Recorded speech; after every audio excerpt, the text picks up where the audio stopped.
Chapter 351, Diamond Princess. Performing arts companies and jewelers, the largest marine entertainment ship, is indeed a good idea. Gambling is completely legal on this sea. Compared with the human trade that is nominally banned but never stopped, gambling even seems much gentler. The marine entertainment ship, that scale should be called an entertainment city. Tesoro even proposed the idea of Gulan Tesoro earlier. However, unlike the ship he built after obtaining the gold fruit, Tesoro at this time intends to rely on the beasts to complete a similar idea, and there are different settings in many details. Now this is still a draft, and even the ship is just an idealized sketch. In terms of scale, it will take several years to build such a ship even in the pirate world with a very developed shipbuilding industry. Arceus read the report written by Tesoro, and arranged for someone to bring Tesoro over. At the same time, the busy Quinn also received the order. Quinn is like a universal screw in the beasts' pirates. Whether it is medical treatment or research, development, or hosting a program, fighting or being beaten, or regulating psychological emotions, Quinn can play a very powerful role in many places. Yamato is just at the age of 3 minutes of enthusiasm. Although he had no interest in the pink diamond just now, he turned around and had a new idea. A diamond that cost Tesoro a lot of his salary seemed to be used as a spinning top by Yamato. The refractive index of diamond is the highest among gemstones, and the standard 57-facet cut can fully demonstrate its properties. So the pink diamond is still very beautiful when it rotates and reflects light. Do you like it? It's quite interesting, but it's too small, and it's not interesting to have only one. Soon there will be more than one, and you can use diamonds to play marbles tomorrow. As he spoke, a knock on the door came from outside. Lord Arceus, I'm here, this is the high-purity sea stone and other chemical materials you want. Quinn held a piece of sea stone in one hand. Although he was transformed by the ability of the fruit, he would become powerless if he directly touched the sea stone, but he had a prosthetic hand, and the mechanical hand was much more convenient in this situation. But what do you want to do with high-purity sea stone? Of course, you need to prepare some extra things for a special little guy. The mythical Pokemon still needs to be decent. Geog, Gorgon, Onyx, they are all Pokemon born from sea stone ore. Although their body structures contain sea stone components and their skills also have sea stone effects, there is an essential difference between high-purity sea stone and sea stone ore. What Quinn brought at this time was a piece of high-purity sea stone purified by the unique process of Wano country. Its suppression of ability users is much stronger than that of ordinary ore. The diamond that temporarily treats Yamato as a spinning top, he took it, and then a stream of light spun above and below him, and the two slabs of rock and fairy separated. For ordinary Pokemon like Geodude, it is enough to inject 2 energies at will, but it is still a big project to create Pokemon of the mythical beast type. The sea stone is below, and the pink diamond is above. The two minerals gradually merge together and form a body similar to a human. As the energy in the slab continues to flow in, a pair of red eyes open on the face. Hello, my lord. There is a golden arc ring with a pink diamond inlaid on the neck, the upper part of the body is a white skirt, and the top of the head is also composed of a crown of pink diamonds. As her consciousness gradually improves, she saluted Arceus with her hands in a skirt-lifting gesture. The Princess of Diamonds, Diancie. Not the evolution of the small broken diamond, but the mutant of the small broken diamond. The princess's etiquette and upbringing are almost her standard, and the human language is not Zeraora. It is not a late gift, but a natural ability. Every time I feel that this power is magical, can the lifeless ore just have life like this? Quinn held a cigar in his mouth and sighed at the magic of this power, while Yamato was approaching Diancie little by little. Diancie was about 70 centimeters tall, more than twice the height of Frost Milk. She had no legs and floated in the sky with her special power. Hello, Miss Yamato. Do you know me? I am the Lord's creation, so I naturally know you, but I only know you. Please take care of me in the future. We will probably be companions. Don't underestimate her. Her name is Diancie. According to legend, she can protect travel companions from disasters and diseases. But this is just a legend. Diancie is very rare and will only hide deep in the mines. People who can see her are usually very lucky. It is very easy for a person with a familiar personality with the power of Evergreen to communicate with a gentle Pokemon. They became familiar with each other in just a few minutes. Frosty Milkman, Tutu, Diancie, Jigglypuff, and Miltank. In a sense, her team has been formed. Compared to Yamato's often noisy appearance, Diancie behaves very generously and properly, always maintaining a sense of elegance. She will also have the responsibility of being Yamato's etiquette teacher in the future. Although that thing is not very important, it is still necessary to pay attention to it sometimes. Lord Arceus, you specially asked me to come here not just to deliver that piece of sea stone. Looking at Yamato playing with Diancie, Quinn also raised this question. Wano country is the territory of all beasts. Now even if a minion is sent to deliver something, there will be no problem. There is no need for him to come here for just a piece of ore. Your chemistry should be good. This of course. In the face of Arceus's irrelevant answer, Quinn still gave his own answer. His technology is mainly in chemistry and biology, and he is an expert in this area. What is the essence of diamond? Diamond, a single crystal composed of carbon. That's right, so Diancie, show me your ability. Got it. Diancie stopped playing with Yamato, and then put her hands in front of her chest and made a squeezing motion. At first it was just a pink halo, but soon there was a crackling sound of falling, and pink diamonds appeared out of thin air, and soon filled the ground here. This is not creation, but compression. Diancie can use her own power to compress the carbon elements in the air into such diamonds. In other words, Diancie's ability can compress things at the atomic level. Pink diamonds are formed only when the carbon atoms themselves are dislocated or the internal lattice is deformed. This is why the diamonds made by Diancie are all pink diamonds, but she can do much more than that. For the fastest update of Arceus' pirate journey. Chapter 352, Quinn's new position, Diancie's chemistry teacher. In addition to diamonds and sea stone, Diancie's birth was mixed with some other materials, so she can compress more elements. Any crystal that can exist at room temperature can be compressed and manufactured by her. If the environment is suitable, some unconventional crystals may not be impossible, but she can only control the compression, and no more delicate micromanipulation can be done. Compress the carbon element in the air into diamond. Hearing the principle of Diancie making diamonds, Quinn felt that the coffin of his chemistry teacher at that time might not be very stable. This ability is simply amazing. If Diancie can also compress other elements, it means that he can easily get a large number of element crystals. Including the so-called bloodline factor, some research can be done more conveniently. His eyes looking at Diancie have changed. He thought it was just a magical creature created by Arceus, but now it seems that this is a big treasure.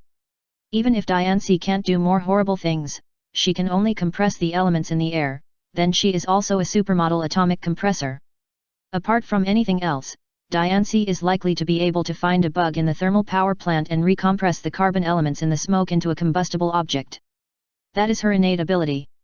As for whether it can produce other results, it depends on how well you teach her. Apart from anything else, at least there is nothing to worry about in terms of diamonds. With Diancie, they have the ability to directly break the balance in the market. Even if the diamonds made by Diancie are tested, the results are natural diamonds. And they are diamonds of different colors. Pink diamonds formed by distorted lattice structures, blue diamonds formed by absorbing trace boron elements, yellow diamonds formed by nitrogen atoms replacing some carbon atoms in diamond crystals and absorbing light, black diamonds caused by dark inclusions, and green diamonds formed by lattice changes caused by radiation. It takes some time for Diancie to make a natural colorful diamond, and from then on the entire diamond market is at their disposal. Although the highest value must be pink diamonds and red diamonds, the entire market is in Tezaro's plan. Just as Quinn was thinking about something, Tezaro also came here. Xiaobai, who was transformed into a cat boss, jumped in front of Arceus in a few seconds, while Tezaro was stunned by the diamonds on the ground. These. They are all natural diamonds. Your suggestion is very good, but the diamonds cost you a lot of money. Just pick up a few and take them back to play. They are all worthless stuff. This. Originally, the diamond was only the size of a pigeon egg, but he saw diamonds as big as ostrich eggs, not to mention pigeon eggs. The things stored here can directly collapse the existing market. But the next words made him even more sluggish.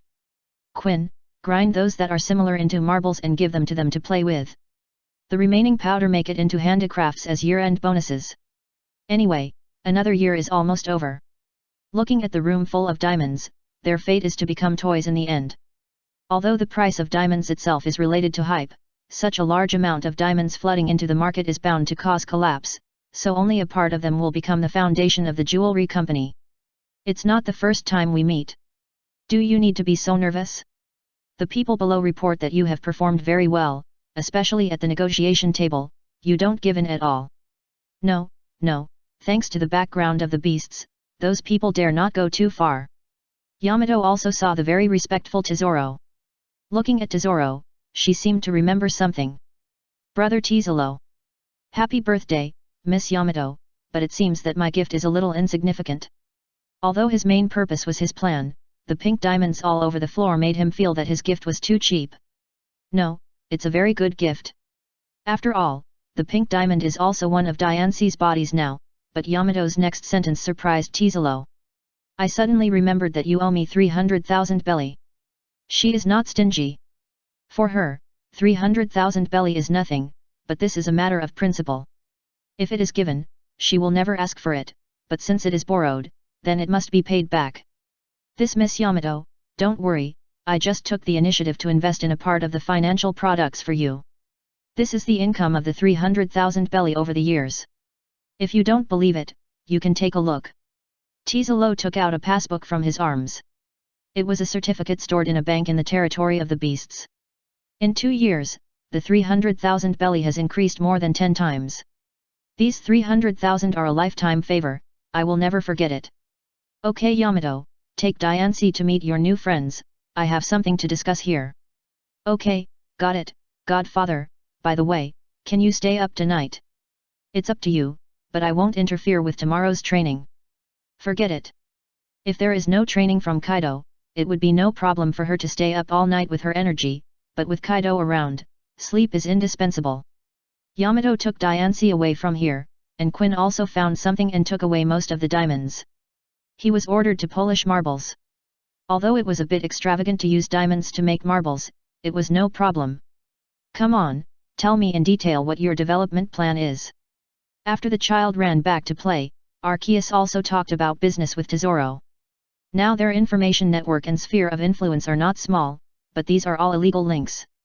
There are more than 200 member states of the world government, and the wider area is still under the rule of the world government. Tesoro's idea of developing an entertainment company can just expand the scope of information investigation. There may be many liquors at that time. The power of liquors is sometimes endless. Maybe they can really dig out a stone slab or something. Overall, the conversation was quite pleasant. Tesoro's idea was very good and the development plan was also reasonable. Arceus roughly approved his proposal and let him go ahead and do it. Tesoro and Arceus chatted almost all night. Now that he is in his prime, he seems very excited about Arceus' support for his plan. Not long after he left, Arceus also looked at other documents. There are the recent cadre rotations of the beasts, as well as some personal applications of some cadres. Most of them hope to adjust the scope of tasks according to their own interests and hobbies. For example, Monderfesh's application is to be responsible for the mission of traveling between the New World and Paradise. For the fastest update of Arceus' pirate journey, please enter m.spewin.com in the browser to view. Chapter 353, Strange Application and the Good Days Without Kaido. There are many similar applications, such as Babanuki's application to add a breeder position in the sea stone mine. Although the appearance of the giant rock monster has greatly enhanced the mining efficiency, Boscodora and Geodudes have also improved the security level. However, the appetite of these rock-type Pokémon is also a problem. Ore is their food source, but their food is not only ore, they also need some normal food and special food to supplement nutrition in order to thrive. Normal food is easy to say, but special food includes but is not limited to tree fruit products, metal powder, rare ores, etc. Letting them forage for food by themselves is likely to cause some ore losses, so Babanuki believes that some specialists need to be sent.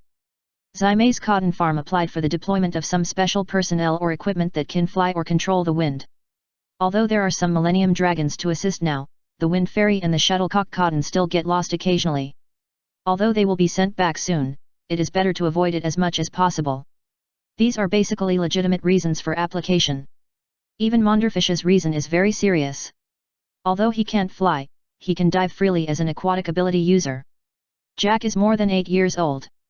It seems good to go out and see the world. Let Manderfish take him when the time comes. There are many things that can be learned under Kaido's leadership, but here are some things Kaido can't teach, such as Fishman Judo and Fishman Karate, which are Kaido's blind spots in knowledge. Although the fishmen have made their status very embarrassing, fishman karate, which affects the water content in the enemy's body and causes higher damage, is one of the few things that the fishmen can show off. This is a skill that the fishmen have evolved over thousands of years and is the most suitable skill for the fishmen. Moreover, this thing is not only for fishmen or mermaids to learn, but humans can also learn it. So this type of application was quickly approved. In addition, there are some strange applications that were rejected, such as Quinn's suggestion to expand the access control system and add anti-theft doors to all plantations. This meaningless suggestion was naturally passed. He did this purely because the last plantation invasion incident made him heartbroken. There is also Kojiro's suggestion. After the beasts truly controlled Wano country, Kojiro's business showed an alternative monopoly.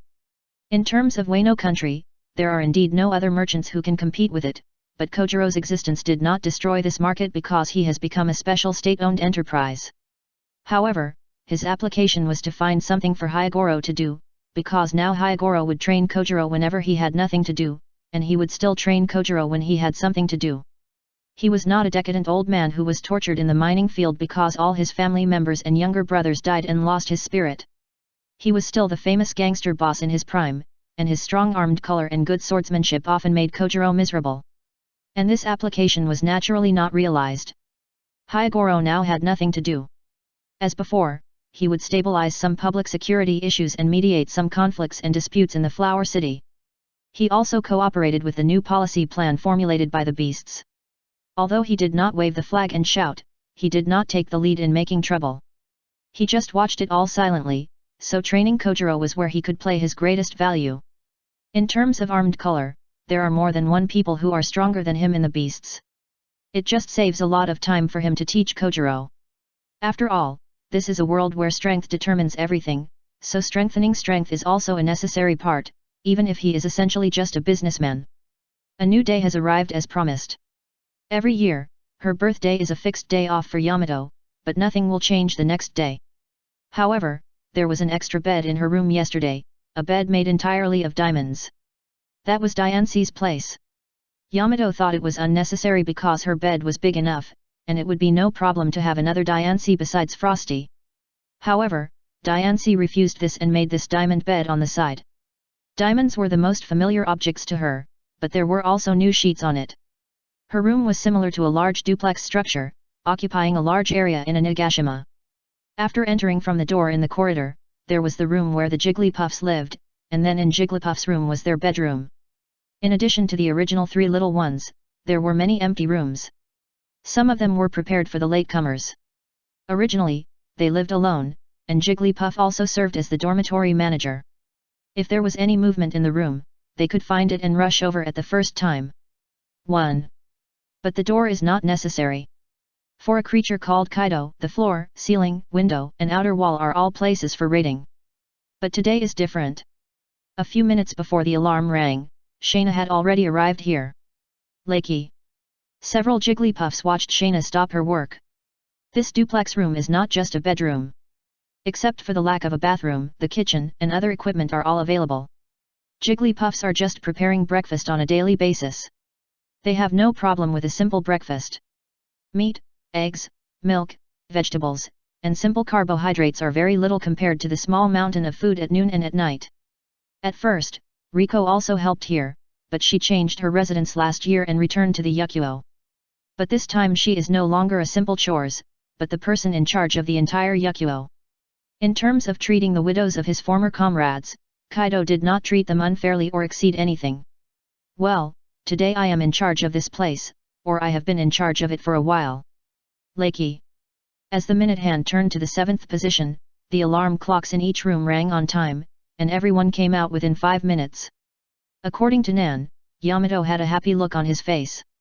Although Kaido often made surprise attacks, more than 5 minutes meant that he was not responsible for today's training, at least not in the morning.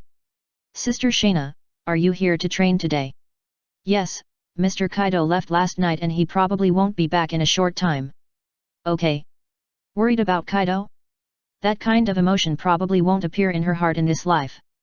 She doesn't think there will be any danger when Kaido leaves Wano country. Instead, she should worry about others. Don't be happy too early. My training will not be easy. The holy beast has arranged new indicators for you. It's okay, it's okay. It's much better than my father's training. Although Kaido's departure does not mean that the difficulty of training will be reduced, this training will at least not cost his life. For the fastest update of Arceus' pirate journey. Chapter 354, Small Body, Big Shadow. Go wash up first, I'll go see Iska. Although there is no bathroom here, there is a water supply system, but because the bathrooms in Onigashima are all collective bathrooms, even the single rooms are in the same area, so there are no separate bathrooms.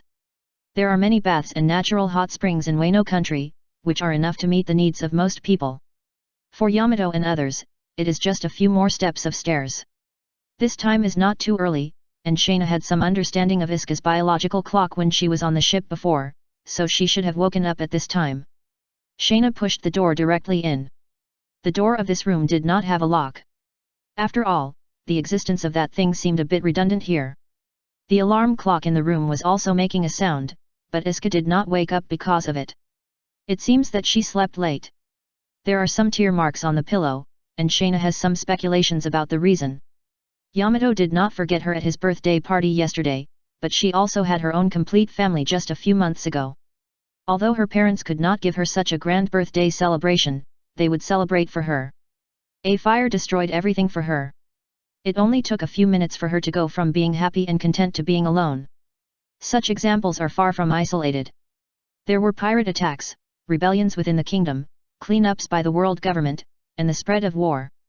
Misfortune never goes away. Wano country was able to avoid disaster in the past because of its closed-door policy and powerful military force. Now it is the military deterrence of the beasts. Ordinary people can't even reach the coastal waters of Wano country. Iska, wake up, it's time. If she chose to stay in her ruined hometown, or grow up in other places like most ordinary people, then she could naturally continue to sleep now, and Shayna wouldn't care about her. But she chose this path, a fighting path without the option of turning back. Sister Shayna. Call me instructor, you chose this path yourself. Although your current training is different from Miss Yamato and the others, you also have your own adaptive training. Yes, instructor Shayna. Shayna at this time is a little different from when she was on the ship. Although she no longer has the aura of no strangers allowed, she has become more serious. You can be sad and cry, but the training will not be reduced because of this, Iska. What happened has already happened, tears can't reverse time, and crying can't comfort your heart. As he said this, he pulled her down from the bed and put on the prepared sportswear on her in a few seconds. Whether it's your slightly naive ideal or you want to completely avenge your parents, tears can't help you, only fists can. I understand, but it's obviously impossible to make her forget the past. At this age, she can already remember things. The sea of fire that night can be said to be her lingering nightmare. No buts, if you are always affected by this emotion, then you are destined not to become a strong person, and the weak can only rely on others in this world and leave everything to the kindness of others. Your experience is indeed unfortunate, but in this pirate group there are also people who have suffered worse than you. She is not talking about others, but actually her and Jin himself. She understands Iska's feelings, and because of understanding, she will only be stricter. Iska's talent is not enough. Compared with people like Yamato, Maria, and Jack, she is born with a gap, so she must work harder. That naval officer died in my hands, but the navy is still there. And Iska, you must understand one thing. The pirates who entered your village to rob are also one of the roots of this incident, and some of them are still alive on this sea. Ideals are ideals, goals are goals, and she wants to set a short-term goal for Iska. Hatred is not a good goal, but it can allow a person to get out of the cage that originally bound him in a short time. Go wash your face when you figure it out. The body is the capital of the revolution. The first thing you need to do now is to exercise. But I still have to say that sentence again. It's not too late for you to regret it now. I don't regret it. One tragedy like that is enough. About 30 minutes after breakfast, she was taken to a place with a lot of fitness equipment, some of which were deliberately reduced in size. This is their training ground. With the addition of new people, the intensity of training began to change. Iska couldn't bear the training that Yamato and the others were going to go through, so all they had to do was exercise. It was not difficult for the big beasts to build such a few special fitness equipment, and there were even some fitness equipment with strange shapes prepared for Jigglypuff, Shayna didn't teach Iska how to use them, but just left her with a goal, and how to use them became Robin's task. She was not a pirate, just an archaeologist, but almost no archaeologists in O'Hara had poor physical fitness. Among ordinary people, their physical training was very good. There were many dangers in archaeology here. Not only did they have to sail and cross mountains and ridges, but they also had to face poisonous insects and beasts, pirate natives, ruins and mechanisms, and other troubles. A good body was a must. Otherwise, they would die of illness before reaching their destination. Even Dr. Kriba, who was not young, could continue to rescue books after being shot in the chest, and there was no sequelae at all after the operation, and he was still alive and kicking.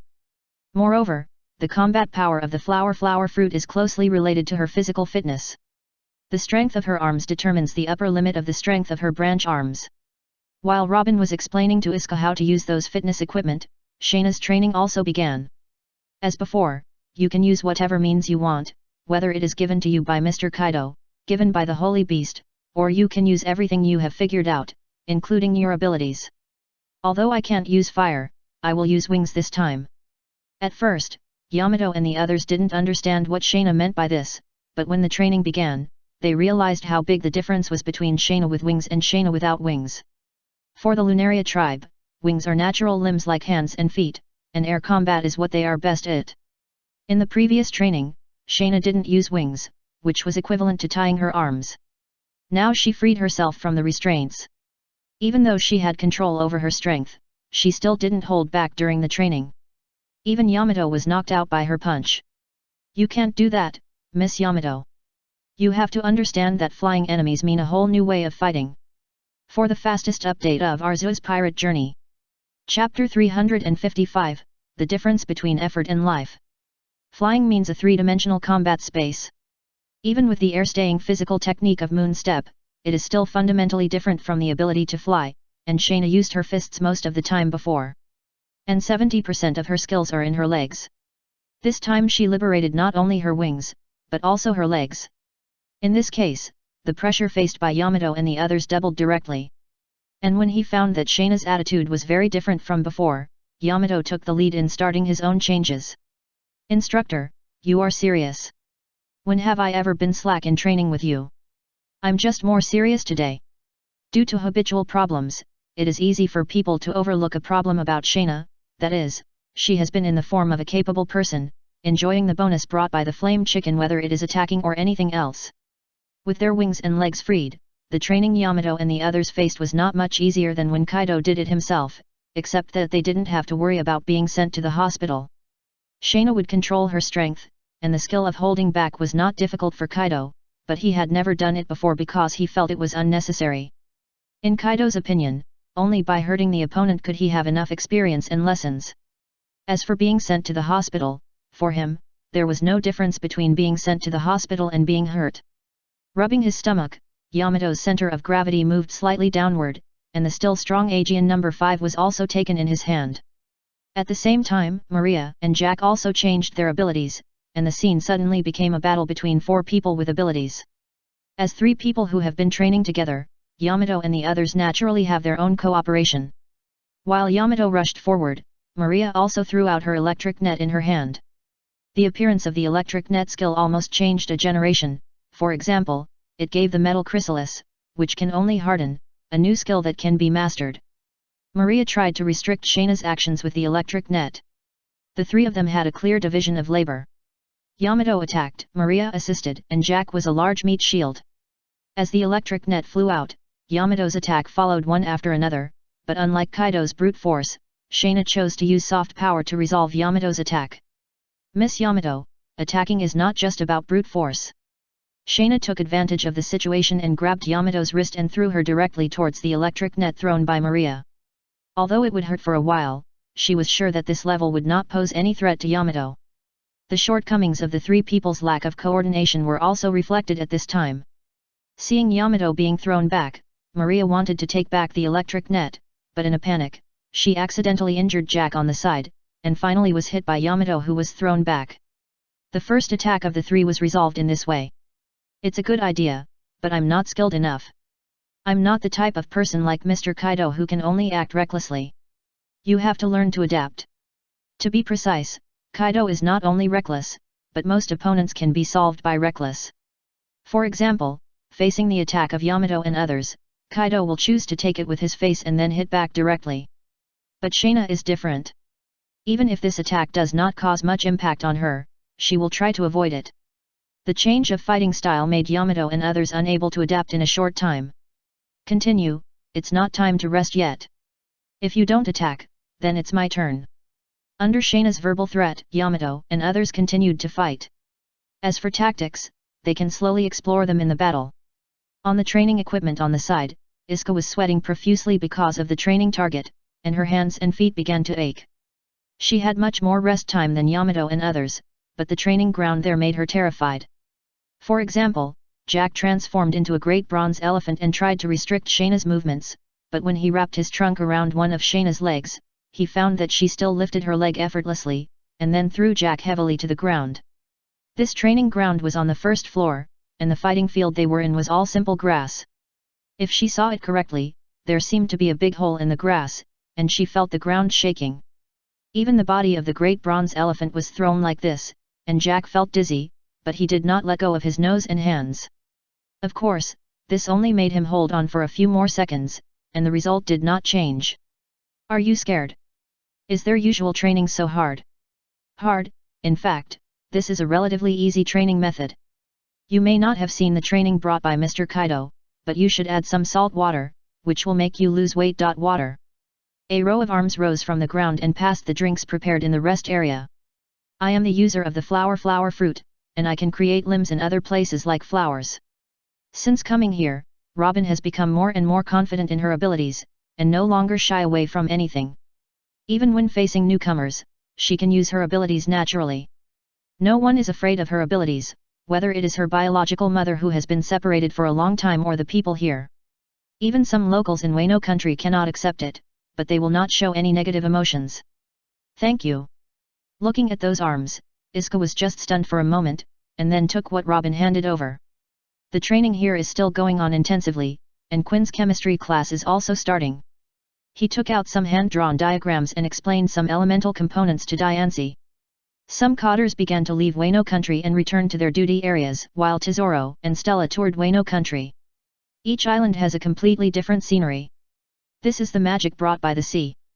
Even two adjacent islands can bring completely different scenery. Stella, this is for you. Looking at the diamond necklace that Tesoro took out, Stella was puzzled. Didn't you give the diamonds away as a gift? How come there are so many of such good quality? This is an interesting story. I have to tell you slowly. At the same time, Ziraura also returned to Ghost Island from July's farm. In fact, Ziraura's application was also included in the previous applications, but his was a leave of absence, a 3-month vacation. My lord. I have read your message. If you want to go, go ahead, but don't forget the business. Then he handed the radar on Shayna to Ziraura. Shayna did not have a mission to leave Onigashima for the time being, so it was temporarily handed over to Ziraura, who was out. He would return it to Shayna when he came back. For the fastest update of Arceus's pirate journey. Chapter 356, An Unexpected Honeymoon Trip. Looking at Ziraura, who was growing up, Arceus also felt relieved. Yamato was his adopted daughter, and this did not change even if he raised her as his own. He created a lot of Pokémon, but compared to those that were created without much effort, Diancie and Ziraura, who had language skills and stronger strength, were more like his own children. He now felt like his son had grown up. Ziraura's leave note was for 2 people instead of 1. He planned to go on a trip to the open sea with Setsuna. Traveling is a very popular pastime within the Beasts Pirates. For Arceus, their trip is equivalent to overtime. Anyway, everyone who arrives at other islands will never forget this. Do you need to arrange a ship? No, master. I have discussed with Farron. This time he will take us. In fact, he is also very curious about what other seas look like. Farron is a very young individual among the Millennium Dragons. He is also very curious about the open sea. However, due to the living habits of Millennium Dragons, they will not easily leave their residence too far unless that day comes. So Ziraura successfully reached a deal with Farron. They took him on a trip to the sea, and all he had to do was to temporarily serve as a means of transportation. He didn't need to take leave for ordinary outings, but this time he was gone for a long time. It was already November, and he would probably spend the New Year's Eve outside again. Ziraura went to the basement to find the electric shock monster to shock himself, and made sure that he had his wallet and radar with him, which meant that he was ready for everything he needed to go out. When he returned to July's residence, Setsuna had already packed a large bag of things. Did you pack too much? Just buy whatever you need now. No, these are all necessities. Let's go. Farron couldn't wait last night. They haven't decided where to go yet, but they have temporarily chosen the West Sea as the area to play.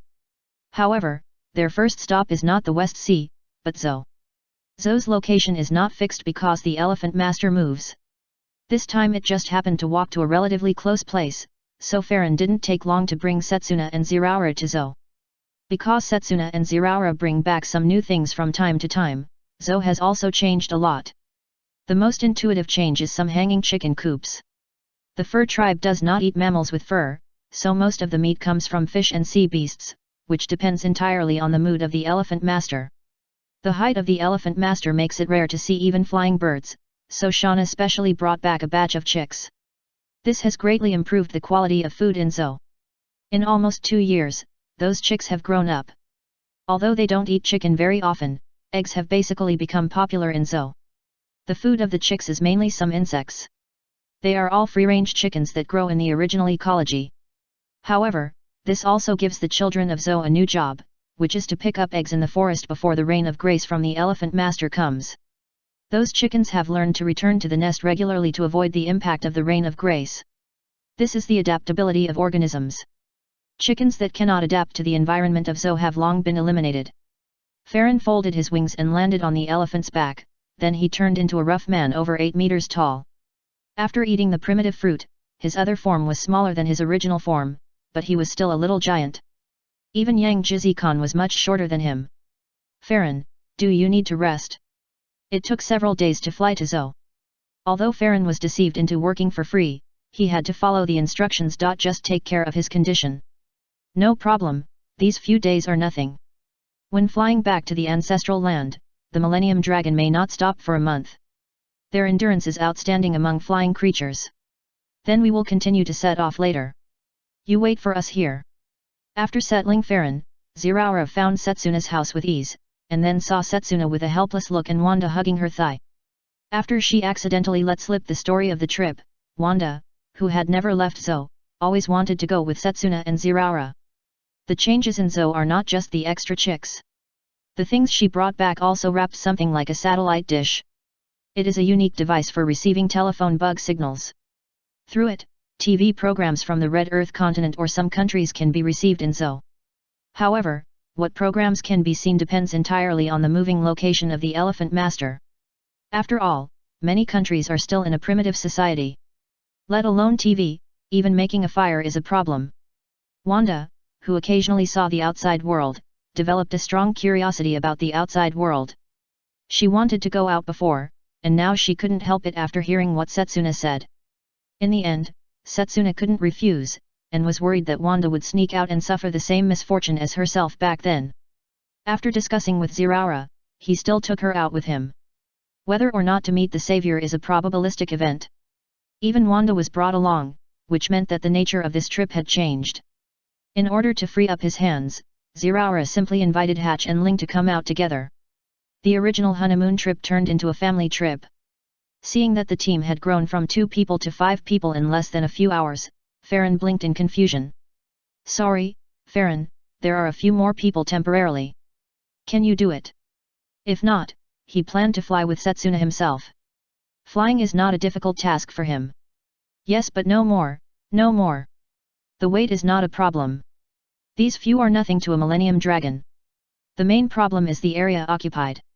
If the number of people continues to increase, then his wings will be affected. Don't worry, there is no one else, I promise. There are no grandparents in Setsuna, and although the fur tribe is relatively close, this is obviously a family trip. It would be blind to get involved. After a short rest in Zoo, Farron spread his wings and flew south. At this time, Wanda realized how big the gap between reality and imagination was. Although Ziraura applied for a 3-month vacation, at least 2 months of these 3 months were spent on the road, and this was still based on the premise that he could fly. At first, Wanda had a great interest in flying, but as time went on, she saw nothing but clouds and the sea, and the blue scene made her feel very bored. "Mom, when will we get there?" Ling didn't know how many times Wanda had asked this. She was getting a little impatient, but after passing through the clouds in front of them, a vast land appeared in front of them. The second stop, the West Sea, the Kingdom of Flowers, arrived. To see the fastest update of Arceus's pirate journey, please enter m.spuen.com in the browser to view it. Chapter 357, Gem Glacier, Overclocking Vibration. The Kingdom of Flowers, a powerful country in the West Sea, one of the member states of the world government, and a powerful country with the right to participate in the World Conference. Whether in terms of economic strength or military strength, the Kingdom of Flowers is not weak in the West Sea. In addition to the country's own Wang, there are also many violent groups including the Erbao Navy and the Babao Navy. The Wang maintains domestic security, while the Babao Navy and other violent groups are national pirates with official plundering licenses. The wealth they plundered will also be handed over to the Kingdom of Flowers. The two sides have a special existence with an agreement. However, this has little to do with Ziraura and the others. They are just here to travel, not to fight and make trouble. However, when they entered the Kingdom of Flowers, they still attracted many people's attention. The combination of 5 fur tribes and a rugged little giant like Farron is very rare in the Kingdom of Flowers. "Wanda, don't run around." Wanda, who left the sky, was obviously rejuvenated. The completely different styles of the Kingdom of Flowers and Zoe attracted her attention, and Hatch and Ling also took the initiative to look at Wanda. They also knew that coming out like this might ruin their eldest daughter's original plan, so they could only try to reduce their troubles. "If this girl hadn't held my legs and refused to let go, I would definitely not bring her out. This is probably a skill inherited from your family." "Hey! I heard that you held Shayna's legs like this more than 10 years ago. If I had known earlier, I should have asked someone to take a photo of you as a commemoration." "Forget it. You forget those things for me." Looking at their eldest daughter playing and fighting on the side, Hatch and Ling showed a relieved smile on their faces, and in the dark of the Kingdom of Flowers, there was also a group of people secretly observing Ziraura and the others. They are from the Kingdom of Flowers. As a member country, the Kingdom of Flowers should be obliged to help the Navy arrest pirates or report to the Navy after the pirates enter the country. However, the Kingdom of Flowers did not comply with this thankless task, but acted according to the way of serving people. If it was just ordinary pirates worth tens of millions, these people would be arrested soon. It doesn't take much effort to arrest such people, and the impact is also limited. However, facing some powerful pirates, the Kingdom of Flowers will act carefully. As long as the other party does not cause any big trouble in the Kingdom of Flowers, they will just watch the other party leave. Pirates of this level are not able to fight once a battle occurs. It is easy to capture, and a battle within the country will hurt innocent people. The world government and the Navy will not care about such things. And if they capture him, even the bounty has nothing to do with the Flower Kingdom. No one will do something that is thankless. Ziraura is a pirate of this level, with a bounty of more than 500 million. He is a cadre of the beast pirates. Such people have long been included in the alert list of the member countries. I didn't find the other party's purpose. It seems to be traveling. New situation, they found the most famous restaurant in the local area. One chef fainted from exhaustion, but they paid money and didn't make trouble. Some information was sent back like this. After confirming that the other party was really traveling, the people of the Flower Kingdom also relaxed their vigilance against them. In the restaurant, Farron and Hatch seemed to be competing to see who ate more. Their competition was also the reason why the chef fainted from exhaustion. In the end, Hatch chose to give up. "You win." "Thank you." Farron wiped his mouth. Millennium dragons have a special habit. After a full meal, they can go without food for several months. This is also for better travel. As the son of the leader, Farron, who is responsible for opening the way, generally consumes more physical energy, so he can eat more. These are just half full for him. However, even the chef fainted from exhaustion, so they stopped there. After a big meal, they first went to find a hotel. Farron stayed in one room by himself, and Hatch took Ling and Wanda to live in another room. Although Wanda wanted to sleep with her sister, this idea was killed by Hatch and others. At night, Ziraura quietly woke up Setsuna and flew out of the window with her in his arms. "What's wrong? Why are you sneaking around?" I got the information from the people here during the day. There is an ice continent in the south of the Kingdom of Flowers. There is an aurora phenomenon there, and it is a place where couples often appear. The West Sea and the South Sea are both located in the southern hemisphere, so their south is colder than the north, and the Kingdom of Flowers has formed such a special continent. However, there is one thing that Ziraura did not ask clearly, that is, although people in the Kingdom of Flowers usually go to see the aurora, they will not go to the ice continent to see the aurora, because it is occupied by the 8 Treasures Navy and is not open to the public. After discovering traces of the aurora all the way south, Ziraura did not pay attention to the distance and came directly above the glacier continent. The two of them admired the beauty of the aurora in the sky. Except for the slightly inconsistent height, everything seemed wonderful. But soon, Setsuna discovered that there were some differences in the ice layer. The light it reflected was very different from that of a single ice layer. Ziraura, do you see anything under the ice? When they landed on the ice, there was a treasure that could not be seen at a glance. The huge amount of treasure seemed to fill a crack in the ice, and the reflection they noticed in an instant was the reflection of gold. There were also many corpses on the treasures, and it seemed that they died of starvation and freezing. Looking at the radar in his arms, there was no response, and Ziraura's interest was reduced by half. A single treasure could not arouse his interest. Ziraura, how did you put these things down? I don't know, but it was probably done by brute force. As he said this, he raised his right leg high, and his heel was wrapped with domineering power and smashed on the ice. Although some cracks were smashed, it did not directly break it open, and those cracks were quickly repaired. This is the specialness of this glacier. It is a special glacier that can heal itself. Even if it is smashed open, it will still heal after a while. This made Ziraura interested. Then he knelt on one knee on the ice, and gently touched it with his hands slightly apart. A few electric currents flashed through the fur. Ziraura's hands seemed not to move, but in fact he was shaking the ice surface at an extremely fast frequency. It was because of the high speed and small amplitude that he had the illusion that he did not move at all. In this case, the frozen continent suddenly shook violently, and then the solid ice layer cracked into a wide gap, and the dazzling golden light even overshadowed the moonlight in the sky. At the same time, at the end of the glacier, a round-headed man looked at the cracked glacier with an incredible look. End of this chapter. For the fastest update of Arceus's pirate journey, please enter m.spuin.com in the browser to view. Chapter 358, Battle Caused by Misunderstanding. The Bayou Glacier is a very special ice continent.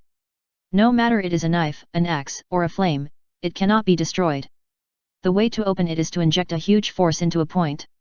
Only in this way can this special ice layer be opened. But different substances have their own natural frequencies.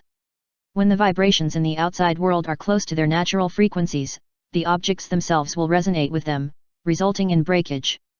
In terms of speed, Ziraura is second to none in the Beast's Pirates, so he can do this kind of thing, using resonance to break the ice above. At this time, we have to thank Quinn who is tutoring Diancie and Athi who is doing experiments. As the top scientific and technological talents in the Beast's Pirates, they have learned physics and chemistry well. Although the specialization is not here, the basic theory is still no problem. Let's go down and take a look. Of course, breaking this ice layer is not for studying physics. At this height, even if you can jump directly, the gold coins on the ground are bounced aside. Even if you have seen the world, these huge treasures will still make people feel shocked. It's a little cold under the ice. It was cold, but for the fur tribe, this temperature was no problem. The temperature on the elephant's back was not high either. They were a cold-resistant race. They were not affected in such a cold environment. Then he grabbed a handful of treasures and looked at the endless mountains of gold and silver. He had doubts in his heart. Ziraura, these treasures can't have come here by themselves, right? Who would put treasures in such a place? This way of hiding treasures is very capricious. John's treasure was originally in a place that ordinary people could not reach, but here anyone who comes can see it. It can be called an unguarded storage, which only requires strength, just like casting silver into giant ingots weighing several tons.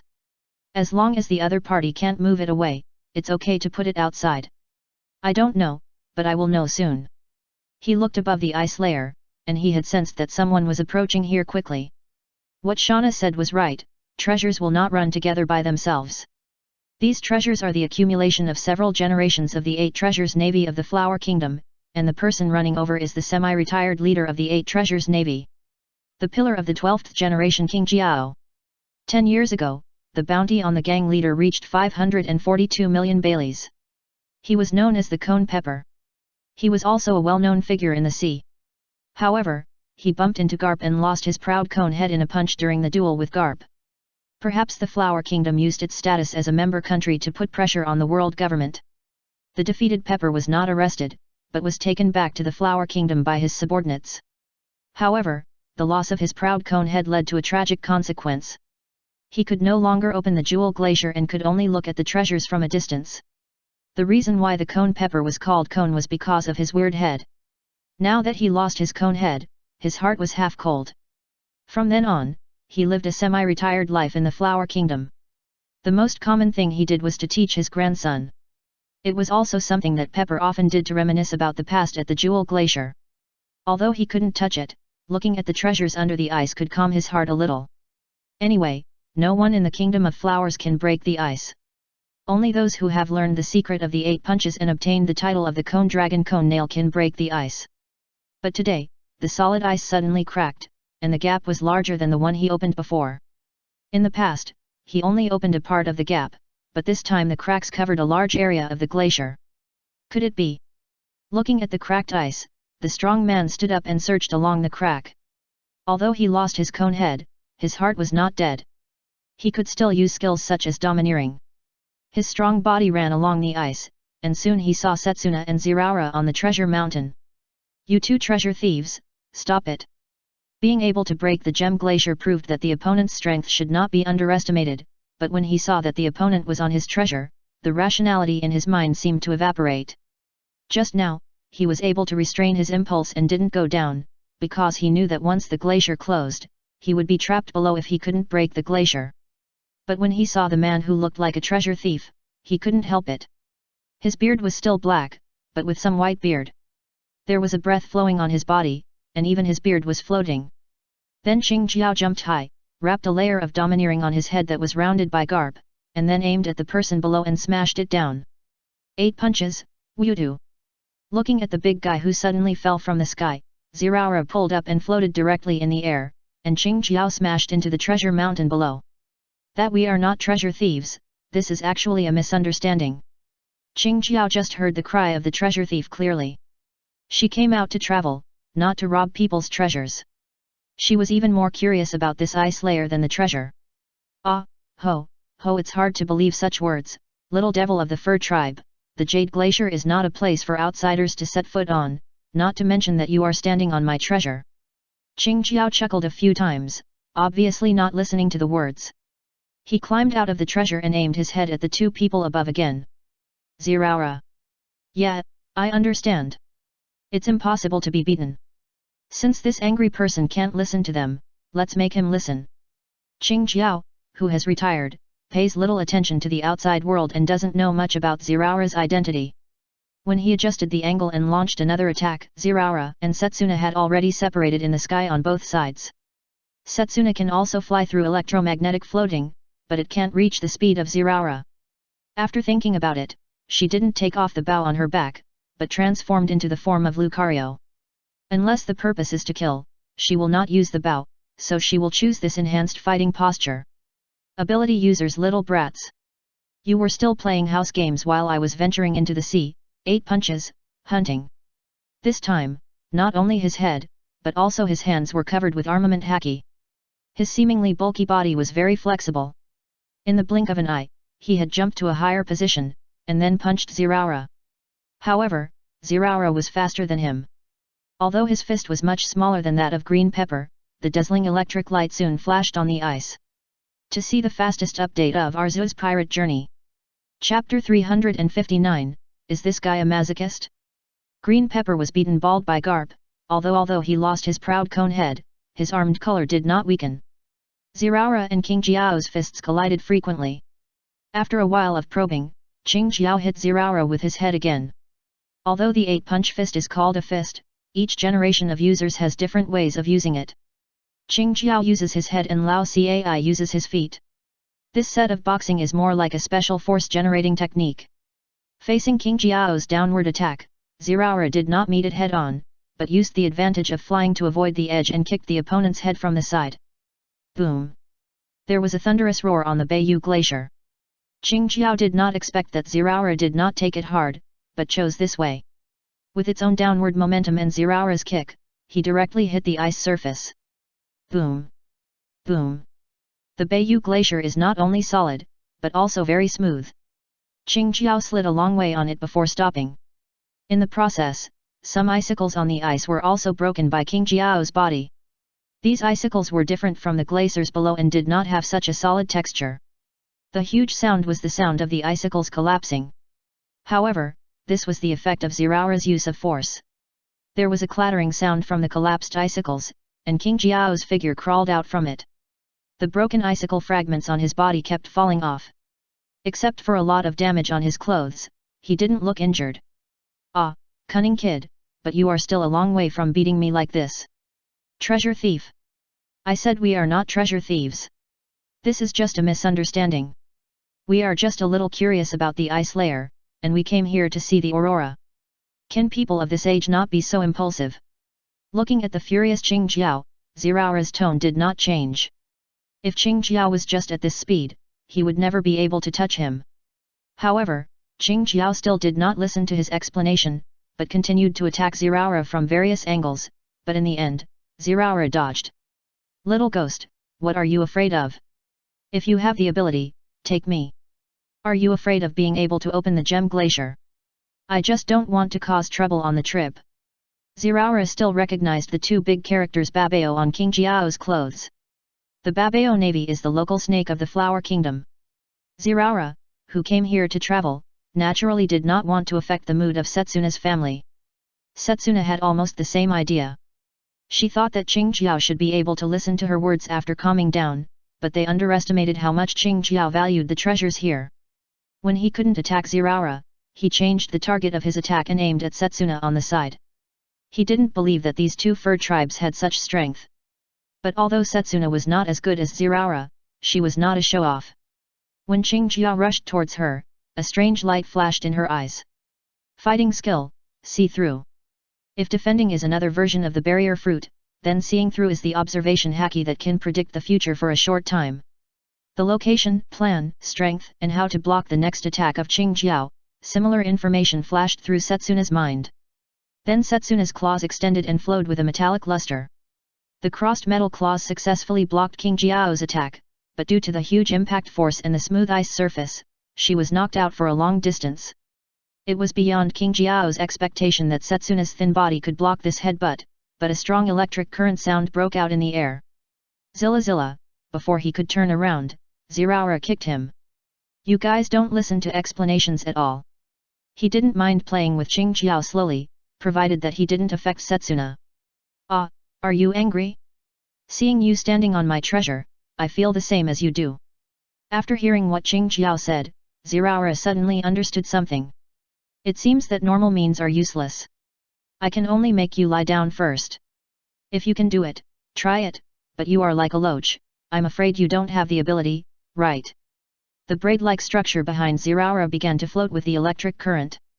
People who are familiar with Zeraora know that this is a sign of his anger. 8 Punch Secret No Cone Dragon, No Cone Nail. This was originally the highest secret of the 8 Punch, the Cone Dragon and the Cone Nail, but after hitting the head flat, Qingjiao's moves became like this, which can be said to be his unique move. I know a Navy man who always likes to say that speed is power. I'll give you this sentence today. Zeraora copied the words of Borsellino, the slacker king of the Navy. Facing the green pepper who jumped into the sky with his own weight to increase the power of the attack, he did not intend to dodge again.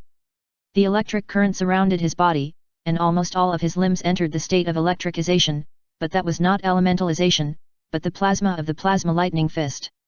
In this state, Zeraora's own speed will reach the extreme. Without using electromagnetic suspension, his feet stepped heavily on the ice, and with the reaction force, Zeraora met the falling green pepper. Million-ton heavy kick. Million-ton heavy kick. A million tons is just an exaggerated imaginary number, not that the power of this kick can really reach 1,000,000 tons. But this is also a powerful heavy kick. Under the state of the plasma lightning fist, Zeraora's ordinary attack will also be transformed into an electrical attack. As a skill of this system, he can make this kick more powerful. Boom! The feet shining with lightning and the tyrant wrapped the angry heads collided with each other, and the aftermath of the collision almost tore the atmosphere with the contact point of the two as the center. Bang! After a collision, the two fell down almost at the same time, but Ziraora was still standing, and Qing Jiao flew backwards again. This time he hit more icicles than before, and even the ice surface seemed to have cracks. Ziraora. I'm fine, but if the guy is still so stubborn, then we may have to travel to another country. Whether it is killing Qing Jiao or something else, such a result means that the country of flowers can no longer stay. This time the power is strong enough, and Qing Jiao did not come out for a while, but Ziraora knew very well that such an attack could not kill an enemy of this level. 10 years ago, the bounty of more than 500 million people was also a strong man on the sea. As he expected, not long after, Qing Jiao climbed up again, but this time he was full of smiles, and raised his hands to show that he didn't want to continue fighting. Ziraora, this guy, is he a masochist? Looking at the smiling Qing Jiao, a very strange thought came to Setsuna's mind. End of this chapter. For the fastest update of Arceus's pirate journey. Chapter 360, King Jiao's Gratitude and the Gothic Country. He didn't listen to me when I talked to him nicely before, but now he smiled after being beaten up. This is something Setsuna finds hard to understand. Hey! What do you mean? Ahahaha, I suddenly figured it out. If you want these treasures, it's okay to take some of them. I owe you a big favor now. Qing Jiao said while touching his head. At this time, his head was no longer flat, but revealed a cone-like structure.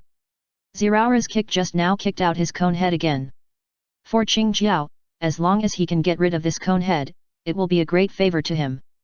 He knelt on the ground without any defense to express his gratitude, and the price of this was that a crack appeared on the ice. Looking at the ice surface that was cracked by himself, Qing Jiao laughed even louder. Ziraora, you didn't make him stupid, did you? Her three views are still relatively simple. Right is right, wrong is wrong.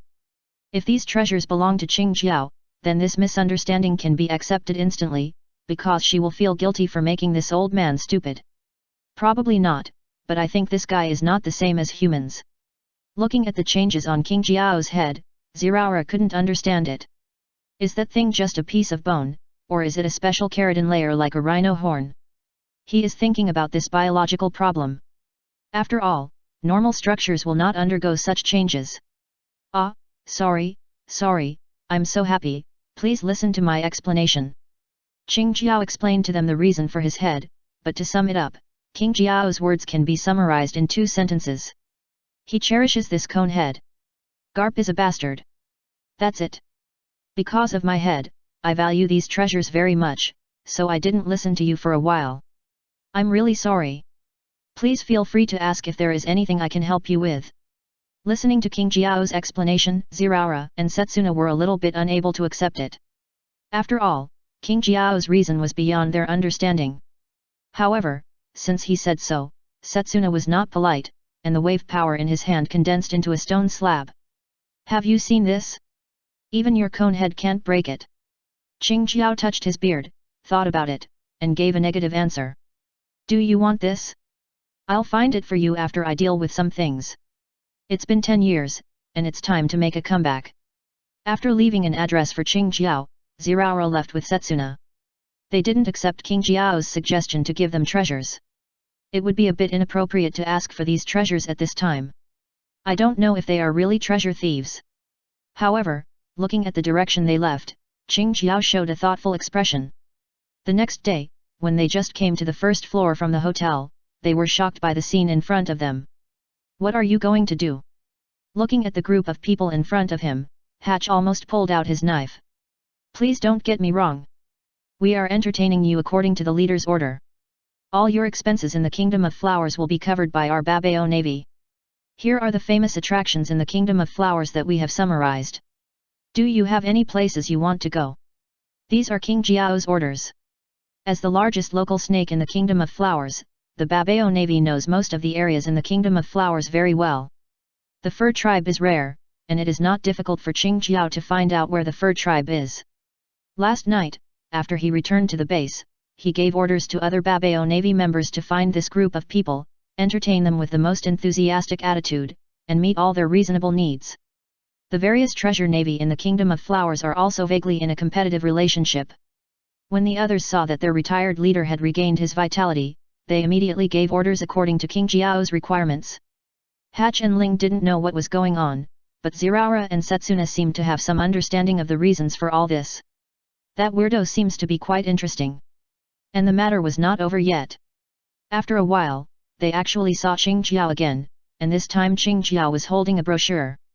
Ah, haha, I thought about it, I can't not repay this kindness, since you don't want the treasure, then this is my gift. Qing Jiao handed over the booklet. What is this? This is part of my experience in practicing the 8-punch fist. Apart from this cone head and those treasures, this is my most precious thing. 8-punch fist, the secret skill passed down from generation to generation by the 8 treasures navy, will not be easily passed on to outsiders. Although he is semi-retired, Qing Jiao is still the pillar of the 12th generation and has the qualifications to be the master. These skills can be passed on to outsiders. Usually, those who practice have to join the 8 treasures navy, but this time is an exception. Treasures are external things, but strength is not, so they did not refuse this time. Under the leadership of the 8 treasures navy, they toured the Flower Kingdom for about a week, almost all of which were VIP privilege channels. If it were not for the limited carrying capacity of Farron, I am afraid they could have taken a bunch of souvenirs away. Before leaving the Flower Kingdom, Qing Jiao arranged for people to prepare some places worth traveling in the West Sea for them, and then Farron spread his wings and left here again. Leader, those people have left. After Ziraora and others left, the people of the 8 treasures navy reported the situation to Qing Jiao. Leaving?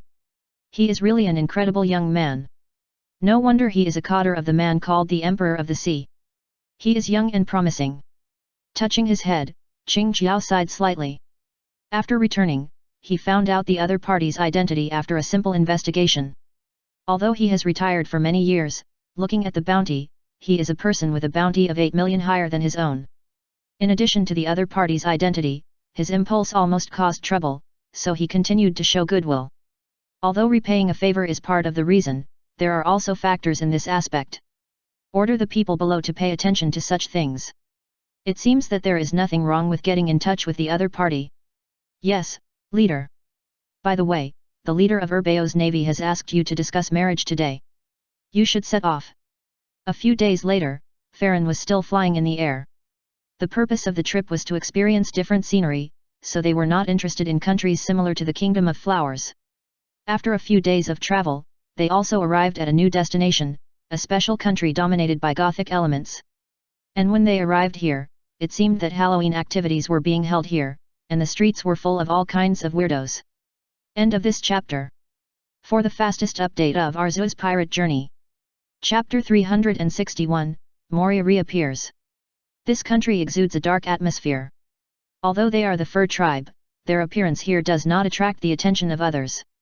Compared with those modified monsters with nails on their heads, zombies wrapped in bandages, evil witches, vampires and other makeup, the appearance of the fur tribe is very cute.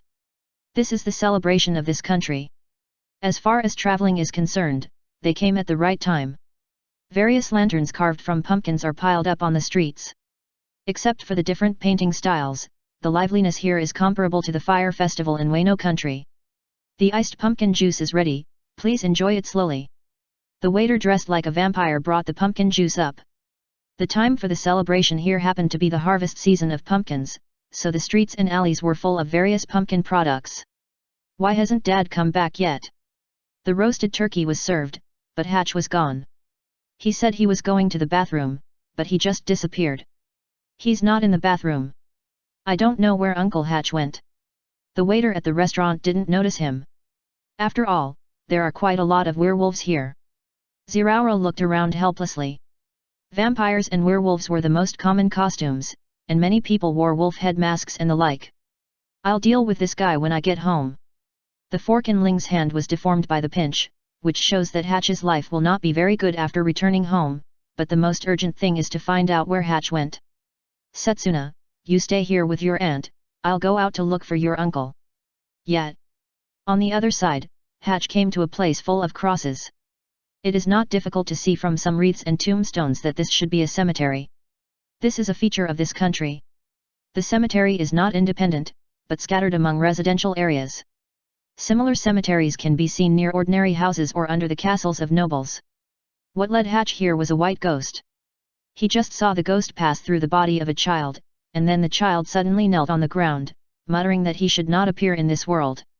This aroused Hatch's interest, and he chased the white ghost here, but he did not see other ghosts here, but saw several people digging graves. There was more than one grave, and there were such weirdos standing beside many graves. After digging out the body, those people would check whether the body was complete. If it was not complete, they would throw it away, and if it was complete, they would carry it away. Even though the country was holding a theme event, Hatch felt that he had a cold sweat, which seemed to be haunted. And at this time, those weirdos seemed to have discovered him, so they surrounded him directly. Hey, this shouldn't be a performance show. He saw some people's empty eye sockets. Now the situation was so weird, and those weirdos didn't pay any attention to him at all. They raised their sticks, shovels and other tools and hit him. This was their order to eliminate those who saw them.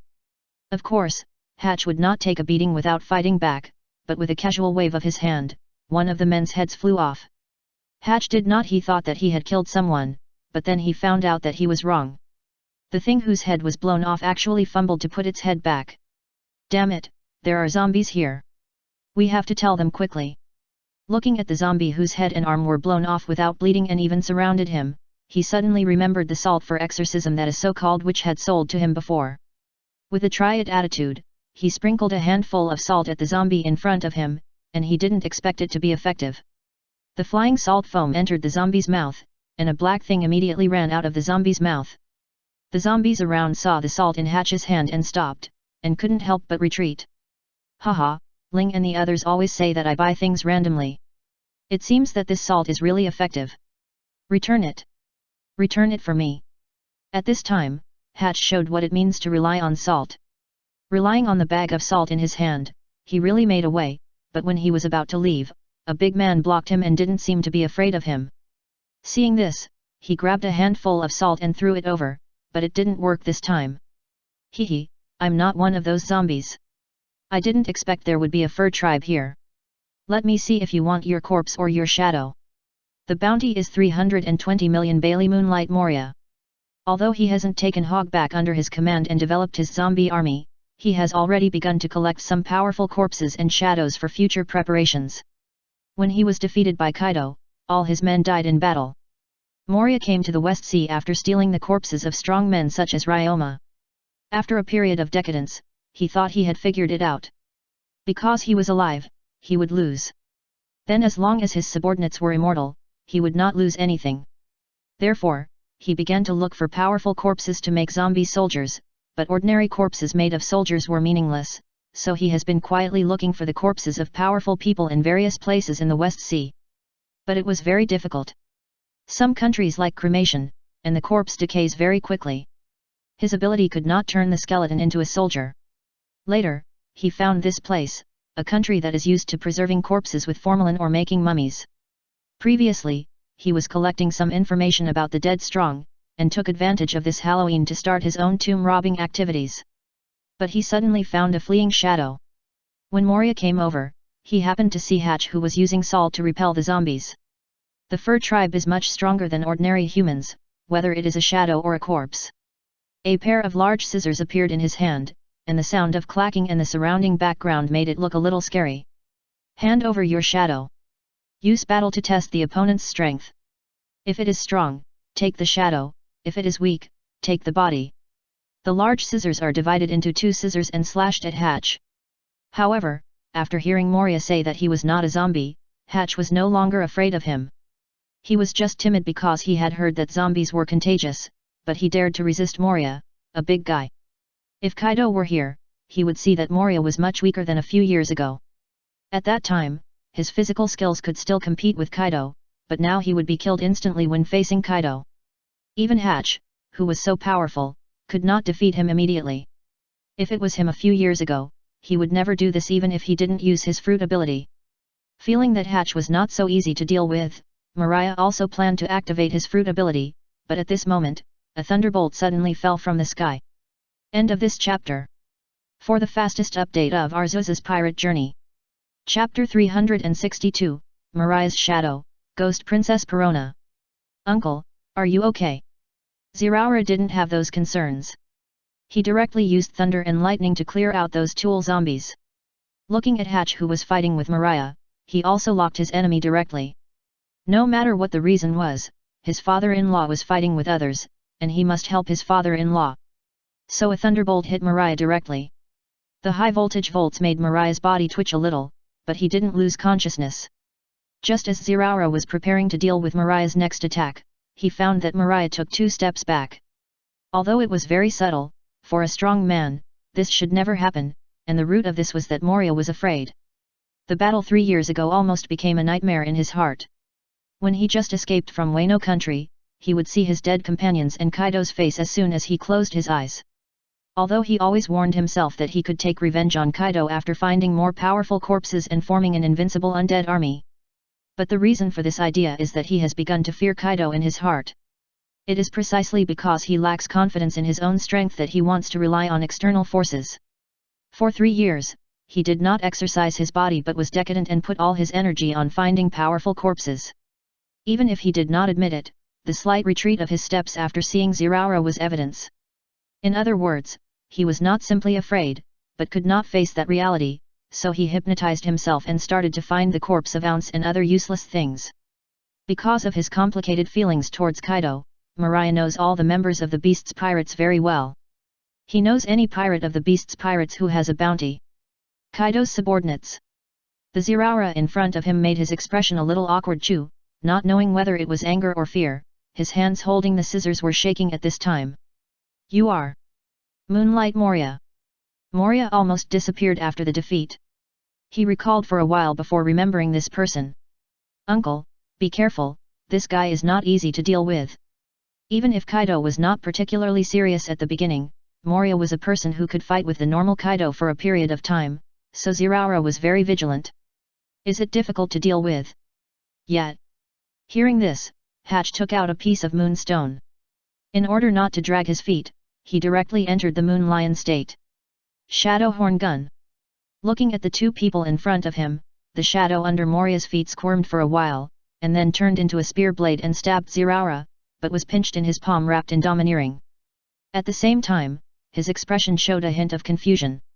If it was just this kind of strength, it would be impossible to fight Kaido for so long. Seeing that his attack was taken like this, Moria's face became a little ugly. Mariah's subsequent actions also surprised Zeraora. His shadow turned into bats that blocked their sight, and when the bats disappeared, Mariah himself was no longer here. His courage was not completely wiped out. After hearing the news about Absalom several years later, he still dared to enter Blackbeard's territory directly, and was not afraid of many of Blackbeard's cotters. That was his protection of his true partners in his heart, but it was different now. He had no partners around him, only dead zombies. Reason told him that it was not rational to fight Kaido's cotters at this time. Since Hatch could enter the Moon Lion state, it meant that Zeraora could, and the short fight had already shown a problem, that he might not be able to defeat the other party. He didn't know why Zeraora appeared here, if there were other people from the Beast Pirates around. After considering the gains and losses of the battle, he finally chose to leave. But he was actually a little worried. He always regarded Kaido as a big enemy in his heart, but Kaido had long forgotten him. For Kaido, losers are not worth remembering. Rox, Roger, Whitebeard, Kojiki Odin, there are only a few pirates worth remembering. Is this the end? Looking at Moria who suddenly disappeared, Hatch couldn't understand. He didn't understand why this big guy disappeared directly after appearing. And when Moria disappeared, the zombies around him also fell down one after another, and the shadows in their bodies were directly taken away by Moria. Uncle, let's go and meet up with Setsuna first. Zeraora's observation color can still capture Moria's position, but he didn't choose to chase him. Moria's ability is too weird. He is worried that Moria will come back and hurt others, so he chose to leave here with Hatch. By the way, Uncle, why did you leave suddenly? Because of a ghost-like thing. Ghost. Just like the thing next to you. Hatch pointed to the side, where a white ghost was floating.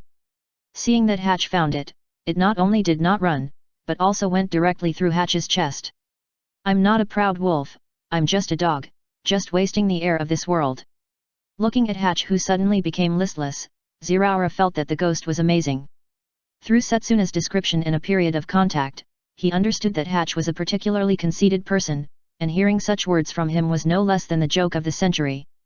But he was only negative for a few seconds and soon stood up again. I think there is something wrong with this country, let's leave early. By the way, don't tell Ling and the others about what happened just now. I know, uncle, but aren't you curious about the source of that thing? Through the electric current, Ziraura's observation color also covers a large range.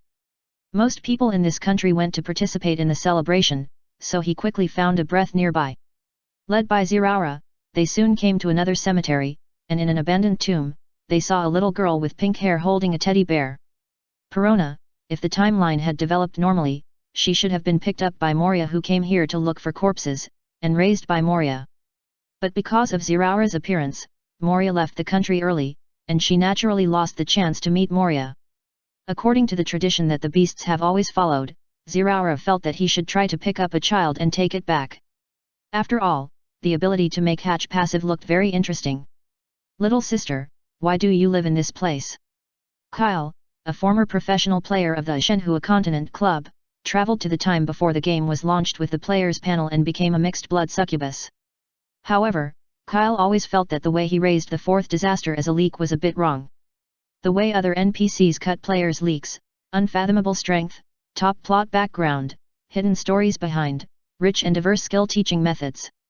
The way you cut players' leaks, pure and lustful face, small pink tail, magic eyes with peach hearts, gorgeous skills, and the smile in the game trailer. Wait, is there something wrong with my adventure in the game world? This book is also known as Succubus Reincarnation, Show Your True Skills in the Game World, How to Raise a Passerby Succubus. My succubus growth story is wrong as expected. End of this chapter. For the fastest update of Arceus's pirate journey, please enter in your browser m.spuin.com. Go to view. Chapter 363, Hunting Activities of the Phantom Disaster. Didn't we agree that there would be no other people? Looking at Perona brought back by Ziraura and Hatch, Farron's expression became a little unnatural. Such a little girl didn't have much impact, but he was afraid that there would be more and more. It has been a long time since the Millennium Dragon moved into the territory of the Beast Pirates, and he has some understanding of this tradition, but he didn't expect that these two people could pick up a child when they went out to travel. This is a special case. Her ability is very interesting, so I brought her back. To be precise, she was abducted back. Perona, who lives alone in the cemetery, naturally has no other relatives. According to her own words, she doesn't remember what people look like. Anyway, she has lived here for a long time. Usually, she sleeps in that tomb, and food mainly depends on some tributes. But tributes are not available every day, sometimes there are only flowers, and the devil fruit is what she accidentally ate when she was hungry not long ago. That is the para-human spirit fruit. The eater can release ghosts that manipulate others to be negative. However, she is not very good at controlling this ability, and sometimes she releases negative ghosts unconsciously to wander around. It was such a negative ghost that attracted Hatch's attention, and it was also very simple to bring her out. She has been living in that kind of place and has no idea about the outside world. The broken teddy bear is her companion, and those released negative ghosts should also be considered special companions. It looks like a doll of a child who died unfortunately, so she was directly lured out under the temptation of Halloween candy. Is this the ability of this child? It feels quite interesting. Looking at the white ghost floating around Perona, Setsuna curiously poked it. Wait, Setsuna. Don't touch that. Seeing Setsuna touching the negative ghost, Hatch hurriedly stopped him, but stimulated by the sound, the negative ghost went straight through the other's body. However, unlike Hatch, Setsuna did not enter a decadent state, but passively entered a transformed state. Characteristics: unyielding heart. In addition to the original ability to convert fear into acceleration, it also gave Setsuna the ability to be immune to negative emotions. Just like the natural system will actively transform its ability to avoid risks when it senses danger, Setsuna's ability was also activated when it sensed the influence of this emotion. Dad, what are you doing with the camera in your hand? This nothing. It's not good to tell others that he intends to keep the other party's black history, otherwise there will really be a washboard waiting for him when he returns home. Little sister, you must control your ability in the future, understand? A lollipop was held in front of Perona by Setsuna, and she only got the candy in Setsuna's hand after she agreed. On January 1, 1503 of the Heian calendar, Perona spent the last New Year in this country, and it was also the first New Year with someone to accompany her. Ziraura and his friend's journey did not end because of this. There was still a month left in the vacation time. Excluding the time for the return trip, they could still make a new trip. On Ghost Island, with the end of the new year, the cotters started moving again. Olga, the auction in Chabayati is about to start again. It seems that there are some good fruits on the list this time. Bring them back. Jin supervises the political situation in Wano country. Quinn controls foreign intelligence and his research list is full. He also has to serve as a cultural teacher and occasionally be taught by Kaido. Shana is doing the work of general secretary and instructor. Ziraura is traveling and Kaido is still out of contact. Olga is the only cotter left for easy arrangement. Don't worry, Lord Arceus, I will take care of it. The cotters of the beast pirates have a high degree of freedom, especially when they are outside. They have a very high degree of self-confidence. At this time, it is Olga's daily activity hunting. However, she is not hunting animals or monsters, but people, those human trafficking groups that are everywhere in the sea. Leaving the belly of the Sea King in 1489, it is now 1503. In the past 14 years, she has been trained by Kaido for at least 10 years. As a person who bears the title of the Three Disasters, she can do a lot of things based on her own preferences. For example, hunting those human traffickers. Every time the auction in Shampoo starts, the human traffickers will become active, and that is her hunting time. Although those human traffickers have a complicated background in the sea, Olga never worries about this problem. Even if some slaves who were captured again leaked her information, no one could find her, because every time she took action, she used a different face, gender, age, and body shape. Everything about her was a mystery. Zoroark's phantom power is no joke. Even if she disguises herself as someone else, she can use various abilities freely. Most people will be let go, and some suitable people and people who have nowhere to go will be brought back by her. Although picking up children is a tradition of the beasts, Olga is definitely the one who brings back the most people. The composition of the beasts is complex, and there are many slaves among them. Every time Olga's hunting season comes, these people are the most excited, and participating in this hunt is their way of revenge. People who have been slaves hate slave traders much more than ordinary people. This is her personal hunting and also the revenge of these people. When the Shadow Fox was about to depart, in the calm belt in the first half of the Grand Line, a pirate ship was also ready to go. The skull was surrounded by 9 snake heads, which was the flag of the 9 Snakes Pirates. The name of this island is Daughter Island. As the name suggests, this country only has women, and men are not allowed to set foot here. The same is true for the members of the 9 Snakes. The king of the Amazon Lily Kingdom will personally lead this pirate group. The crew members are all women, and the crew members are elite warriors carefully selected from the Amazon Lily Kingdom. Every year they go out to plunder the supplies they need. The outer doldrums are their natural barrier. Although they do not have such things as sea stone technology, they have colubrid snakes. That is a highly poisonous sea snake. Even the sea kings will choose to stay away from the ships towed by them. Snake training is almost an ancestral skill of the Amazon Lily Kingdom. Every adult warrior has a special snake that grew up with them. They are not only psychic, but can even act as bows and arrows. The 9 Snakes Pirates outing is not only to replenish supplies, but also a test for their young warriors. Amazon Lily is a pirate country. What is advocated here is violence and strength. No matter old, weak, women or children, as long as they have power, they are the most beautiful. And this year, the 3 sisters of the Boya family also started their first voyage in their lives as young warriors. For the fastest update of Arceus' pirate journey. Chapter 364, 9 Snakes. Sanda, Mary, this is the first voyage, please be careful, only strong warriors can become official members of the pirate group. On the deck of the Perfume Serpent, Boa Hancock educated her 2 younger sisters as the eldest sister. Although they were qualified to sail at the age of 12, they were not combatants. This was the first trial of the 9 snakes for them. They were more like deck chores and lookouts, and got used to the completely different life on the water. But underwater, a diving machine was quietly approaching here.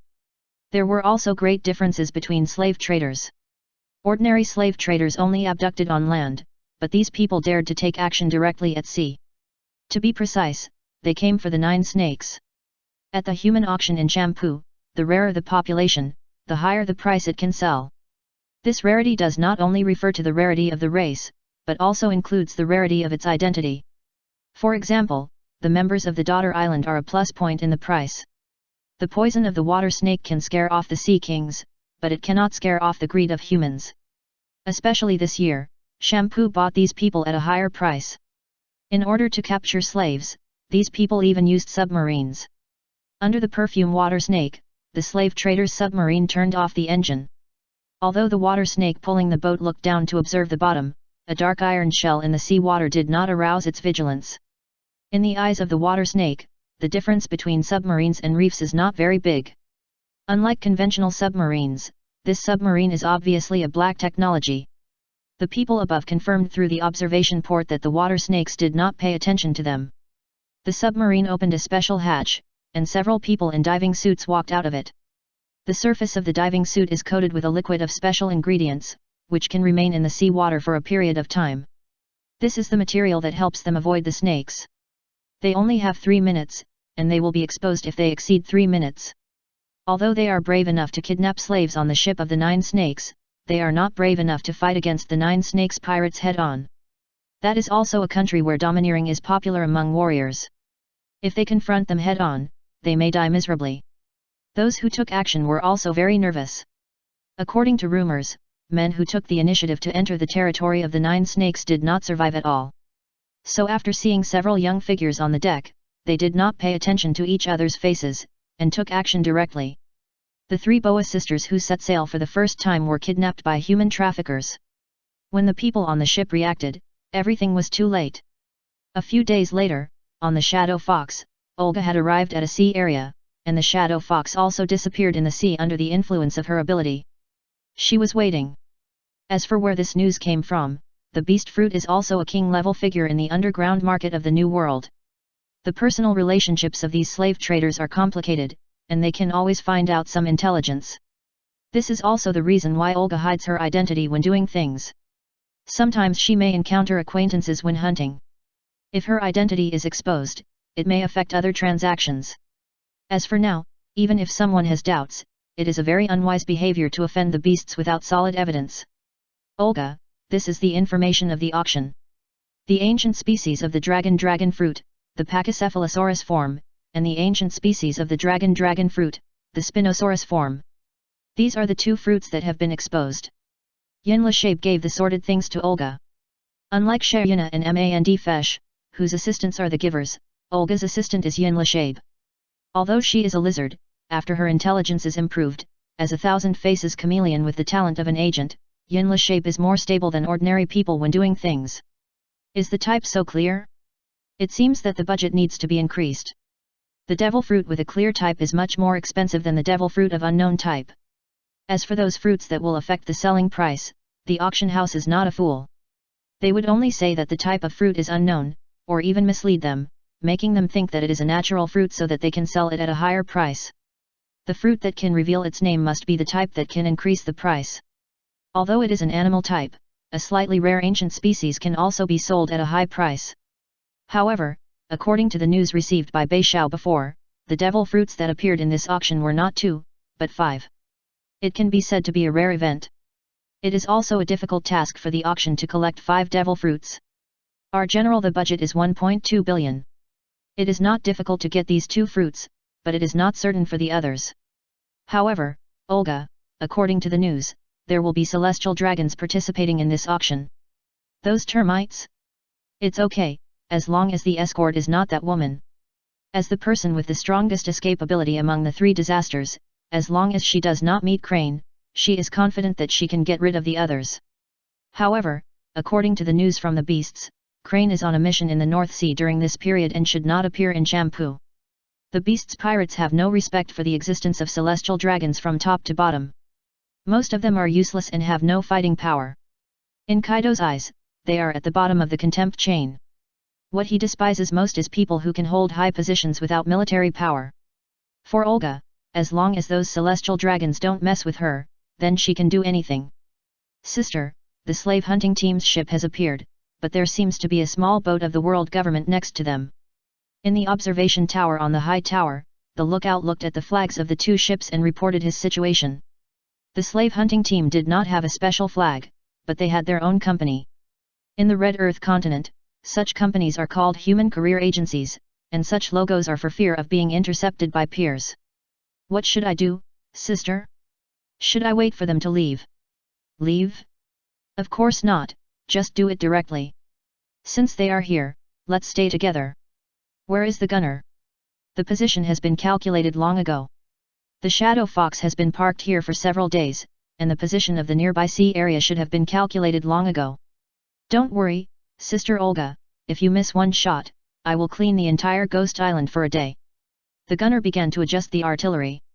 This time it was not a howitzer, but a special cannon. Compared with the lethality of the howitzer, the cannon is more effective when facing large vehicles. Then the gunner who had spoken harshly personally operated the cannon, and with one precise shot he opened a large hole directly at the position of the rudder of the other ship. You did a good job, let's do it. After the enemy lost power, the Shadow Fox also appeared, but the gunner wiped the cold sweat from his forehead. He was clearly aiming at the bow. For the fastest update of Arceus's pirate journey.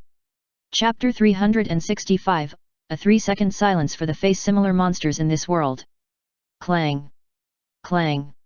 Several claws grabbed onto their side of the ship, and the two ships were completely connected by chains. This was the most traditional way of boarding battle.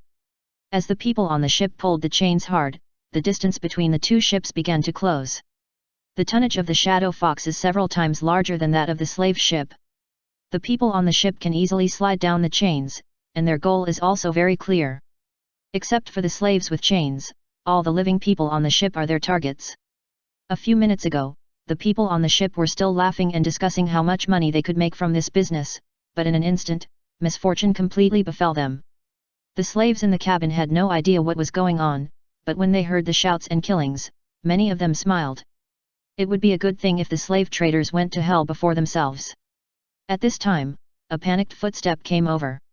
The slave trader who was originally arrogant had become embarrassed at this time. He looked around and ran to a tall slave. Hey, Victorian! Go and beat those guys outside, and then I will give you freedom.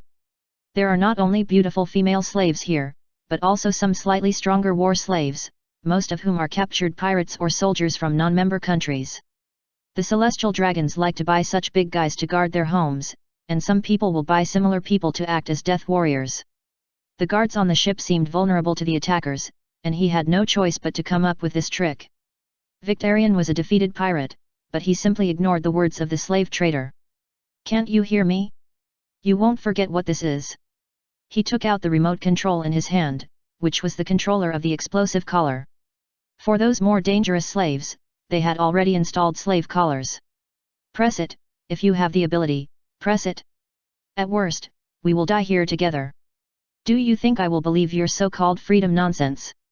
Sometimes people will suddenly figure it out, such as the pirate named Victorian who gave up the idea of living in shame before. If it weren't for the restraint of the chain, he would probably ignore the threat of the collar and directly strangle the opponent's neck. But someone has done it for him, and a beast claw suddenly pierced the opponent's chest from behind him. Don't run away all the time. It'll be hard for me if you do that. After dealing with the enemy in front of her, she shook off the blood on her hand and asked the people in the cages around her, "Does anyone know where this guy put the key? It should be on that guy." The slave next to her pointed at the person lying on the ground in front of Olga, and when she was looking for the key, the slaves became agitated. After all, the other party's actions seemed to want to save them. Sister, sister. Sandasonia and Marigorod felt that Hancock was a little bit wrong. At this time, she was looking in Olga's direction with a slightly red cheek. As mentioned before, Olga often uses a fake face when she goes out. 1,000 faces are not enough to describe her. Since Zoroark's ability can even deceive cameras, there are now many wanted criminals. Some leather suits used by Olga have appeared. If you look for someone according to that photo, you will probably never find the target in this life. If you are unlucky enough to meet a face-matching monster, Olga doesn't know what to say. After all, the disguises she uses are either extremely ugly or extremely beautiful, which is basically beyond the scope of normal human growth. Before she took action this time, she adjusted her face to a very handsome male face according to her own face, and chose a black butler outfit, and dyed her hair red. If you don't know the details, it is easier to mistake this for her brother or something like that. This is the most cost-saving way for her life. As long as she doesn't mind, she will have wardrobes and jewelry all over the world. It's enough to know what that thing looks like. Hancock was born on the Daughter Island. There are no men on the island. The group of human traffickers were the first men they came into contact with. Although they didn't do anything for the price, Hancock had a serious hatred for these people in her heart, and due to the education of the 9 snakes, this hatred was expanding to the entire male group. However, they had not been sold to the celestial dragons by these slave traders, so this disgust was limited, and at this time, Olga in disguise appeared. This world is ultimately about appearance. If Olga had chosen an ugly man this time, the result would probably be different, but facing that handsome guy, she felt something in her heart was touched. But it was just a moment. After Sanda and Mary pushed her, she had recovered. While Olga was unlocking the locks one by one, a bloody incident was happening on the world government's boat. When these slave traders met the pirates who had fought in the New World, the brief contact became a complete defeat. At this time, many people wanted to board the boat, but when they finally escaped, they met Yin Lishabeth in camouflage, and a massacre show like an alien happened on the boat. With the rising flames, the 2 ships sank on the sea, and Olga still did not get rid of her illusion. After all, these were all unstable factors. Everyone, we will stop at the Sabayati archipelago next. You are free now. You can leave on your own at that time. Of course, you can also choose to stay and join us. Can you take us home? My home is... No, saving you is a personal hobby, but we have no obligation to take you home. However, you can leave your address and we will drop you off nearby if it is on the way. This is their custom. She will not send people home one by one. Saving people is saving people, and what happens next has nothing to do with her. Sanda Sonia originally wanted to ask this question, but Olga's answer directly blocked the rest of the words. The 9 snakes are located in the doldrums, and it doesn't look like it is on the way. But now at least they are free, and they can only take one step at a time. When the Shadow Fox arrived in Sabayati, the number of people on the ship was reduced by 90% in an instant, and the money on the slave ship was distributed to them for travel expenses. In Olga's opinion, this is already very benevolent. Hancock and others did not leave, because there was no ship to the 9 snakes, and they did not know how to go back when they left the 9 snakes for the first time. At the same time, some people led by Victorian did not leave. In their opinion, staying is more cost-effective. For the fastest update of Arceus pirate journey, please enter m.spuin.com in the browser to view. Chapter 366, Rob him. Sister, what should we do? The backbone of the 3 Boa sisters is still Hancock. Although her figure is not as good as her 2 sisters, she is much stronger than her 2 sisters in terms of strength. She has also established her status as the eldest sister in the environment of the 9 snakes. Other places can also try to buy tickets back with money, but the 9 snakes are obviously an exception. Wait a little longer. We can talk to them. Amazon Lily will definitely be willing to pay for this. Although she thought Olga was very handsome at that time and her heart was a little turbulent, she had not experienced the torture of the celestial dragons, so she was not so crazy that she lost her mind. It's just that this is not inconsistent with her desire to stay for a few more days. From Olga's mouth, she can learn that she still has things to do in the Sabayati archipelago. She plans to discuss with the other party after the other party is done with this matter. Even if they can't land, as long as they can reach the nearby sea area at a specific time, they will be able to meet the 9 snakes ships. As for the affirmation she mentioned, it was because of the national conditions of Amazon Lily. The situation of Daughter Island is very special, and the population source depends entirely on some warriors who go to sea. And 100% of the children born on Daughter Island will be daughters, which seems to be a strange feature of this island. Such a country naturally values population, so she has this confidence. While the 3 sisters were whispering, Victorian knelt on one knee in front of her. I want to join you. Well, sure, just follow our ship back then. This I'm also a pirate with a bounty of 50 million. If they hadn't played dirty tricks, I wouldn't have been caught so easily. If they gave me enough manpower, I wouldn't be afraid of the Navy fleet. Looking at the other party's indifferent expression, Victorian felt that he was despised. He believed that he was different from those ordinary people. On the one hand, he stayed because it was dangerous without his own ship and crew, and his body was relatively weak. On the other hand, he wanted to repay the other party for saving him, so he chose to stay. Compared with combat power, his ability to command naval battles is stronger, but after arriving at the Grand Line, due to the lack of high-end combat power, his command ability has been greatly reduced. The Earth is weakened. It's just that the other party seems to treat him as an ordinary person, but when he said his bounty, Olga's expression didn't change at all, and even the people on the ship didn't react. This amount is nothing in the New World. The trained givers can reach this level, and such people can form a team within the Beast Pirates. And this indifference made him feel that his decision was right. Those who look down on the 50 million bounty must be stronger than this. If he thinks so, he seems to follow the right person. His original plan was to rely on another powerful pirate group after entering the New World. Now it seems that he seems to have made a very correct choice.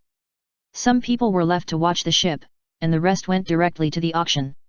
Hancock and the others were also asked to stay on the ship temporarily. At the auction, Olga and Elizabeth, who were disguised, sat in the corner, and in the backstage of the auction, the owner of the auction was furious because the slaves were lost again. Such things have happened from time to time in recent years. There will always be unknown forces and inexplicable newcomers who kidnap those slaves. I tell you. If the celestial dragons are not satisfied this time, you will not have an easy life. Hanging up the den mushi angrily, the boss here looked at the auctioneer of the auction. It's up to you. Try to make the celestial dragons spend all their budget before then, otherwise there may be trouble. Although the celestial dragons' wealth is exaggerated, they also have a budget.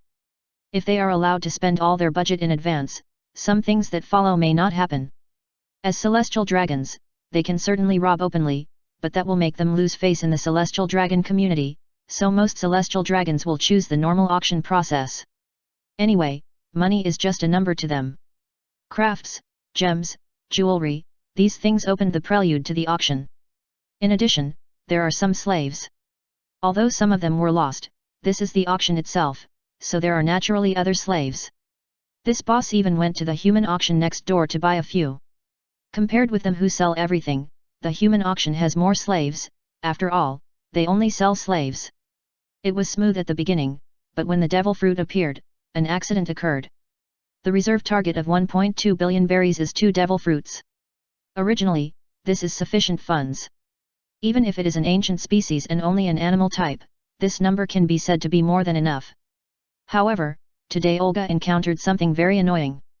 300 million berries. 400 million. 600 million. Asshole. Looking at the shouting side, Olga cursed in her heart, because the celestial dragon had inexplicably set his sights on these 2 devil fruits. She only tentatively called out the price for the first 3, and gave up the fight when she saw someone trying to compete. But the celestial dragon had no intention of giving up. This time, he didn't seem to see a slave that was satisfactory enough, so he set his sights on this devil fruit. The 2 devil fruits were sold separately, and at this time the celestial dragon had already brought the price to a price that she couldn't afford. Who is the person who dared to bid with me? While Olga cursed inwardly, the celestial dragon was also very unhappy. He was already a little unhappy that he didn't see the slave he wanted. He didn't expect that someone would dare to bid with him now, causing him to spend a lot more money. Hababo Sheng, it should be just some ignorant person. Humph, send someone to follow him. If you dare to bid with me, you will have to pay the price. I just didn't find the slave I wanted. This. Yes, as you say. The people around him seemed to want to persuade this celestial dragon, but they immediately changed their minds when they heard the other party's unhappy voice. It's better for others to be unlucky than for themselves. At the same time, Olga also gave up the bidding. Olga, don't we want the fruit? That's the order of the captain and others. No, of course, but we have to change the method. What? Rob him? We are pirates, there is no problem in robbing others' things, right? Although Olga rarely led the team to rob, hunting slave traders can't be regarded as robbery, but her identity has always been a cadre of pirates. Not doing it doesn't mean she won't do it. As for the consequences of doing so, the robbing of the celestial dragons was her disguised illusion. What does it have to do with her Olga? After thinking for a while, she decided to put on the vest of Prilt again. Something happened temporarily, so today is the 4th update, and the daily update will be postponed for 1 day. For the fastest update of Arceus pirate journey, please enter m.spuin.com in the browser to view. Chapter 367, Have you seen my bicycle? Although it is a big trouble to touch the celestial dragons, there will be no trouble if no one knows that it was her who did it. The Sabayati archipelago is not far from Marineford, and the Navy's warships can arrive here quickly, but because this is Sabayati, many things are much more convenient. Because the Navy will not launch indiscriminate attacks here, the only way to the New World is to go through the Red Soil continent or the underwater Fishman Island, and the Alkaman mangroves in the Sabayati archipelago have derived a unique soap bubble culture. If the Navy launches the demon-killing order here and destroys the entire Sabayati archipelago, it will be a devastating blow to the pirates of the Grand Line. Only a few have the ability to fly, and even fewer can build submarines. But they didn't do that, and even let these pirates operate right under the noses of the world government's offices. This was related to the policies above. Whether it was blocking the road to Sabayati or destroying Sabayati, it had nothing to do with him. It is not in line with our policy of diverting conflicts. And they are unwilling to face the pirates rioting in the New World. The Sabayati archipelago is now full of pirates, navy, civilians, nobles, and officials of the world government. It is a mixed bag. It is impossible to launch indiscriminate attacks in such an environment. Olga, who has made up her mind, suddenly remembered something. Since she was going to rob it anyway, she might as well rob it thoroughly. So she started bidding with the celestial dragon again. The result of this was that the celestial dragon got angry. It was the first time he met someone who dared to bid with him. In the past, those people didn't dare to bid when they heard the name of the celestial dragon. The auctioneer on the field was also panicked. It was a good thing to meet the celestial dragon at the auction. As long as they didn't anger those so-called celestial dragons, they would usually give a high price directly, saving time and effort. As a result, someone actually got into trouble with the celestial dragon today. 100 million Baileys. 100 and 100 million. 300 million. 300 and 100 million. Olga would raise the price slightly every time. If it weren't for the fact that the auction house wouldn't arrange a shill when there were celestial dragons, he would have suspected that this was one of his own. The celestial dragons didn't turn hostile at the beginning of the bidding. He was enjoying the pleasure of using money to pressure others, but Olga's bidding later changed. She actually used the number of 1 Bailey to pressure others. What is the concept of 1 Bailey? It can't even buy a newspaper. The denomination of 1 yuan is almost extinct in the market. This is already unbearable for celestial dragons. So he chose to take out a gun. He took out a pistol made of gold. For celestial dragons, they think that ordinary pistols are not worthy of their status. If the nature of gold is not suitable for making bullets, I'm afraid the bullets of their pistols will all be gold. After pulling out the gun, he fired several shots in Olga's direction. For a moment, the auction hall, which was still bidding, fell silent. The next moment, everyone here fled outside, fearing that they would be affected by the angry celestial dragons. This is the end of bidding with me. Hey, you guys go and see if he is dead. Olga sat motionless in her seat. It seemed that she was shot, but in fact she was discussing a very important topic with Yin Elizabeth. Yin Elizabeth, do you remember what the laughter of that poulet was? Those iconic laughs are like ID cards in this world, especially for the group of pirates. She was thinking about what kind of laugh she should make. I don't remember. We haven't seen him alive. When the two of them were rescued from the belly of the Sea King, Poulet had already sunk into the sea. Even the imitation of his face was based on the bounty order. She asked about the laugh and naturally got no answer. Well, forget it, just do it. Looking at the guards of the celestial dragons approaching, Olga slowly stood up. Of course, what the guards saw was not the case. In their eyes, a man with a hood rushed towards them. She did not use skills or Zoroark's claws, but snatched the knight's gun from a guard. The illusion can deceive the present, but it cannot be preserved forever. The wound left behind is likely to reveal something, which is different from the original goal, so she used the opponent's weapon. The guards of the celestial dragons are also well-trained warriors. They are not inferior to the elite soldiers of the navy in heavy armor, but facing a big pirate cotter, this strength is not enough. Although she snatched a lance, Olga was more swinging it. The cotters of the beasts have some experience in the use of blunt weapons. After all, they have been trained by Kaido himself. The guards who were approaching were knocked to the ground one by one, and Olga, disguised as Prilt, also rushed towards the celestial dragons. "What are you going to do, you bastard? That's a celestial dragon." Someone on the side questioned Olga, and an alarm suddenly sounded in the auction hall. "Hey? I'm robbing a celestial dragon. I've been enduring him for a long time." Olga didn't call her name. It was abnormal to call out Prilt's name at this time. Prilt didn't give people the impression of being a fool. "That guy is very smart." Throwing the lance in her hand to knock the last guard away, Olga came directly in front of the celestial dragon. She didn't do anything, but the celestial dragon grabbed her neck with a sullen face, and occasionally stretched out his hand and waved it forward weakly. The power of illusion affected his brain. In the celestial dragon's cognition, a man directly pinched his neck and lifted him up. The huge grip made him feel like he was about to suffocate. The essence of illusion is deception, and the weaker the enemy, the stronger Olga's deception ability is. Facing an enemy with strong observation haki, she can only temporarily deceive the opponent, and facing an ordinary enemy, she can make him unable to distinguish between true and false. But facing a waste like the celestial dragon, she can deceive the opponent's organs, so that he will feel suffocated. She just stood there and achieved her goal, and Prilt's face was engraved in the mind of the celestial dragon. At the same time, the news of the attack on the celestial dragons has also spread to the Navy branch in the Sabayati archipelago. Those who escaped have already notified the Navy, otherwise if the celestial dragons really got into trouble, they would probably be held accountable. This kind of thing is no longer something that their branch can handle.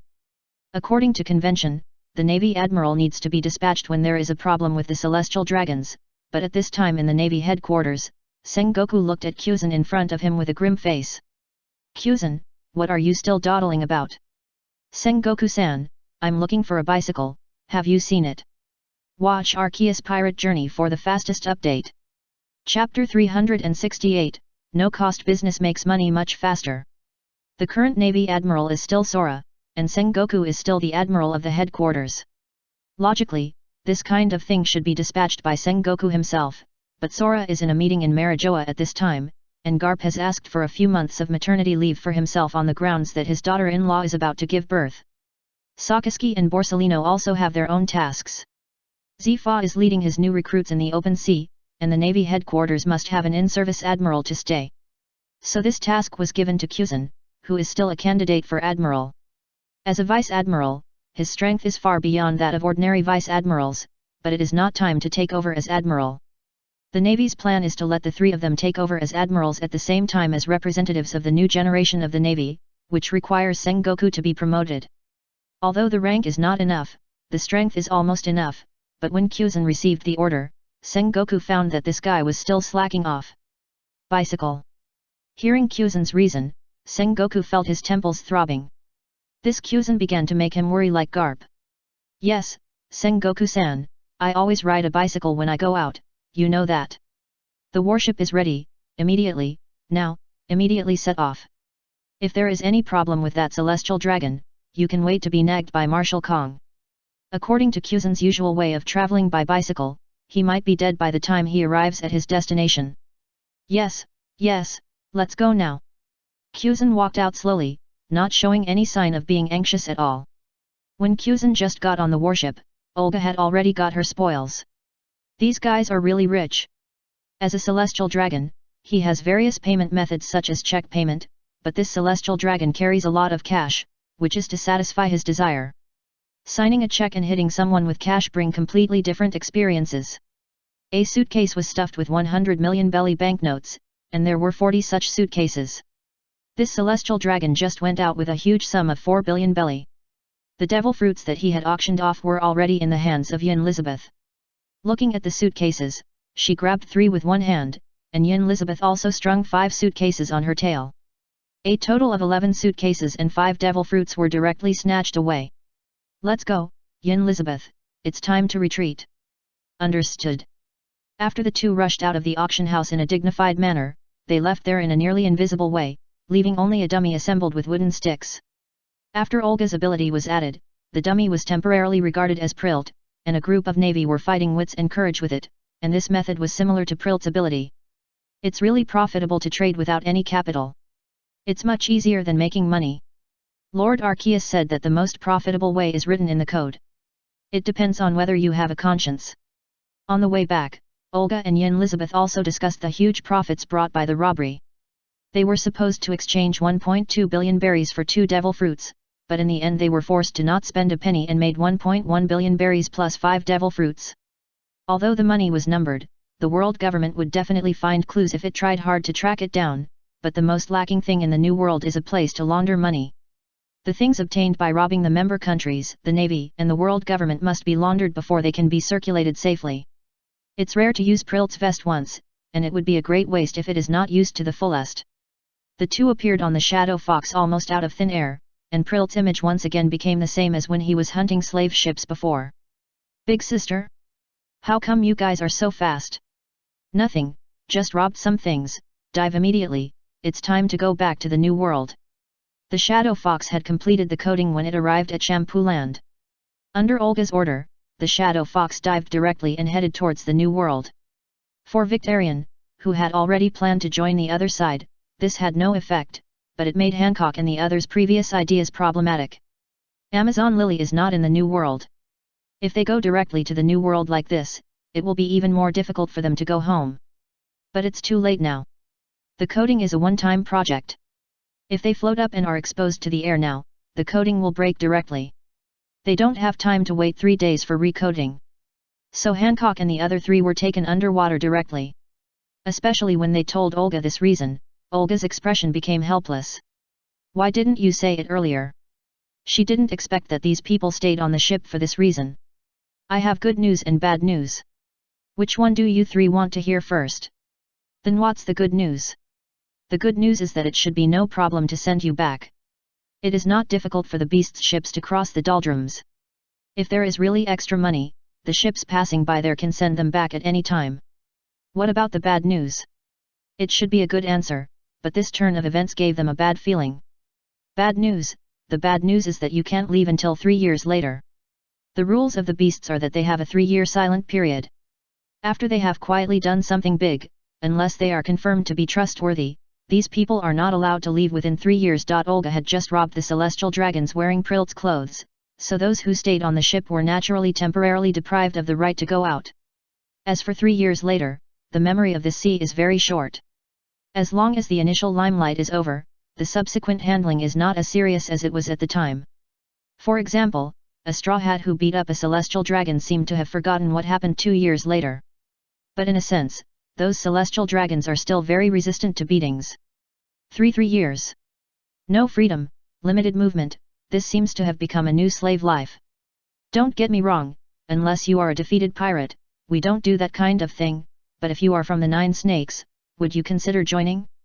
I heard that the people of the 9 Snakes are all powerful warriors, and the captain should be very interested. According to the tradition of the beasts, Olga continued to recruit.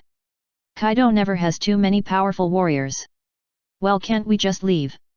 I'm sorry, no, don't make me do something embarrassing. The 3-year silence period is for those who are willing to cooperate. If you are unwilling to cooperate, it will not be 3 years of silence, but you will just disappear from the world. For the fastest update of Arceus's pirate journey. Chapter 369, Amazon Lily's Lily View. Sister. The threat in Olga's words is self-evident, and they naturally look at their sister who they rely on weekdays. In fact, in Amazon Lily, the extreme disgust for men began when Hancock returned to the country and became the new Amazon Lily Emperor. Before that, although Joshi was a male-restricted area, the women of Joshi did not have such a strong disgust for men. Although it is a country of women, there is no mother-child river after all, and men still have to rely on men to give birth to offspring, which leads to the frequent occurrence of warriors who go out to fall in love with people outside and return to Joshi after getting pregnant. This is the only source of population for Amazon Lily, and it has always been this way. The 3 views of warriors who have been out and those who have not been out are also very different. At least those who have been out have a certain understanding of men. Can we call to inform ourselves of our situation? Yes, but we can't say anything extra. In that case I have no problem. It is not a big problem for her to stay out for 3 years temporarily. Some warriors have told her some love stories, and she feels that she has encountered them. Under Olga's supervision, they made a phone call to report their safety. However, the next moment, Hancock's heart changed a little. Big sister, we are about to reach Fishman Island. Do you want to go in this time? No, go back to Ghost Island directly. It's better to be safe this time. Although they were going out to sea for the first time, they also understood that Big Sister was a name for women. Not only the three of them, but also Victorian was shocked by this name.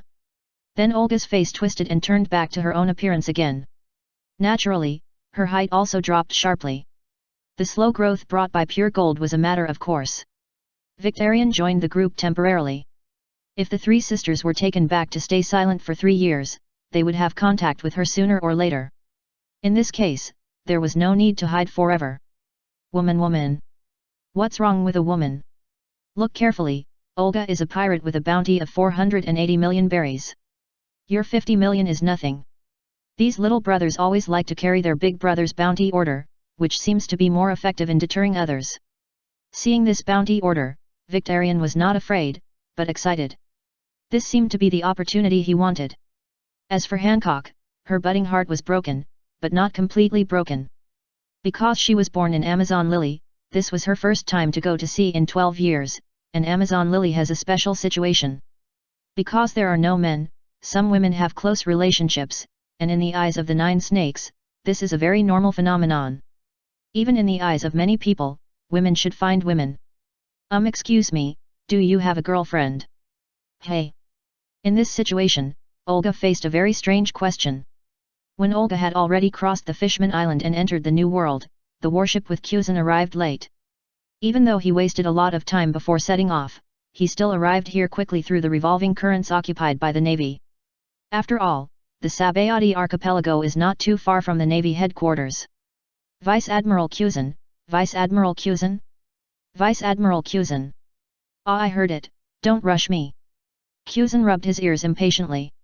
Although he stepped onto the warship under the urging of Sengoku, he still couldn't change his current personality. He put on a blindfold as soon as he got on the warship. Before the O'Hara incident, he would not do this, but would directly complete the order. At that time, if he was disturbed from sleeping, he would have a serious morning grumpiness, but now these seem to have become irrelevant. Burning justice has become lazy justice. He has no enthusiasm for such things as safeguarding the interests of the celestial dragons. What's the situation on the island? According to the report of the Shamputi garrison, the criminals fought fiercely with the garrison after robbing the celestial dragons, and then left here after being defeated. However, they only found the broken puppets at the scene. In other words, the celestial dragons are fine, and the perpetrators have escaped, right? That's right. Turn around and go back. Lieutenant General Kuzan, in that case. You are right, then. Let's target the illegal area and eliminate the dangerous elements here. On this day, in order to complete the task, Kuzan attacked the pirates gathered in the illegal area, and many ice sculptures appeared in the Sabayati archipelago, but there was no robber among them. In the hospital in the Sabayati archipelago, all the patients in the hospital were driven out because the celestial dragons believed that they were not worthy of being in the same hospital with them. He was breathing oxygen in the bubble helmet and describing the appearance of the murderer. Hababo Sheng, is this the case? Almost, catch him. I want to turn his whole family into slaves. Let them experience all the pain. Without saying a word, he started breathing oxygen again. According to the doctor, he was just a little bit away from death due to brain hypoxia. Death drama prelate. Yes, Vice Admiral Kuzan, according to our comparison, it was this person who attacked the celestial dragons, and according to the description of the Navy at that time, that person's ability also matches that of this prelate. How many years has this guy disappeared? This according to the investigation of the intelligence department, it has been more than 10 years, and we don't have enough authority to know more about him. Not enough. If he can't investigate someone with his authority as a candidate for admiral, then there is only one possibility left, that the world government is concealing that guy has a secret. But this matter is just right for Kuzan, he just doesn't want to deal with this mess, and he takes the pirates who were frozen into ice sculptures and directly returns to the Navy headquarters. And while Kuzan continues to fish, someone has already been unlucky. In Marijoa, Spandine once again received the scolding of his boss. You useless bastard, if you hadn't lost that guy's life card, would we be so passive now? The pure gold issue hasn't been resolved yet, and this guy dared to rob the celestial dragons. Tell me, what should we do next? This, sir, I think this is an opportunity. He has been silent for so many years and suddenly did this. I'm afraid he has other intentions. In terms of fooling his superiors, Spondane's IQ never drops. Under his deception, the CP agency once again increased the manpower and material resources to investigate Prilt. However, the next moment after he hung up the phone, Spandane, the CP5 chief who had just taken office, suffered domestic violence from his father. To see the fastest update of Arceus's pirate journey, please enter m.spuin.com in the browser to view it. Chapter 370, Looking at the girls in front of him, Jack fell into deep thought. The bounty for a dead person in Prilt has skyrocketed again, even reaching 1 billion Baileys, and there is a hard requirement that he must be captured alive. For a while, many people were excited about this. Both the Big Mom pirates and the Whitebeard pirates wanted to capture this guy in exchange for a bounty. That was a way for the big pirates to deal with defeated pirates. As long as they found a middleman, they could also get a bounty from the navy. The robbery of the Celestial Dragons was also made into a front-page headline by Morgans. Compared with this news, the incident of the slave ship became insignificant. Olga spent some time to understand the 9 snakes concept. This seemed to be a problem of the growth environment. According to the parenting concept proposed by the beasts, she taught the children at this stage step by step. After all, there are many children now. What they want to cultivate is the new generation of the beasts, not a group of problem children, so parenting and youth education have become the top priority. In view of this concept, she did not immediately make it clear to the other party, but chose to contact the other party little by little and popularize the conventional concepts of the outside world to her. When she was close to Onigashima, she saw a 1,000-year-old dragon flying over the sky, carrying various things on its back. She returned to Onigashima almost at the same time as Setsuna and Ziraura, who were traveling. After the ship returned to the port, the ship's affairs were temporarily handed over to Elizabeth, and her trust in Elizabeth was higher than that of ordinary people in their deputy. Well done, Olga, this is like a pirate. Kaido had returned from his trip not long ago. It was thanks to him that there were no manpower available in the Navy headquarters. Pliert died in his hands, and Olga's purpose of going out was also related to the batch of fruits, so the information in the newspaper has completely explained that it was Olga who did it. As he said that, he threw the wine gourd in his hand directly to Olga. Looking at the wine gourd that was taller than herself, Olga opened her arms and barely caught it. Captain! This kind of thing is very dangerous, you know. You dare to rob even the Celestial Dragons, are you still afraid of this? Do you want to drink some wine? This is a rare treasure. Looking at Kaido's appearance, Olga was sure that he was drunk. No wonder there were no ordinary pirates on the upper and lower 3 floors when he came in. It is estimated that they all hid. It was not wise to report intelligence to Kaido like this, as he simply could not remember it. Just as she was thinking about what to do next, Arceus appeared, followed by Ziraura and Setsuna with Perona. Lord Arceus, the captain. He drank too much, don't worry about him.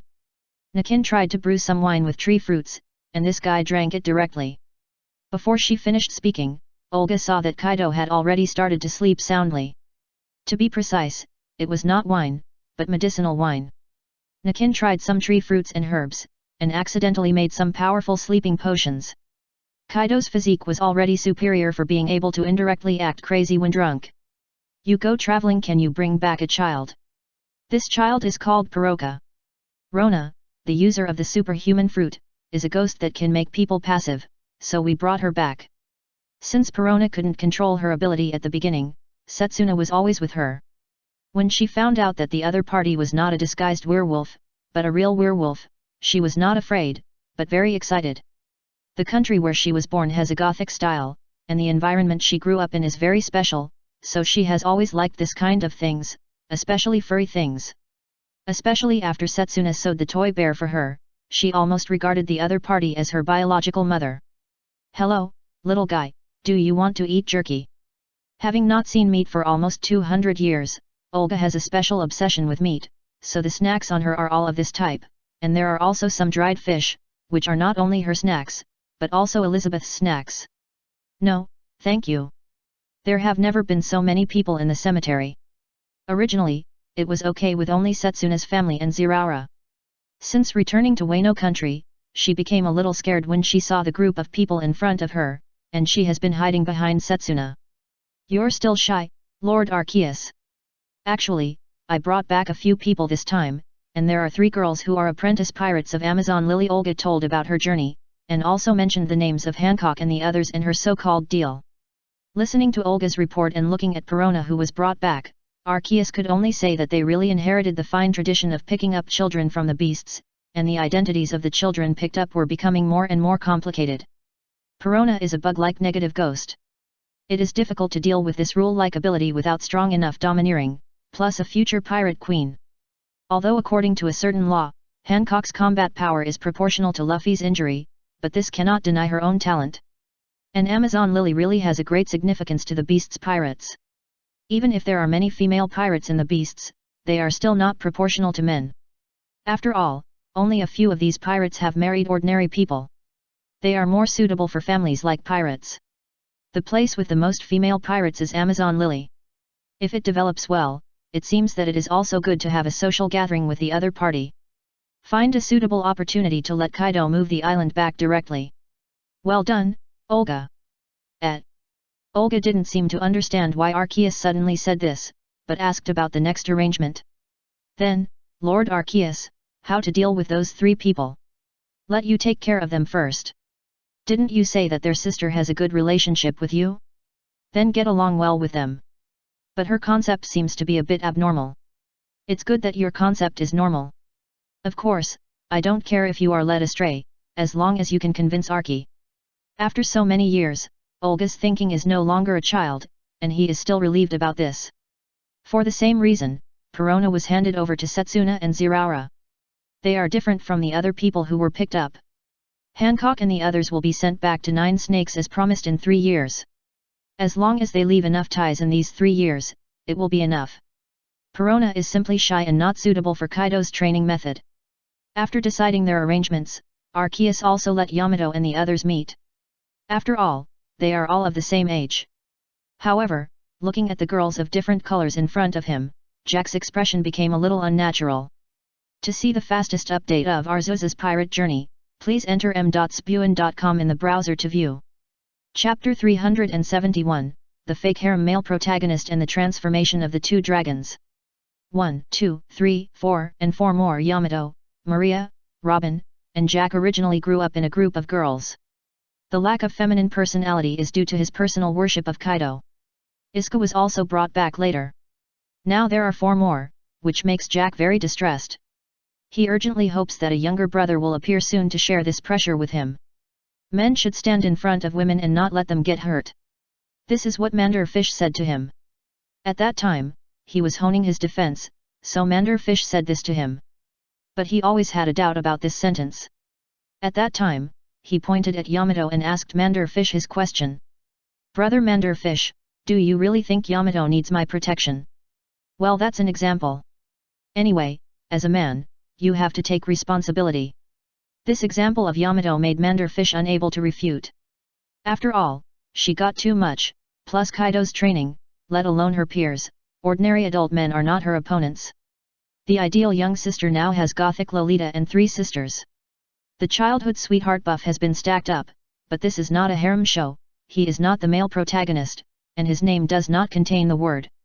His intuition told him that let alone opening a harem, even if he tried to be a time management master, he might encounter the biggest crisis in his life, such as the double element punishment of light gravel of electricity and grass.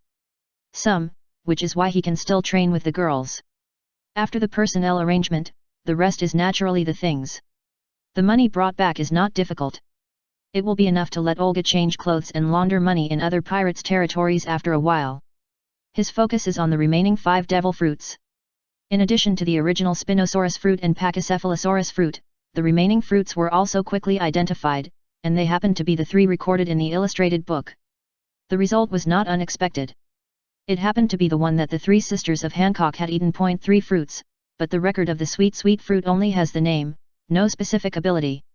If Quinn's illustrated book was obtained from the original laboratory, then the version in the hands of the world government should not be much different, and I'm afraid they don't know the effect of the sweet fruit.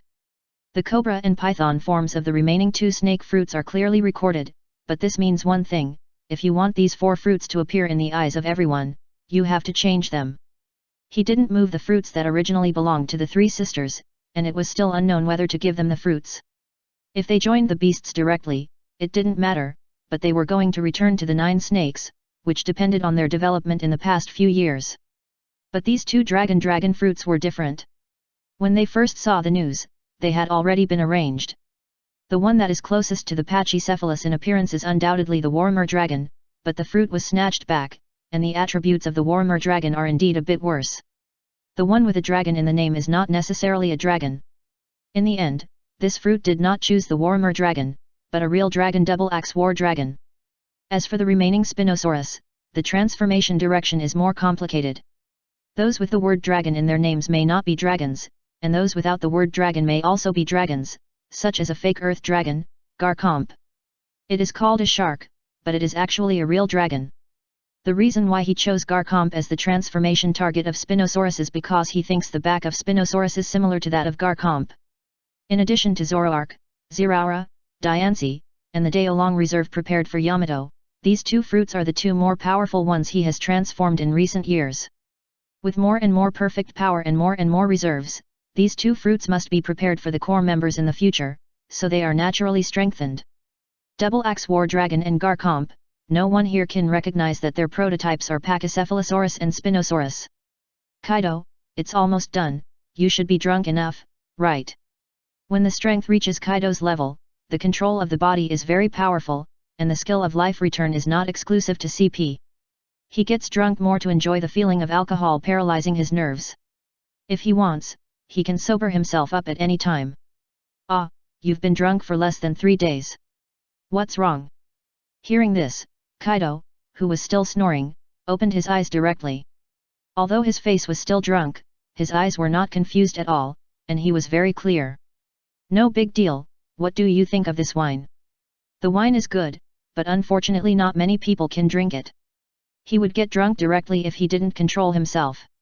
Few people can drink this kind of wine that is comparable to a sleeping potion. Many wines in the pirate world have low alcohol content. If you sell this, you really can't get through 3 bowls.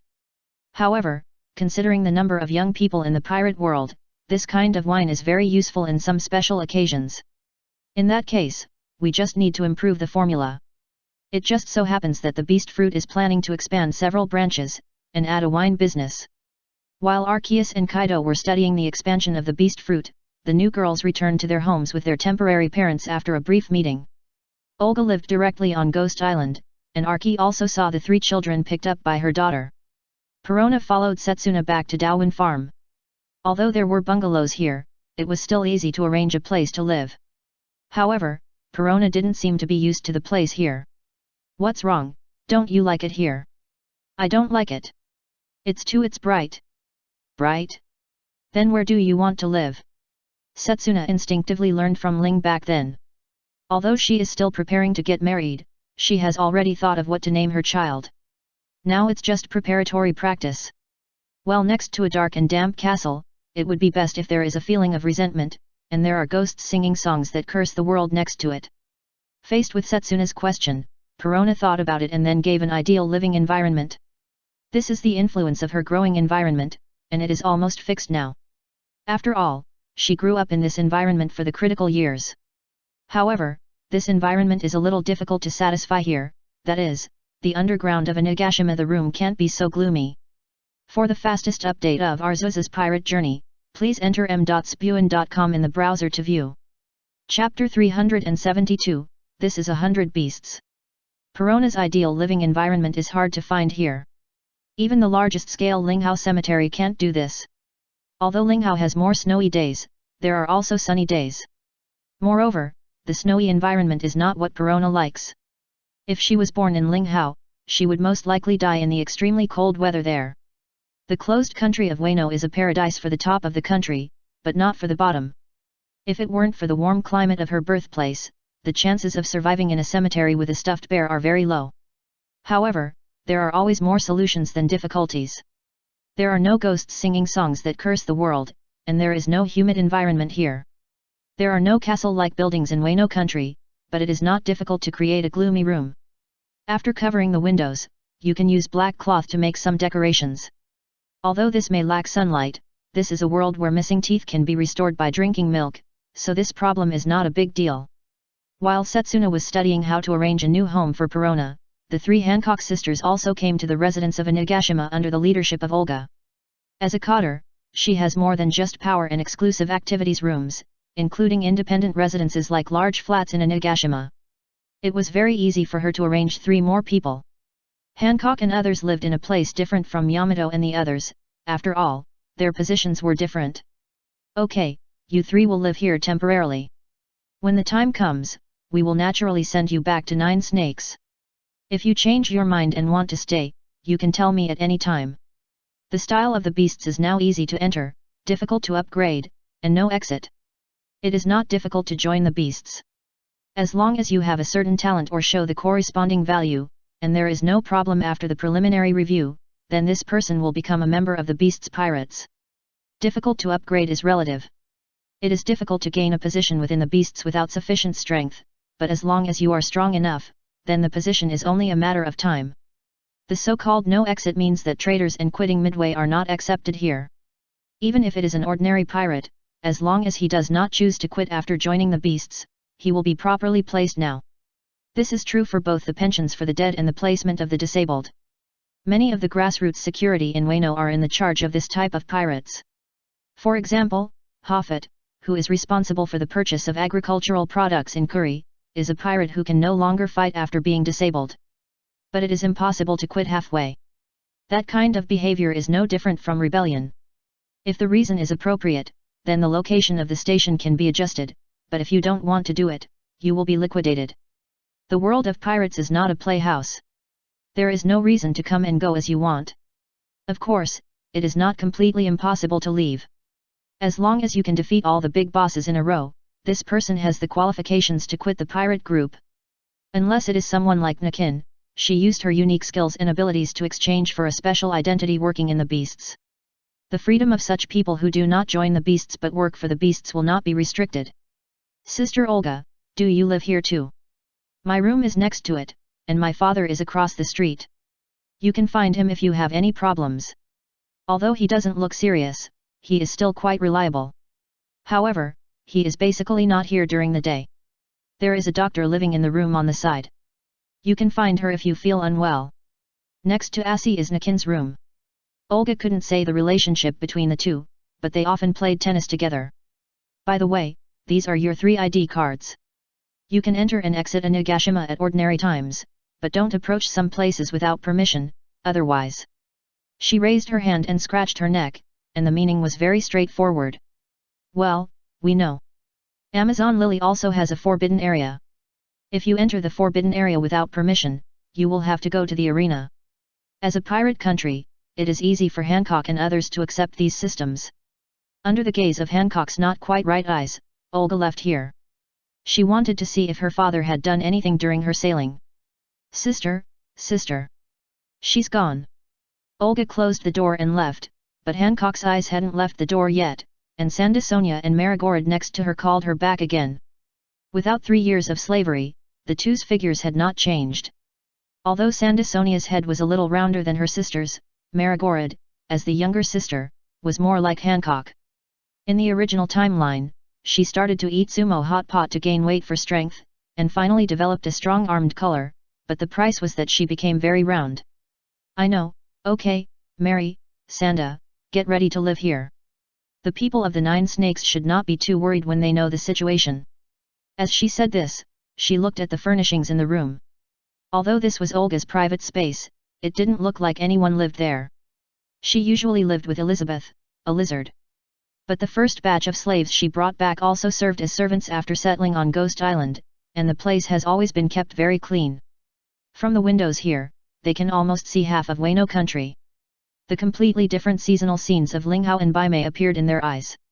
Even the tree that was replanted in the flower capital can see some shadows of the treetops. Although Wano country is called a country, its land area is not too large. It is more than 4,000 square kilometers and has a population of more than 1 million. It is just a nice city in other places. What a beautiful country, where is this place? Olga didn't tell them the name of the country. They only knew the word Ghost Island. Sister Beast Pirates, do you know this pirate group? Beasts. In the minds of Amazon Lily, the Great Pirate Era is an era where everyone can become a pirate. They are not aware of the changes in the outside world when they set sail for the first time. When Olga's subordinates showed her bounty order, they just waved it.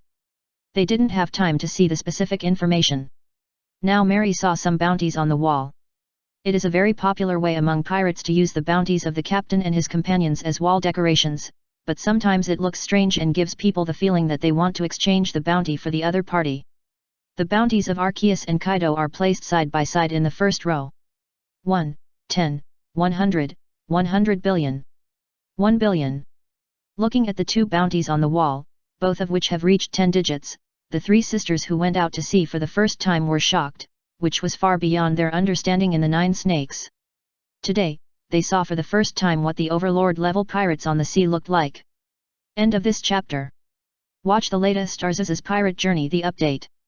Chapter 373, The Bandit Suppression Activity that Kills People and Destroys Their Hearts. April 8, 1503, Rain. It has been a while since the trip ended. There are many more children on Onigashima, and everyone seems to get along very happily.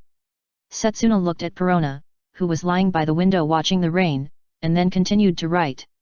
Perona seems to like rainy days very much. This is the first time I see her like the outside so much. She also named her teddy bear Kumasi. She seems to like this toy very much. I wonder if I can ask Lord Arceus to change the teddy bear. Now Arceus gives people a sense of omnipotence in the beasts.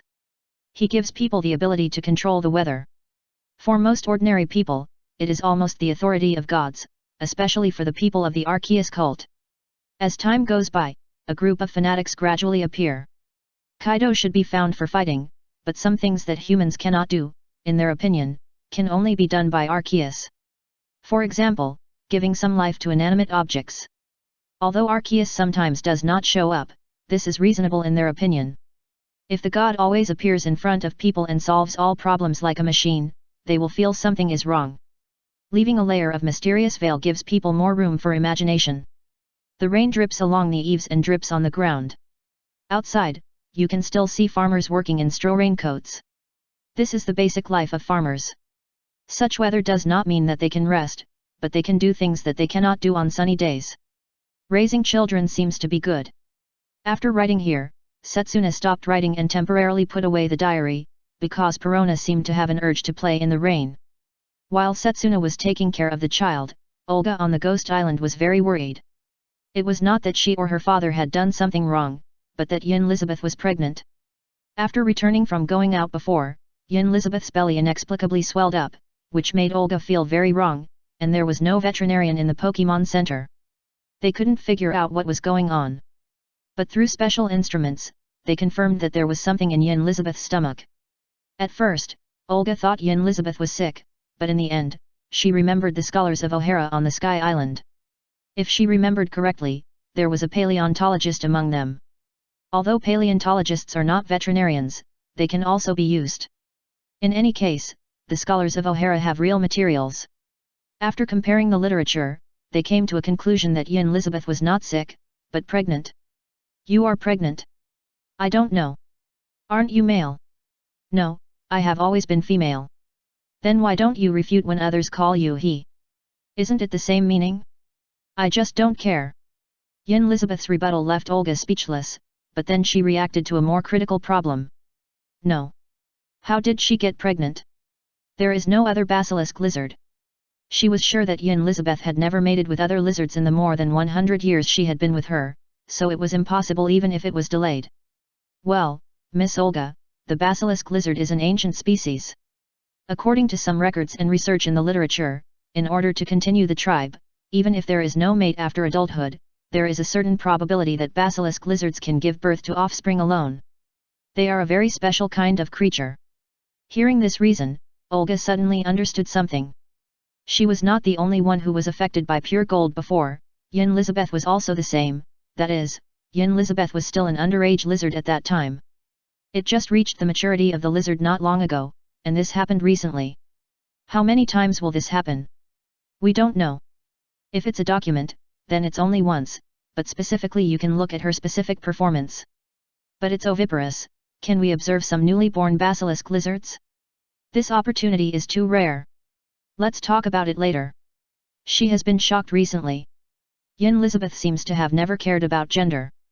Hermaphroditic reptiles are not uncommon, but individual pregnancy she feels that her understanding is not enough. On the other side, Daowin Farm stopped Perona's behavior and continued to write the unfinished diary. Children don't seem to be so fun. I understand how my parents felt when I left Xiuaohu.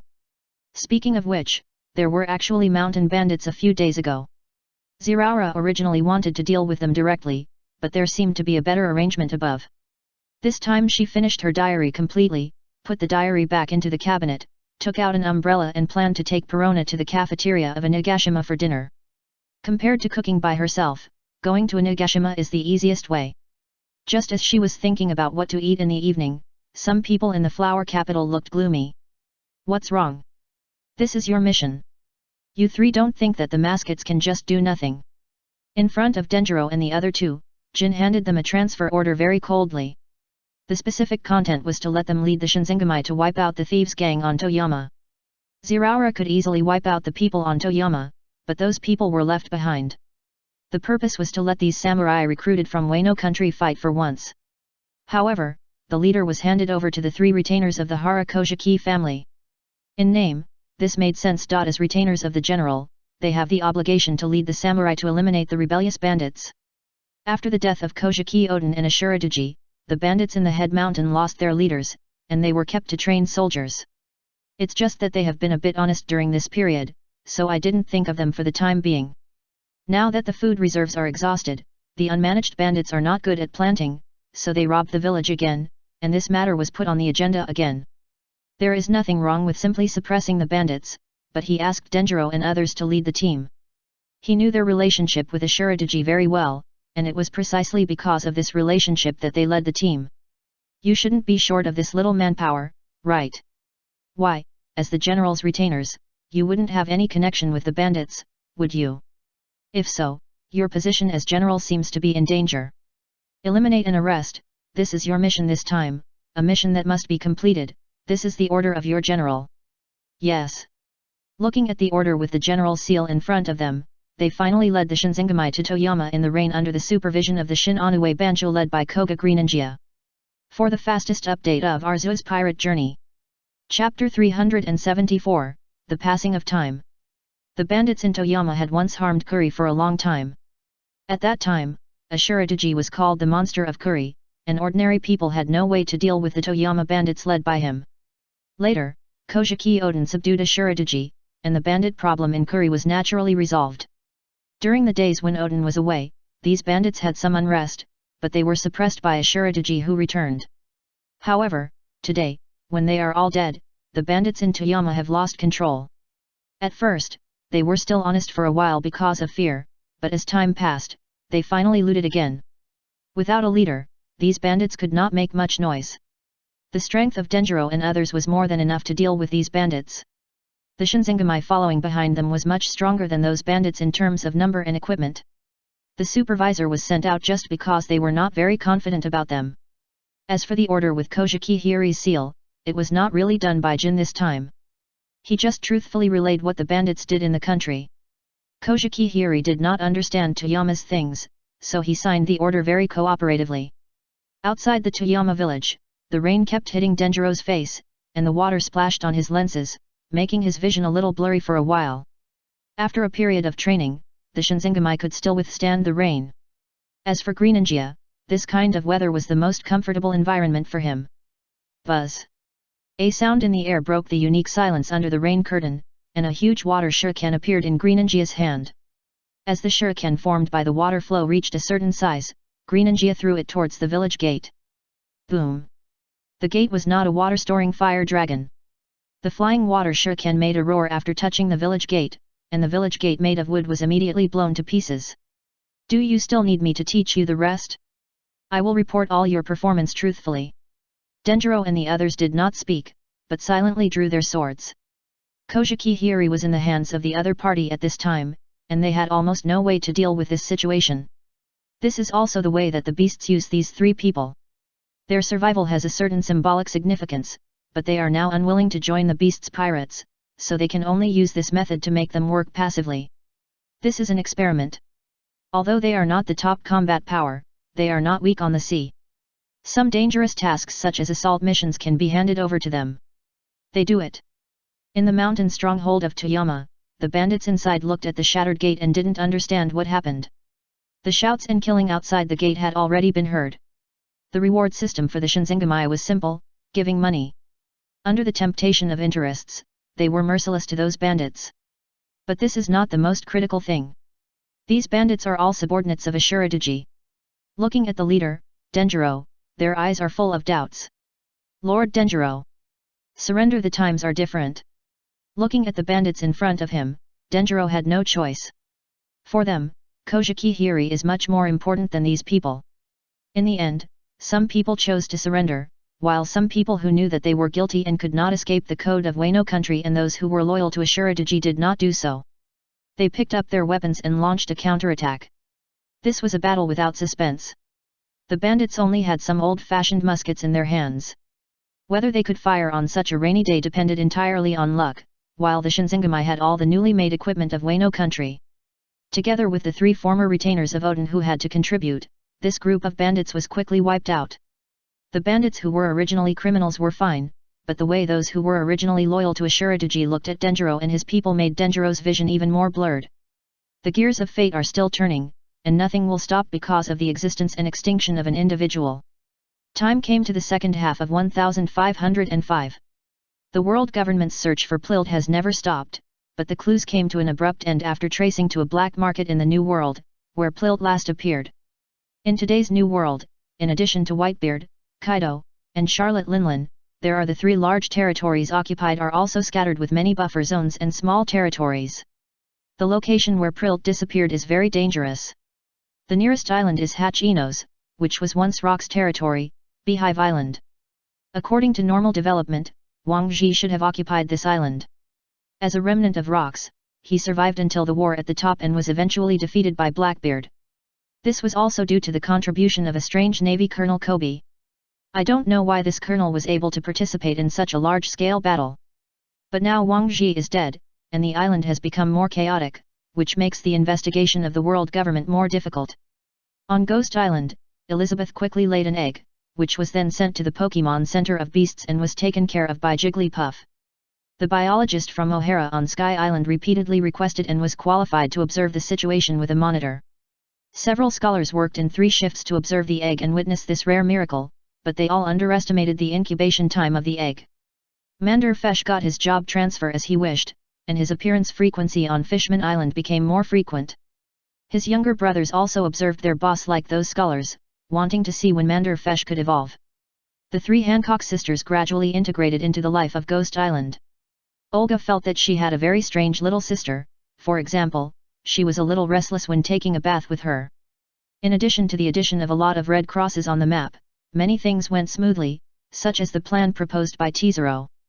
The internal reorganization of the 100 Beasts fruit was large-scale. Although the name of the company did not change, there were many more departments. Compared with the original 100 Beasts fruit, the current 100 Beasts fruit has become a holding company. With money as a way out, Tesoro also established relationships with some officials of the world government.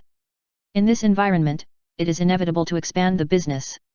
Just like he can welcome the arrival of the celestial dragons with a smile, while cursing him in his heart. Without tearing the face, only the celestial dragons can be used to fight against the celestial dragons. Not long ago, he used a natural blood diamond to gain the attention of a celestial dragon who loves jewelry, and through him dealt with a celestial dragon who had ideas about Stella. However, this also made him hate the celestial dragons more and more. For the fastest update of Arceus's pirate journey, please enter m.spuin.com in the browser to view. Chapter 375, Bear God and History. October 27, 1505, Sunny. Time always passes quickly. Perona has grown up a little bit, but her hobbies are still a little different. She and Robin can talk very well, and they are very compatible on some topics. Halfway through writing, she propped her cheek with one hand and looked at Ziraura who was exercising and Perona who was playing with a teddy bear. She and Ziraura got engaged half a year ago. Although the process was slow, life was sweet.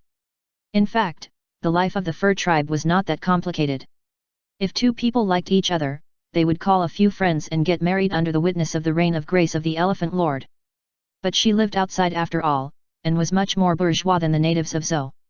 In addition, Ziraura herself had little experience, and there were no experienced people in the beasts. In the end, there was only Quinn who gave random advice and Tizero who attached great importance to romance. In the end, it turned into this situation. They had been in love for several years before they got engaged. It can be said that they responded to the policy of late marriage. But even if they were engaged, Onigashima helped them celebrate once. This was the first couple in the beasts to establish a relationship. At that time, Kaido, who was drunk, made a promise to hold a wedding that was more lively than Charlotte Linland's tea party, so they were just engaged first. Arceus also gave a guarantee for this. In a sense, Ziraura is his eldest son in this world. Ziraura and Perona gave her a sense of home, not the original home, but a new home that belongs to her. At the engagement ceremony, she asked for some benefits for Perona and gave her Kumasi real life. It is no longer just a plush toy, but a wearing bear. Due to Perona's preference, it is a yellow wearing bear of different colors. At this time, the wearing bear is playing with Perona in a friendly manner. It is not only a playmate, but also an excellent bodyguard. If this wearing bear was not created by Arceus, Setsuna would not dare to let it play with Perona. Although it looks like a cute teddy bear, the wearing bear is very dangerous, and its muscle strength can be called strange power. And just like cats and dogs wagging their tails means different things, if the wearing bear smiles and waves its arms, it is not a gesture of goodwill, but a threat. As a bear hugs are its specialty. It can even wrestle with Babanuki and is now the strongest wrestling coach in July Farm. If it weren't for the fact that there is no difference between a lumbar fracture and an ordinary fracture here, there would probably be a lot more disabled people. It is like inheriting the memory of the teddy bear era. It is very friendly to Perona, and it listens to Ziraura and Setsuna very much, so Setsuna can rest assured to let it be a nanny. Perona has no power to resist the wearing bear. Cuckoo, Nai. For example, now, looking at the sunlight above his head, the wearing bear is sure to take her home, so he puts her on his tail and takes her back. The wearing bear has a strong control over his own power, and the wearing bear also helped Perona do one thing. Because she couldn't get rid of the wearing bear's arms, she accidentally realized the ability of the soul to leave the body in the spirit fruit. So sometimes the Perona you see may not bites Perona, maybe just her soul.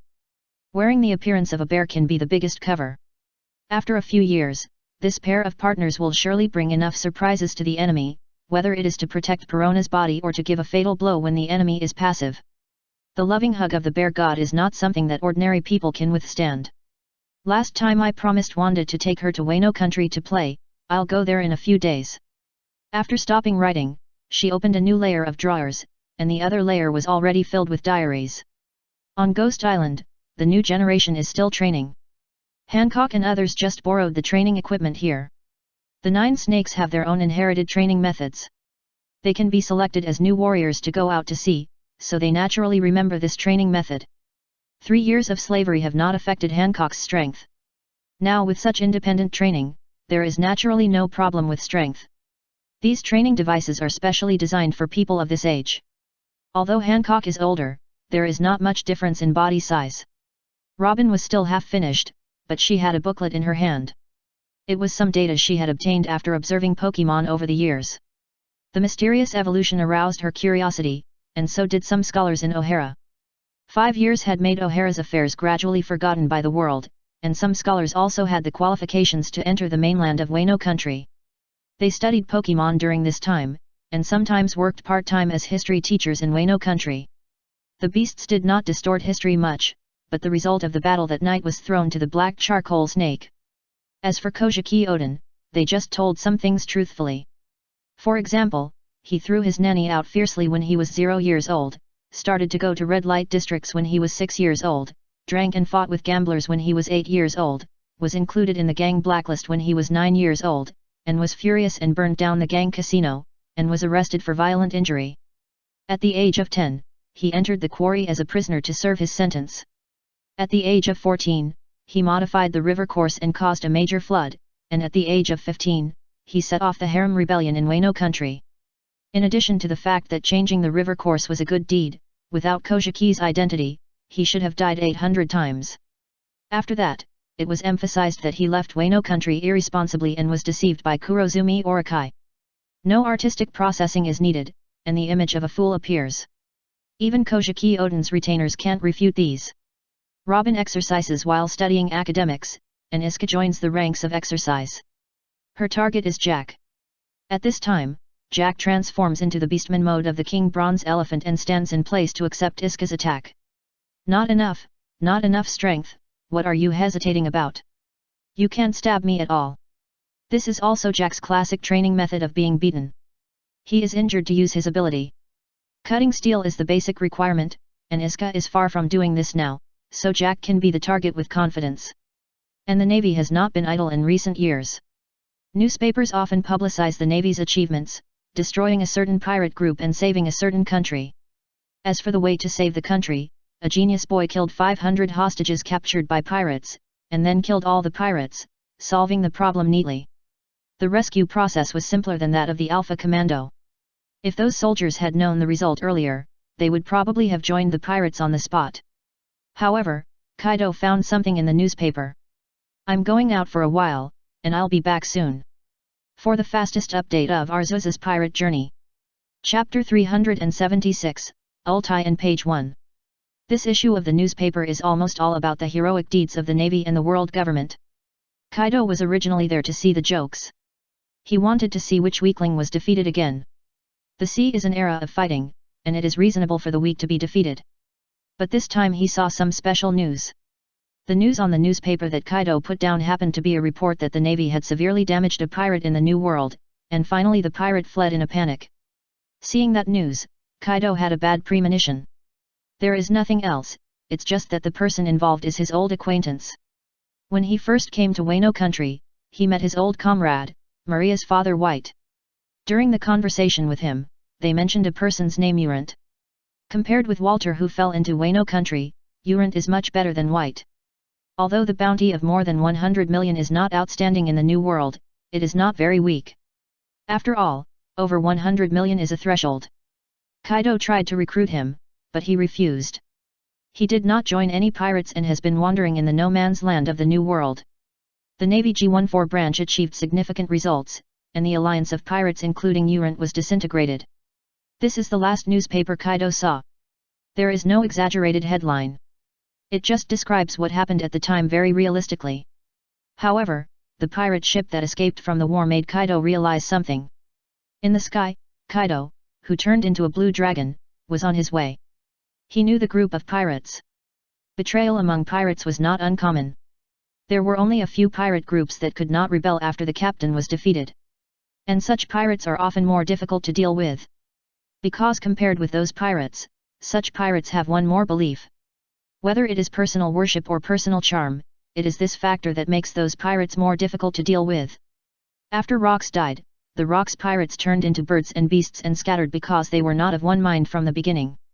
Yulan's pirate group is okay, but even if there is no problem within the pirate group, but Yuland is a member of the Pirate Alliance. The Pirate Alliance is even less trustworthy than the pirate group.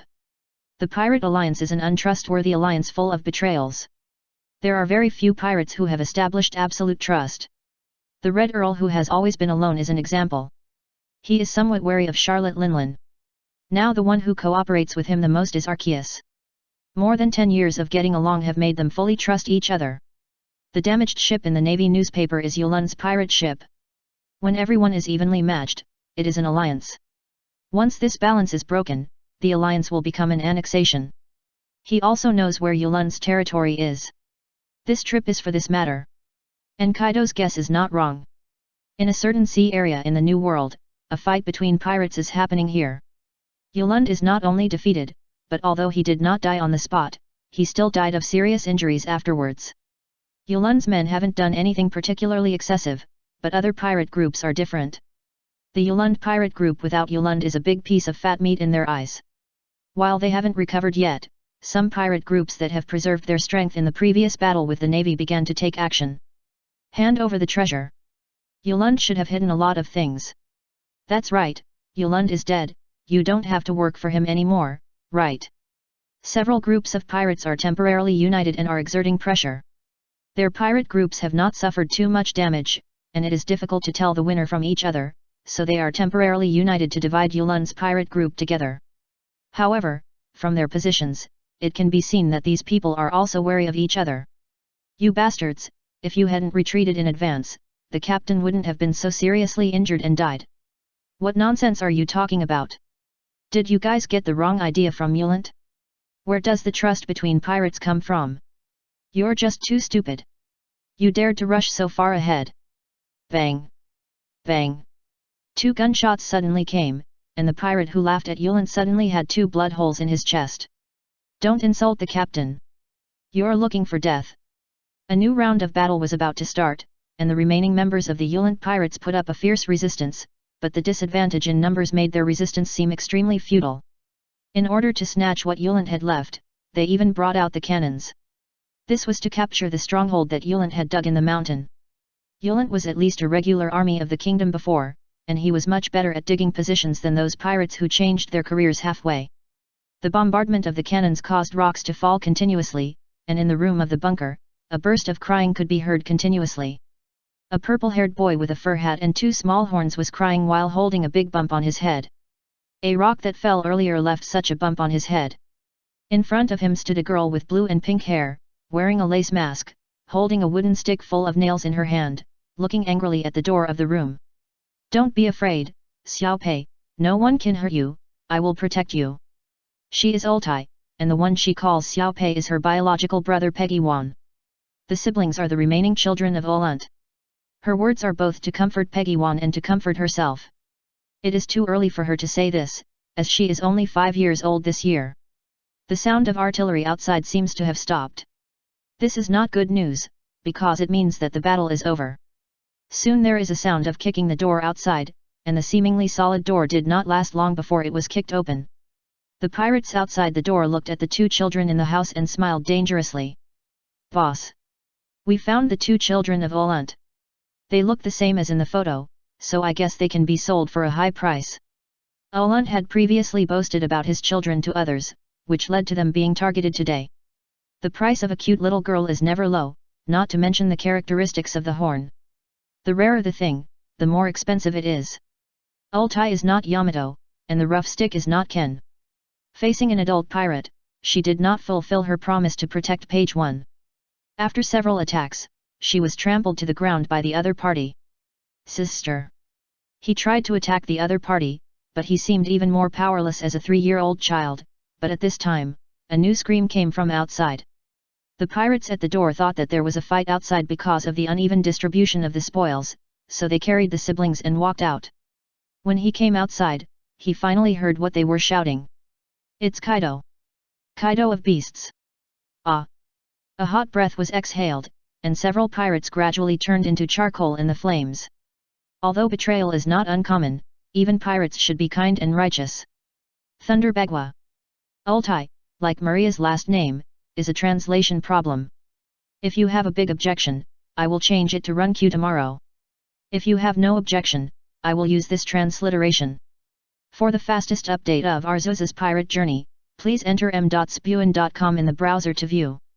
Chapter 377, Stay away from my Xiope. Why does such a monster appear here? Because they are weak, these pirates have occupied a small piece of territory in the New World in the form of an alliance. They are very clear about their level, so the territory they occupy is a little far from the territory of the 3 pirate emperors. It stands to reason that they should be at peace, but Kaido suddenly appeared here.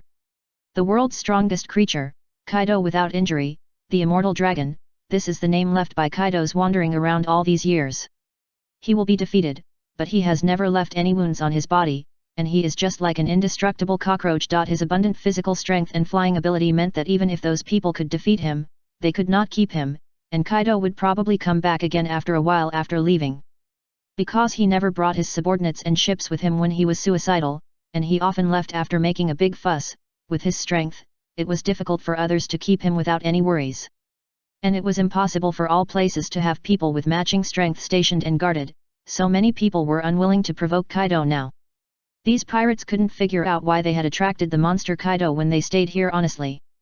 A few minutes ago, These pirates dealt with the remnants of the Uland pirates.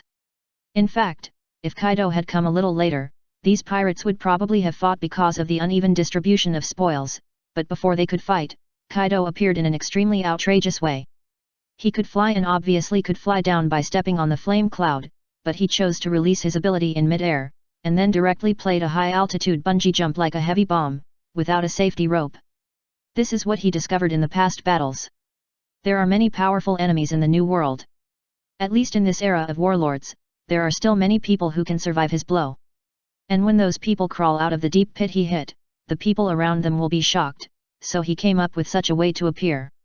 While those people were still observing the inexplicably large pit on the island, Kaido had already crawled out of it. Who can tell me where Uland is? Gurgle. A sound of swallowing saliva came out. Even if Kaido did nothing, just standing there had an invisible deterrent force, especially the large pit on the ground, which made his deterrent force a little more. Uland is dead.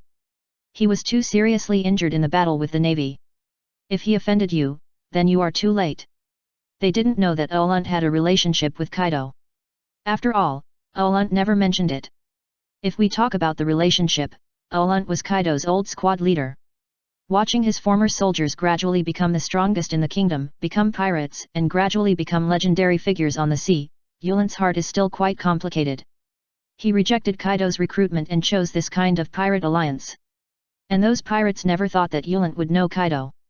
In their opinion, if they don't hurry to hug his thighs with such a relationship, they are a fool. Dead, it's a pity, but how are you still alive? Kaido, who was still asking questions just now, suddenly turned his face and threw at the pirates in front of him. Boom! The huge dust obscured the vision, but the dust dispersed again, and the pirates in front of Kaido suddenly became much less. Only the blood mixed with the soil could prove that they had existed. Kaido's peripheral vision had already seen the corpses with Uland's logo on the ground. It seemed that he was too late and the rebellion had already happened. A one-sided massacre. The previous battle between the navy and them was just a fleet led by a vice-admiral of the headquarters. If these pirates were willing to fight, Uland could still retreat smoothly. But they didn't do that. Now facing Kaido, it doesn't matter whether they have the courage to resist or not. Everything they did seems to be in vain in the face of Kaido. Whether it is a musket or a cannon, the only effect of hitting Kaido is to make him pat the dust. If the position is good, he can even cough a little. Those who use cold weapons will be blown away by the wind pressure caused by his casual swing of the stick before they get close. And the hot breath he exhaled casually is a dimensionality reduction attack on the nearby pirates. The number of pirates active on the island is almost decreasing exponentially, and the pirate who ran out of the Uland fortress also appeared in Kaido's sight. The horns on Ultai and Page 1's heads made him lock on the identity of the other party at a glance. Before the pirate could figure out what happened, Kaido's tall figure appeared in front of him in a nearly teleporting posture, and his big hand directly pinched his head. A slight force made him howl in pain. The hands holding the siblings kept loosening, and instinctively wanted to pry Kaido's hands apart.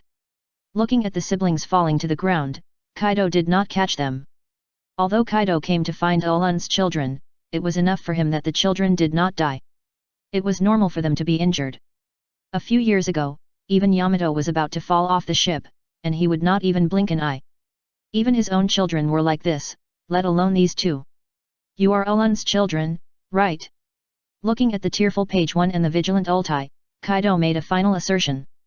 Well, the same look as that guy. My name is Kaido, from today on, you are trainees on my ship. As we all know, most of the trainees of pirates are group pets. Although they are young, most people will take care of these people. Since Olga retired from the position of trainee, the group pets of the beasts have changed. However, although they enjoy more resources, the things they have experienced are also terrifying enough. Looking at the hilt of the knife that kept hitting himself, Kaido impatiently threw the pirate who pointed at him aside, then grabbed Ultai and Page 1 and flew directly into the sky. As he took off, countless thunderbolts began to hit the island. Boom! Boom! When he left here, the island had completely turned into scorched earth. On Onigashima, Yamato and others who were training on the roof were not very happy to see Kaido come back, but when he landed, Jack's expression changed because he saw the existence of a boy who looked like a boy. At the age of 11, he has reached a stage of rapid physical development, and his recent height has approached 3 meters. This back a few days later, Kaido briefly explained the situation to Ultai and his sister. With Yulant dead, Kaido's adoption was indeed a good thing for them. But as soon as she landed, Ultai saw a big man running over like a pervert, and there were signs that he was trying to pull off her brother's pants. Hey! Stay away from my little Perona! For the fastest update of Arceus pirate journey. Chapter 378, What kind of weird pirate group are you? 11 years, although there are not many memories of the first 2 years, Jack's childhood is full of women. From the nanny and wet nurse Jigglypuff and Milk Can, the first Yamato and Maria, and later Robin and Iska. In the past 3 years, Perona and Hancock sisters, all of them are girls, which sometimes makes him very distressed. For example, when the training is over, others go to the top floor Cotter bathroom together, but he can only go downstairs alone. Sanji may envy his life very much, but he has waited too long for this brother who comes to share the suffering with him. Yamato is his biological son and Arceus' favorite. Others don't discriminate, but they are much worse than the eldest lady. In terms of material, they and Jack are all raised in wealth, and the huge funds are enough for them to squander. Moreover, raising children in poverty and raising children in wealth refer not only to material things, but also to spirit.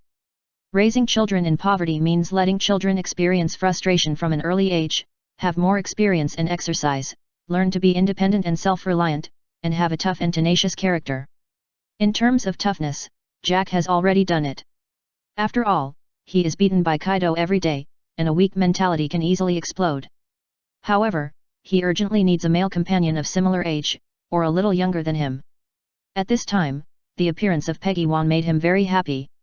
Although he was wearing a small hat, the short hair exposed on the edge basically determined that he was a man. Jack just wanted to confirm it again just in case. If he was wrong, he would be severely educated. He ignored this. But in Ultai's view, this is a big pervert. Now Jack's round body is gradually developing into muscles. Because of exercise, he only wears a set of pants most of the time, and there are some bandages on his upper body, which are scars left during training. This made him abnormal in Ultai's eyes. Although the broken mace had been thrown away, she still swung her fist at Jack. She was very talented in courage. For a serious brother control, touching her brother was a very serious matter, but Ultai naturally couldn't compare with the well-trained Jack, so he still saw what he wanted to see. Your name is Xiao Pei, right? I'm Jack, don't be afraid, this is the Beast Pirates, I will protect you in the future. Get away. Only I can call Xiao Pei Xiao Pei. You pervert, stay away from him, what kind of place is this? Ultai caught Jack's attention. Although she was wearing a mask, her hair and voice proved that she was a girl. Another girl. Jack lost interest instantly and continued to talk to Peggy Wan, but this perverted behavior obviously scared Peggy Wan, and he still broke free from Jack and hid behind Ultai. Although Ultai sometimes annoys him, after Yulant's death, Ultai is the person he trusts the most. Jack, you are too anxious. This will scare people. The return of Kaido paused their training, and Maria also walked over slowly. Her height has exceeded 3 meters. Girls develop faster than boys at this stage. Looking at the 2 children brought back by Kaido, as the eldest sister in the group, her maternal aura seems to have burst out again. Don't worry, he is not a bad guy, he is just a little anxious. It would have been better if she didn't say this. After saying it, Ultai felt even more wrong. Now she felt like she was on the wrong ship, especially after Kaido's speech behind her. Hehe, it seems that you get along well. Today's training ends here. You guys can have a good exchange. By the way, they haven't eaten for a while. Take them to the cafeteria. She didn't know how Kaido saw that they got along well, but Kaido's words made Yamato instantly refreshed. Really, father? Are you serious? Kaido took the initiative to end the training. This kind of thing may not happen once a year. Of course, but I have to practice more tomorrow to make up for it. Kaido's voice was not finished. When he just gave the answer, Yamato had already run away with his people. Ultai hadn't figured out what was going on before she was suddenly caught by Yamato and ran towards the stairs. At the same time, Jack also chose to follow Yamato with page 1. What kind of weird pirate group are you guys? Ultai, who was held by Yamato, tried to struggle, but it was useless. Yamato's height was not as exaggerated as Maria and Jack, but it was also 1.7 meters, much taller than Ultai who was just over 1 meter. Ultai couldn't use any strength in this posture. Even if she used her head to hit Yamato, Yamato thought he was just playing with her. Stop it, it's itchy. Who is messing with you? Are you a nympho? Put me down. My name is Yamato, not white-haired, and I'm not a nympho. What's your name? Ultai no. Who is introducing themselves to you? Ultai and Yamato quarrel. The noise gradually faded away, and Peggy 1 was also caught by Jack with a look of urgency, and Maria was correcting Jack on some issues. Jack, this is not how you hold a child, let me do it. No, just teach me how to hold it. Jack seemed determined to have a good relationship with Peggy 1, and had no intention of letting go. Little Peggy, can I call you that? You are not allowed to call him Little Peggy. That's my exclusive name. Even though she was fighting with Yamato, Ultai did not ignore this place, but Jack still vaguely heard Peggy 1 say his name. Robin and Iska would not participate in the special training on the roof. At this time, they were still at the fitness equipment. The 3 Hancock sisters were with Olga, and Perona was waiting for Setsuna's grilled fish at the farm. It was still some time before the proper meal time, and they rushed into the restaurant first, just like those whose last class was physical education. In the familiar private room, Yamato and Jack put the 2 siblings down one after another, and Ultai checked page 1 at the first time. But to be honest, her so-called inspection should have caused more damage to page 1. What are you guys doing? Are you still pirates like this? The styles of the Beast Pirates and the Yulant Pirates are too different. At least Ultai has never seen so many people of similar age. I'm making friends with you. We will be partners in the future. Please take care of me. Please take care of me. Xiao Pei. Don't promise these weirdos casually. For the fastest update of Arceus's pirate journey, please enter m.spuin.com in the browser to view. Chapter 379, Tsundere will never retreat. JPG. Ultai has already labeled Yamato and the others as weirdos. Jack, who took off page 1's pants, and Yamato, who was thick-skinned and thick-fleshed, were obviously abnormal in her eyes. Although Maria has not yet shown any perverted characteristics, in Ultai's opinion, it must be very abnormal for someone to get along so well with 2 perverts. Although Tsundere is gradually withdrawing from the environment, she has inherited this character and is also a brother control, so she is very wary of Jack, who has improper thoughts about Peggy. What a lovely child, do you want to drink something? Isn't your voice hoarse after shouting for so long? Ultai's behavior may make some people feel uncomfortable, but it doesn't matter to Maria or Yamato. One is full of maternal love, the other is naturally outgoing, and the other is Jack, who has been waiting for his brother for many years. Just because Ultai is page 1's sister, Jack doesn't think there is anything wrong with her. Even Maria is in the mood to care about her. Not horse. Cough cough cough. Although she didn't accept it, she accidentally choked, and the stomachs of the 2 people also rumbled one after another. Kaido is a person who dares to feed wine to babies. It was a blessing from God that Yamato and Jack didn't starve to death or get food poisoning when he brought them back. They ate when Kaido brought them back. These were all the dry food left in the base. On the last day, there was basically nothing to eat, and Kaido had no intention of stopping. He took them back to Onigashima directly. After making such a fuss, they were already hungry. It was because the people here were strong that they could eat and drink a lot after being hungry for a long time. Otherwise, the siblings would have had problems. The cafeteria in Onigashima has always been a self-service system. As the aroma of food gradually came, Peggy 1 couldn't help it. Sister. Little Peggy, you have to have backbone. It's just a little food. If you eat it, you will definitely become strange. However, her words were not convincing at all. Although Peggy 1 was not wearing a mask now, Ultai had already had the habit of wearing a mask, and some wet marks could be seen through the mask. Okay, don't be shy. If you're hungry, you have to eat. The people brought back by Mr. Kaido himself will not have an easy life in the future. Maria just felt shy, so this time it was her turn to hold Ultai. Although she was still resisting, it can be seen from the degree of resistance that she was just pretending. Come on, Xiaopei, is there anything you want to eat? You are not allowed to call him Xiaopei. Damn it, don't you guys understand human language? This is a sign of intimacy. Jack is rarely so enthusiastic to people, but what should I call you? Little Ultai or Little Ti? Don't give me such a weird name, I'll call you Ultai. I understand, then I'll just call you by your name in the future. A naive Tsundere can't get around Maria. Maybe she can compete with Yamato, but she is still a little behind Maria. With the development of time, there are more and more types of chefs on Onigashima.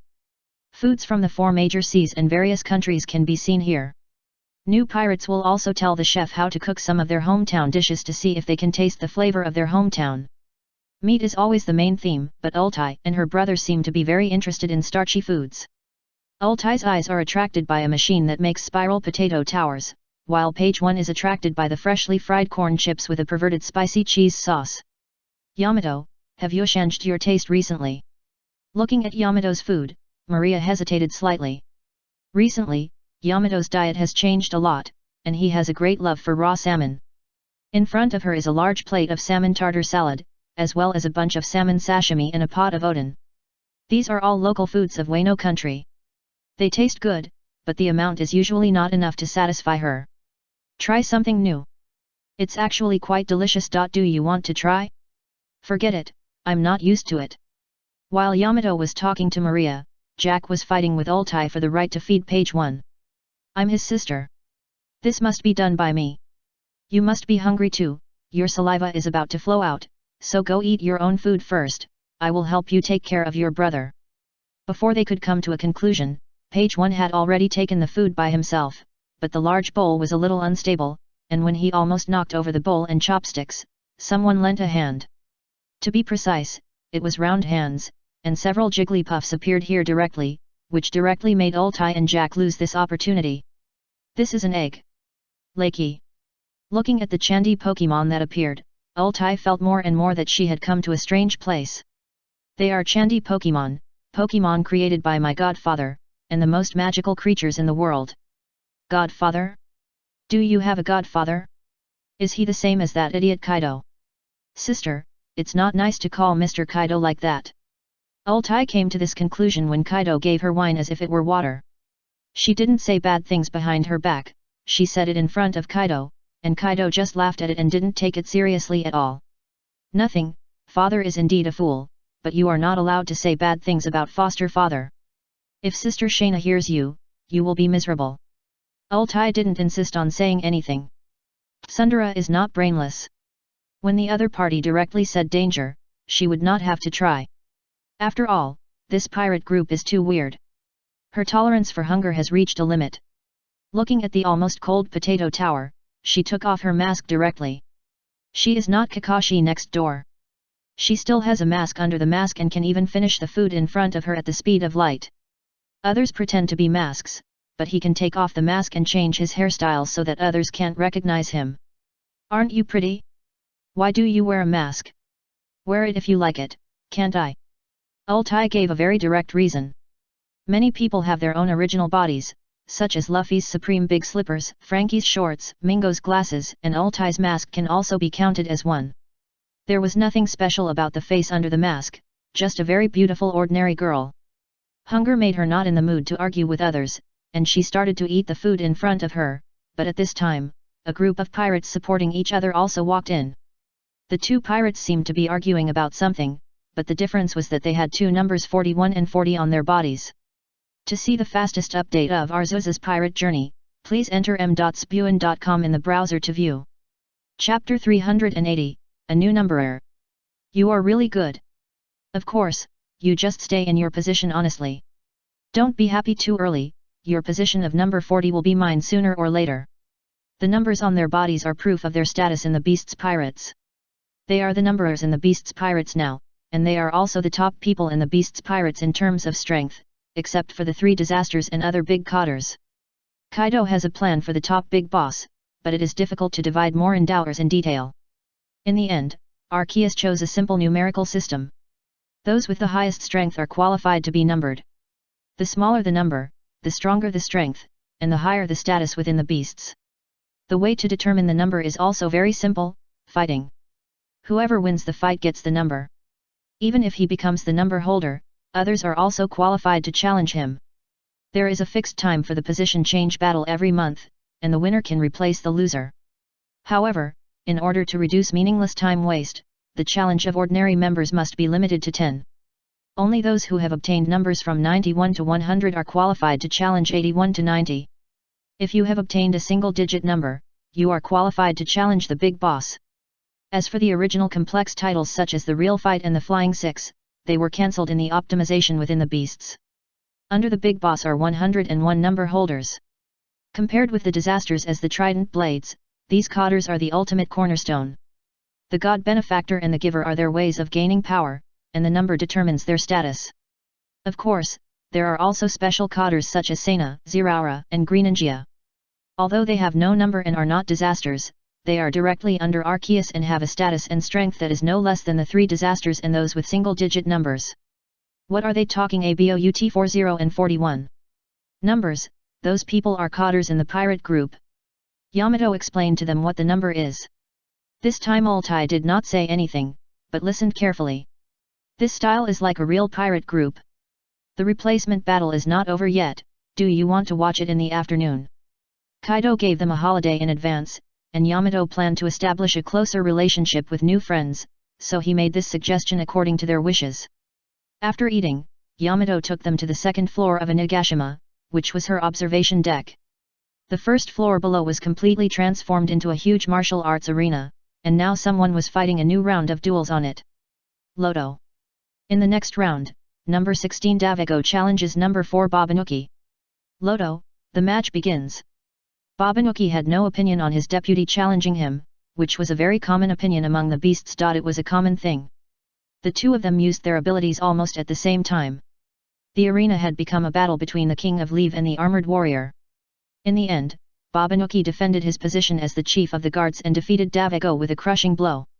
After all, his shell was only 1 layer, and it was not very meaningful to face a brute force player like Babanuki. And his characteristics were not without benefits. At least he chose to surrender before he was fatally injured. However, he was still sent to the Pokémon Center for a physical examination. In addition to these god-givers, the givers also competed for numbers. The dazzling abilities made Altai unable to close her mouth. Fortunately, the mask prevented her from being discovered. For these people who are roughly proficient in domineering but have limited talents, the influence of abilities is great. The top rankings are basically god-givers, and then the givers. There are very few people who do not have the ability to get a ranking by relying on their bodies alone. Because people with such abilities have long obtained special abilities by virtue of their military exploits, this kind of competition has increased the number of people in the Arceus cult. There are people who successfully defend their positions, and there are naturally people who cannot defend their positions. This is when Tutu Dog comes into play. In addition to occasionally drawing some tattoos for Yamato, Tutu Dog's biggest role now is to leave them numbers. Tutu Dog's pigments do not fade, there are many choices, and it can be changed at will, which is most suitable for today's changing group of numberers. Does the number determine the status? Of course, but there are always some special cases. Watching the duel between those ability users and the words that the number determines the status, Altai seems to have some new ideas. Kaido intentionally or unintentionally revealed a lot of information to the siblings when he was about to arrive at Onigashima. Kaido, Rotom said you opened permissions for newcomers. Ah? Yes, Yulin's children after all, they are better. I remind you that the 2 modified fruits are very powerful types. I know, but fruits are meant to be eaten by people. As long as they are human, they can eventually become stronger. Strong abilities are important, but so is haki. Things on Onigashima are not so easy to steal, not to mention the heavily guarded Onigashima now, even the Onigashima in the original timeline is the same. If it weren't for Kaido's instructions, it wouldn't be so easy for them to get either Yamato's Great Mouth Shinjat or Altai's ancient species. Especially since Altai and her brother were able to steal 2 fruits not long after they came here, and they were not punished, and they successfully climbed to the position of the Flying Six. This is almost impossible without Kaido's instructions. This is a completely different concept from the 15,000 enemies who sneaked into Onigashima. Apart from anything else, if Kaido didn't reveal the news, it would be a big project for Altai to find out where the fruits are. This is even more so now. If Kaido didn't give up his authority and didn't let Altai know on the way here, she wouldn't be able to do this at all. As for why he did this, although he was the rule maker and could change the rules at will, he still had to abide by the rules within the pirate group. He would increase the number of people who could get rewards according to his preferences, but he wouldn't abolish them. Those who are capable of getting this thing will definitely get it. The privileged ones get something extra. Absolute fairness almost doesn't exist. Most people can still tolerate others when their own interests are not affected. You can give others more things, but you can't give away things that belong to me. Kaido's notification to Rotom naturally couldn't be hidden from Arceus. After all, they were creatures he created. Soon Ultai and her brother got their own identity cards. The siblings also lived in that big apartment, but when night fell, new contradictions emerged. He's a boy, he should live in the same room with me. He's my brother. He must live with me. For the fastest update of Arceus' pirate journey. Chapter 381, Kaido's Little Calculation. Ultai and Jack had a new argument about where Page 1 lived. After all, Page 1 was only 3 years old. According to his own wishes, he slept in the same room with Ultai for the time being. As he got older, this situation would gradually change. However, Page 1 fell asleep, but Ultai didn't. In the middle of the night, she quietly walked out of the room. The Jigglypuff outside seemed to be sleeping soundly, but Ultai didn't know that these Jigglypuffs would open one eye and close one eye when they slept. Even if Yamato talked in his sleep, they would wake up immediately. But now they turned a blind eye to Ultai. They also received advance instructions. Of course, in fact, Ultai's every move was under the surveillance of Kaido and Arceus. This is a Nagashima today. Through Rotom, they can control every corner of a Nagashima even without leaving their homes and without using observation haki. Hehe, this little girl is good. She acted earlier than I thought. Kaido let Ultai know about this and deliberately let Yamato take them out to play. With Yamato's personality, he would never miss the position-changing battle of the numberers. He just wanted to see what choice Ultai would make in this situation. He had already given the opportunity. This was the biggest chance for the siblings to get ahead of others. If not, they would have to train slowly. Kaido estimated that Ultai would take action within a week, but he didn't expect her to take action on the first day. Although I have no objection to you doing this, it's not impossible to create a few more with similar abilities, but are you sure they know how to get there? Yamato didn't take the siblings to the treasure room. Are you sure she can find the treasure room on her first visit? Kaido was silent. Nagashima was his home, so he was naturally very familiar with it. But as Arceus said, Ultai might not be able to find the way. I knew you would always forget something, Rotom. A Rotom flew over after hearing this. Send a message to Olga, and ask her to lead the way, but don't get caught. Through the friends and relatives developed by Ammonite, the beasts eavesdrop on the communication of the world government every day. Some secret information is obtained in this way, and those agents must have a large number of wiretap den mushi in their hands. White anti-wiretap den mushi are very rare, which means that den mushi are not absolutely safe. So the beasts are popularizing the second communication tool, Rotom. Nowadays, almost all codders have den mushi and Rotom. Den mushi are used to deal with ordinary contacts, such as ordinary reports from islands outside. And some secret action plans, such as the development of T-Zero, secret troop movements began to rely on Rotom phones. Even if the den mushi turned the world upside down, it would not be able to steal signals from Rotom. As for a certain six paths, if Punk himself developed a machine that records the radio waves emitted by Rotom, then he can only be said to be amazing. However, such top talents should not be stupid, and they will not work wholeheartedly for the world government without leaving any backup. There are orders from above, and the people below run their legs off. Olga just lay down when she received a message from Rotom. Rotom's mobile phone can be set to Do Not Disturb, but Arceus's orders have higher priority than their own settings. So Olga's Rotom floated directly in front of her and announced the task. Why do I have to go? Loto, I don't know if Loto should send a reply. No, I'll go directly. She didn't complain about anything, but she didn't quite understand why she didn't need to go in person for such a small matter. After all, she was also considered the person who had finished the graduation set now had to be the guide of the first-level trumpet. Although it was for the sake of secrecy and not to hurt the other party's self-esteem, it was still a bit of an exaggeration. However, this time she went out and found some special things, such as her father seemed to be doing something sneaky. As the only weakling among the codders of a Nagashima and the only one who didn't have any domineering power, Asi certainly couldn't find Olga, who was invisible with illusion. Olga's daily routine was very regular, so he came out at this time, but Olga didn't pay too much attention to Asi. He was more than 200 years old, and he should have a lot of things to do. On the other side, as expected, Ultai got lost. Although Onigashima was not built into a maze, it was big enough. It took more than 10 minutes to walk from the bedroom to the bathroom. And she was still avoiding those who might see her, so her movements were very slow. When Olga found her based on Rotom's surveillance, she had just found the stairs. And she went the wrong way. The stairs leading down were to the power room, not the treasure room. The only thing she could find was the electric beast. Under Olga's influence, Ultai found that the road in front of her seemed to have changed. What's going on? Why is there a dead end here? With the living navigation, Ultai successfully found her destination and took out her ID card. Let me think, what did the white-haired guy say? Oh, by the way, you have to swipe the card. Looking at the location of the access card, she jumped for a long time before she successfully swiped her card, and Rotom also put the prepared fruit directly in the front position according to the newly entered data. After looking around, Ultai didn't see anyone, so she grabbed 2 fruits and left the treasure room. Xiaopei, wake up. This is one of the reasons why she insisted on living with Peggy 1. If she didn't do this, it would not be so easy to operate. Sister. Peggy 1 obviously didn't understand what was going on, but Ultai didn't let him ask at all, and took out 2 fruits directly. Xiaopei, come on, choose one and eat it. What is this? What kind of devil fruit can you get power by eating it? You can see that this is a pirate group that needs power. Without power, you won't have a position here. You choose first. The changes in the Ulund pirates made her more aware of how important strength is, and she slightly misunderstood the competition mechanism within the beasts.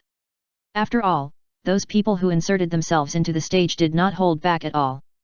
Under the night, Peggy 1 couldn't see the appearance of the fruit, so she just grabbed one at random.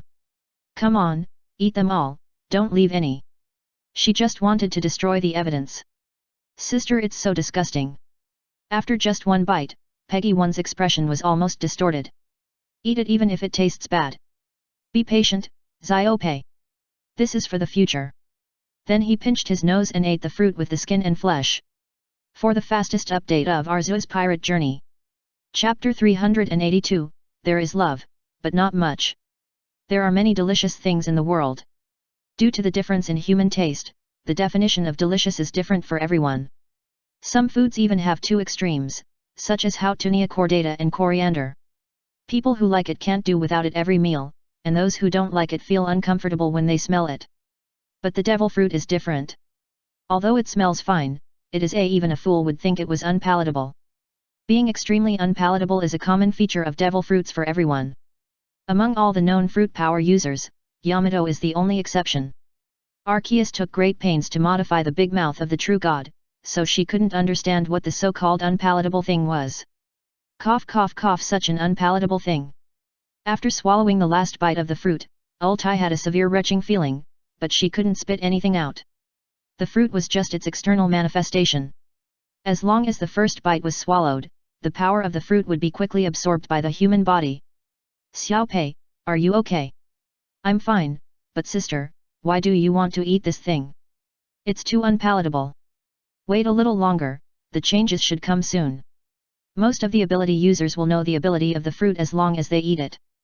Brooks Yomiri fruit is probably an exception.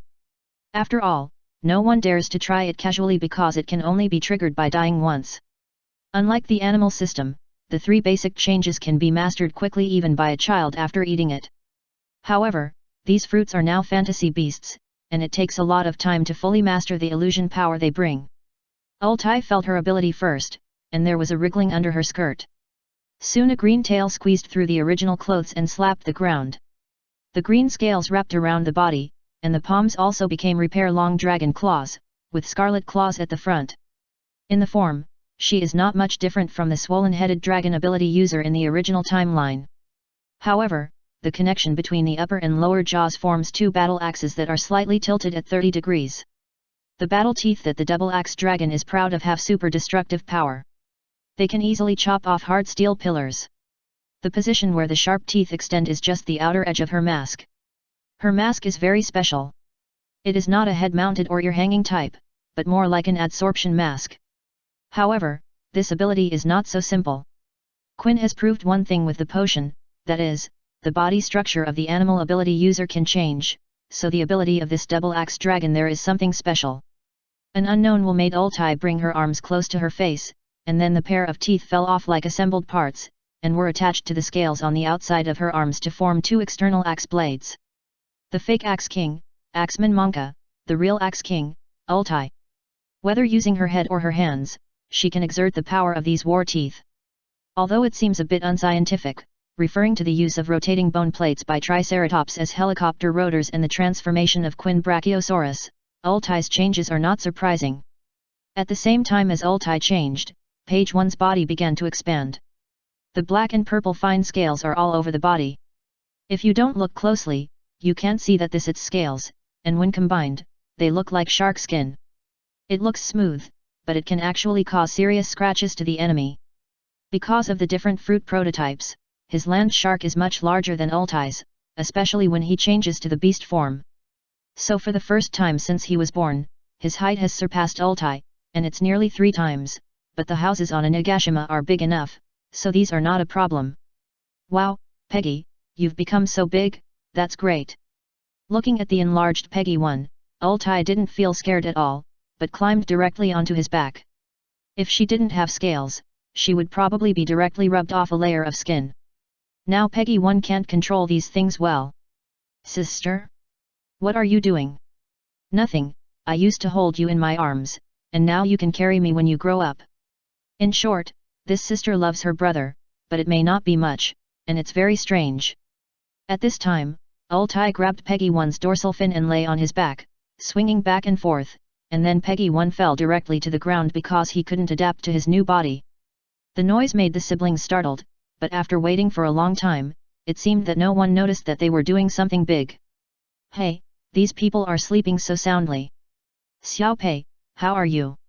Why did you suddenly fall down? Are you okay?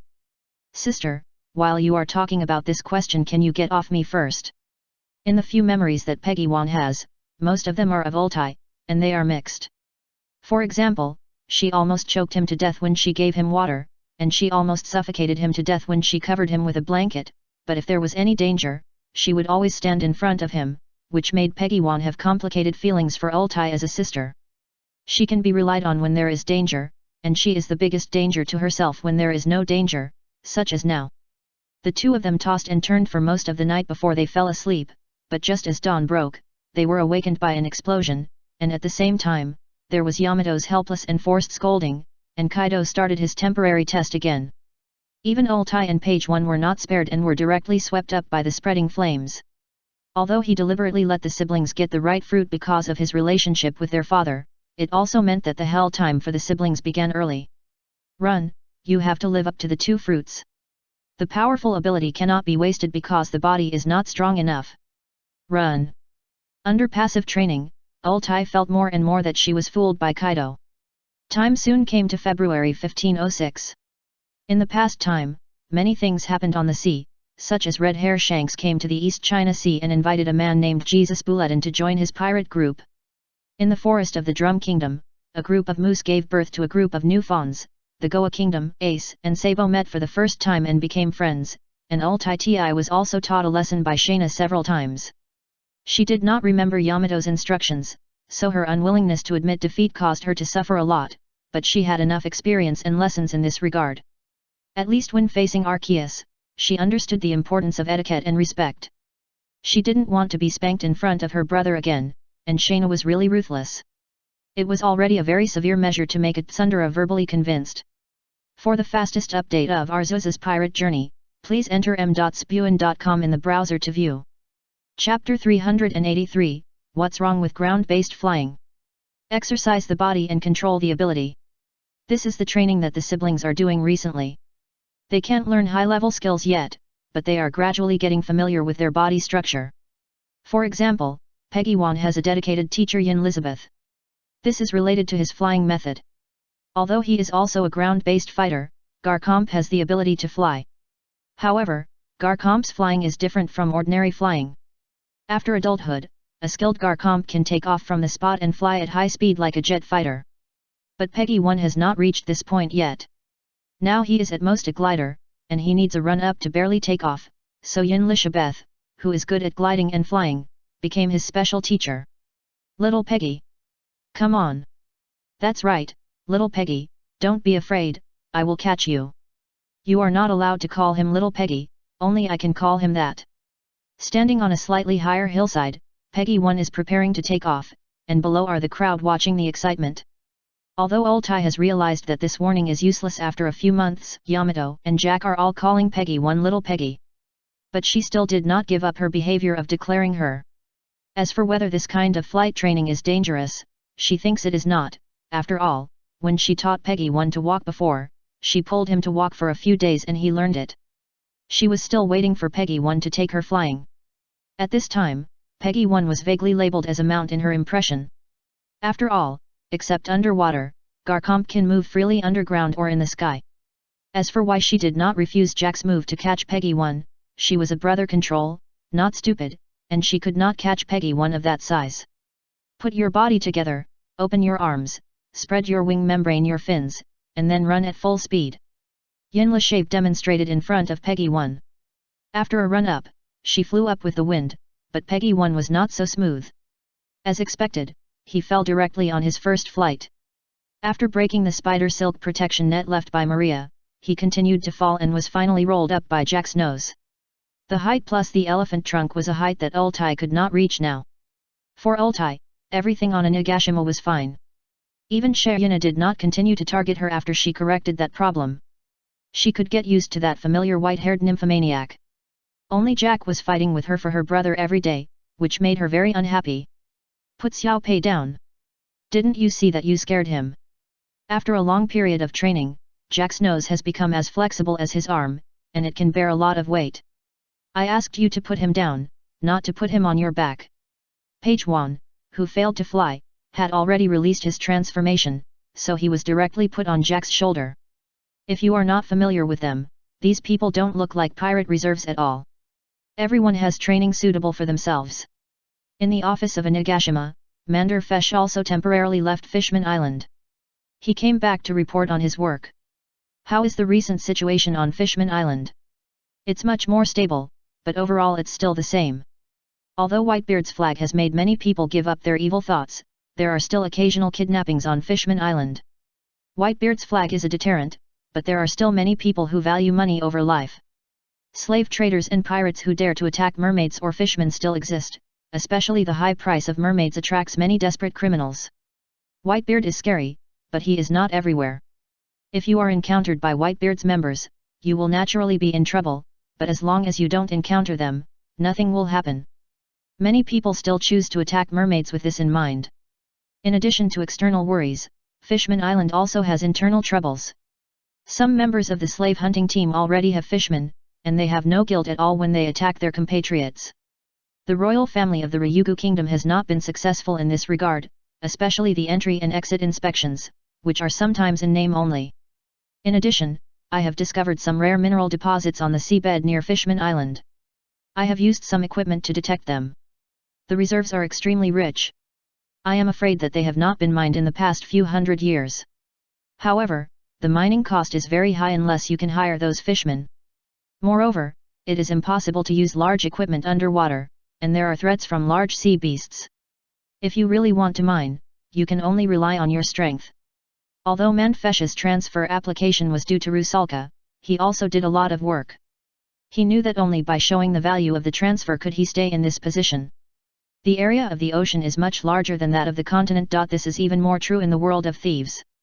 Under the deep seabed, there may be many precious mineral deposits buried, and even the treasures of some sunken ships mean extra income.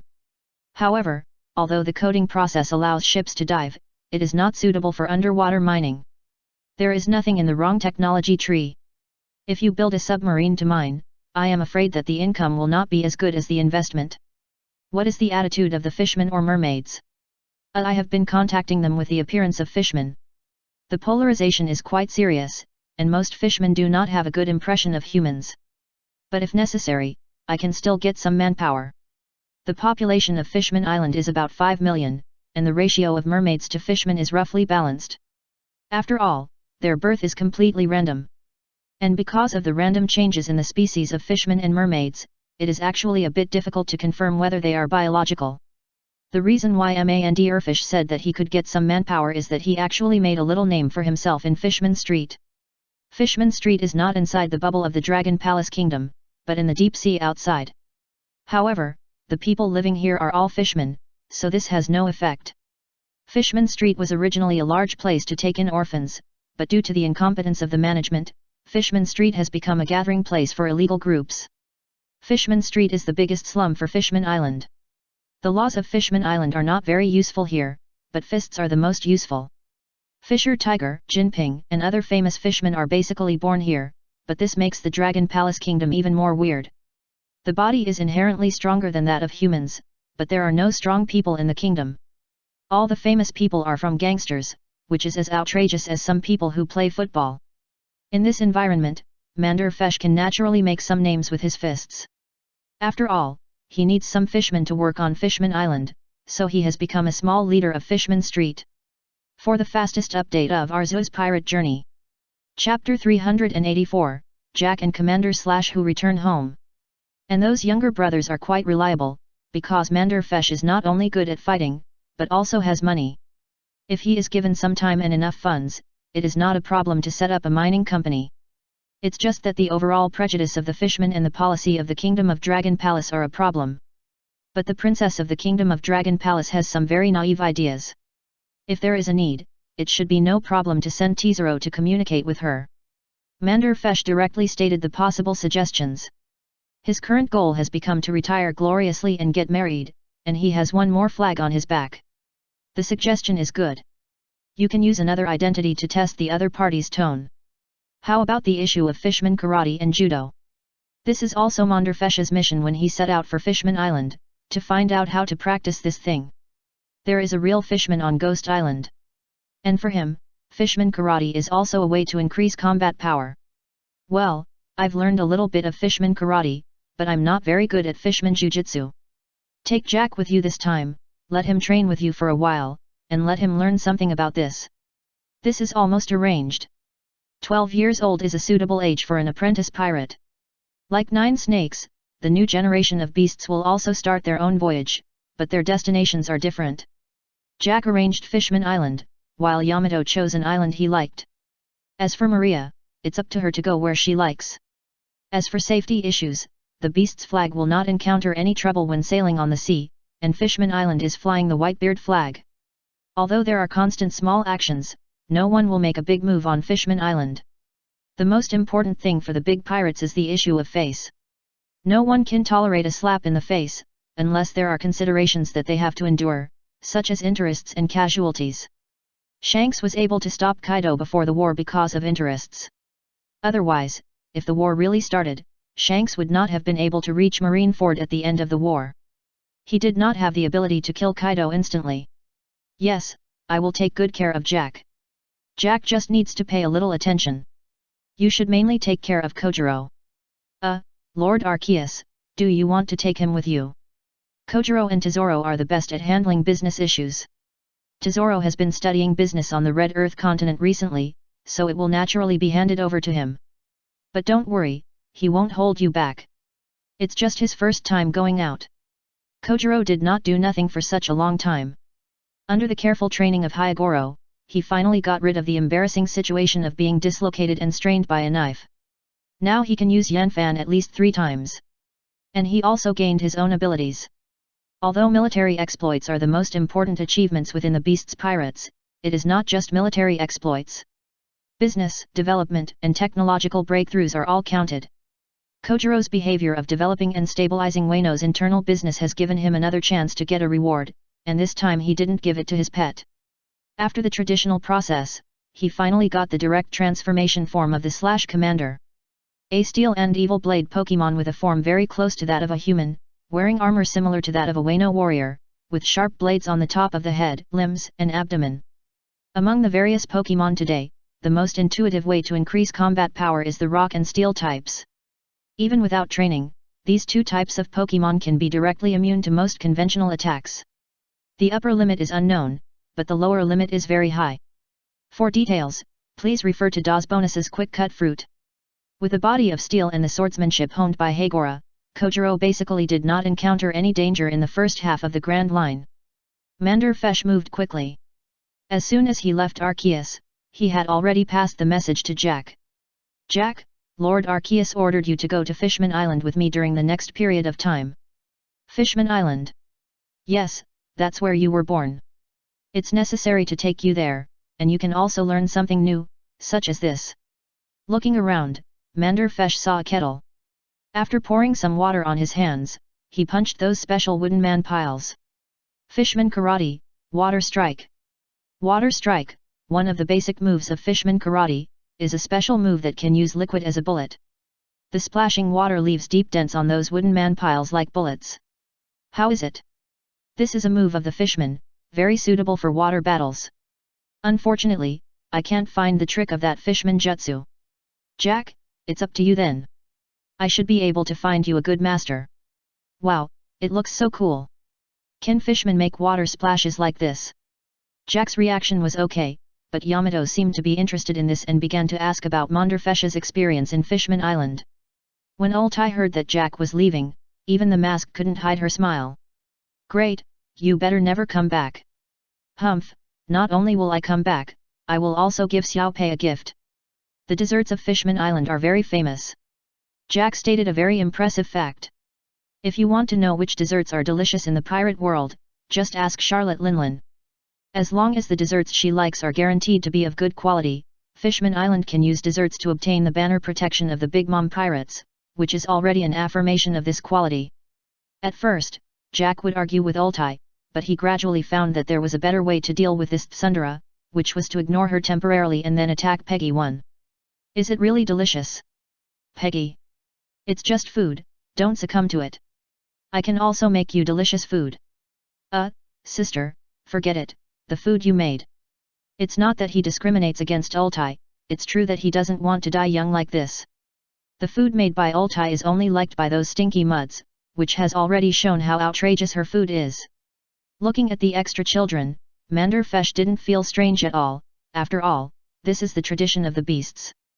At the same time, Kojiro, who received the news, also came to Hagora's house to say goodbye, mainly to tell Hagora that he didn't need to train him tomorrow, and he would be away for a long time. Most things in Wano are on the right track, and he doesn't need to keep an eye on them anymore, but when he heard that he was going abroad, Hagora took out a gift for him instead. End of this chapter. For the fastest update of Arceus Pirate Journey. Chapter 385, 3 Swords and the Diet of Mermaids. For you. Hagoro handed a box nearly 2 meters long to Kojiro. This is knife. Your knife must have been passed down, right? That's right. That's right. I found some biographies some time ago, which contain some descriptions of your ancestors. If I'm not mistaken, he was shorter than you are now, but this is normal, after all, it happened many years ago. Hagoro took a sip of tea, and then continued, that knife was tailor-made by him, but it may not be suitable for you. If I'm not mistaken, that knife is still a little short for you. This length is more suitable for you. Having practiced with Kojiro for so long, and witnessed the other party's change from dislocating himself with one strike to using the swallow return completely, Hagoro witnessed Kojiro's growth and discovered the impact of the length of the blade on his moves. But in the final analysis, this is still a question of Kojiro's strength. If he can reach the realm of a great swordsman like his ancestor, and integrate the moves into his own sword instead of blindly imitating, then the impact of the weapon length will not be so great. Thank you. I just don't want my moves to fade away. Even if you are not in Wano country, you have to practice more. Yes, I understand. For this reason, Kojiro had another sword in his luggage, but this sword was actually not very convenient because it was too long for Kojiro's height and arm length. For convenience, he had to bring another sword and evolved it into a two-sword style. Although his family inherited the one-sword style, he did not have no research on the two-sword style. In order to thank him for giving Musashi a very stable job, Musashi's mother Miyamoto specially gave him an ancient sword manual as a thank you, which recorded the two-sword style swordsmanship called Nidan Ichi Ichi. At the same time, in order to use this two-sword style, he brought another sword, so he became a three-sword style samurai with two swords on his waist and a long sword on his back. Although this three-sword style cannot use three swords at the same time. The next day, Jack and Kojiro left Wano country under the leadership of Manderfesh. Before leaving, his companions bid him a warm farewell, especially Ultai, who hoped that he would never come back. Sister, this is not good, Jack is very good to me. Hey? You are not allowed to call him brother, you only have me as your sister. Other things are easy to say, but once it comes to page 1, Ultai will become like a powder keg, and no matter how many times, she will be the same. It explodes at the touch of a button. But that Jack is actually a fishman, not at all like him. Judging from his appearance alone, Jack has nothing to do with fishmen. You can't even see webbed fingers between his fingers, and his only feature is a mouth full of sharp teeth. On the boat, Kojiro and Jack are still practicing as usual, while Manderfesh is reading notes. He is the same as Ziraura. He doesn't have much experience in love, but he has someone to learn from. Ziraura became his forerunner. Mermaids and fur tribes are both considered minority races, so there is more or less a commonality here. At the same time, there are also Quinn's love secrets and the like. It's outrageous to say it out loud. At present, Quinn is the one with the richest love experience, self-proclaimed. The distance from Wano country to Fishman Island is not short. During this period of time, Jack found that Manderfesh had changed a lot. When Manderfesh applied for a transfer to Fishman Island, he was sad for a few days. After all, he was his good brother. Humans always have feelings. Even though he was called Drought in the original timeline because the places he fought in became barren like a drought, he still has a gentle side at this age. For example, the Frost Fairy on his shoulder felt that Jack was particularly gentle. And the biggest change in Manderfesh is that he started to cook. Jack, how about trying this scallop meat? At dinner, Jack saw all kinds of food made from scallops, clams, and conchs.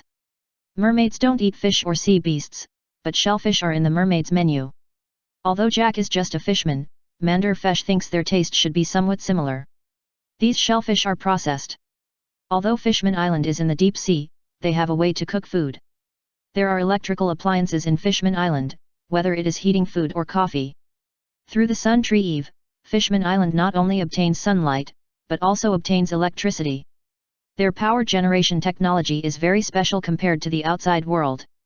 Of course, eating raw is also a very common thing. Manderfesh is learning to cook, so something strange happened on the ship. On the first day, facing a table full of shellfish, Kojiro and Jack felt very novel. Although Manderfesh was not a great chef, the shellfish he cooked was not that bad. A week later, they began to be expressionless, and a month later, looking at a table full of shellfish, they couldn't help it. Brother Manderfesh, don't you have anything else to eat? 3 meals a day, even if there are many ways to cook, they have eaten enough of these things. Jack, it's wrong to waste on the sea. You shouldn't waste food under any circumstances, understand?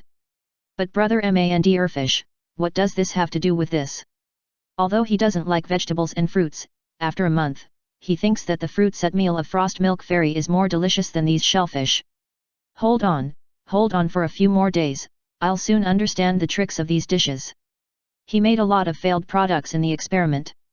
In the past days, his brothers have eaten enough of these things, so Jack and Kojiro, 2 newcomers, were gloriously promoted to new tasters.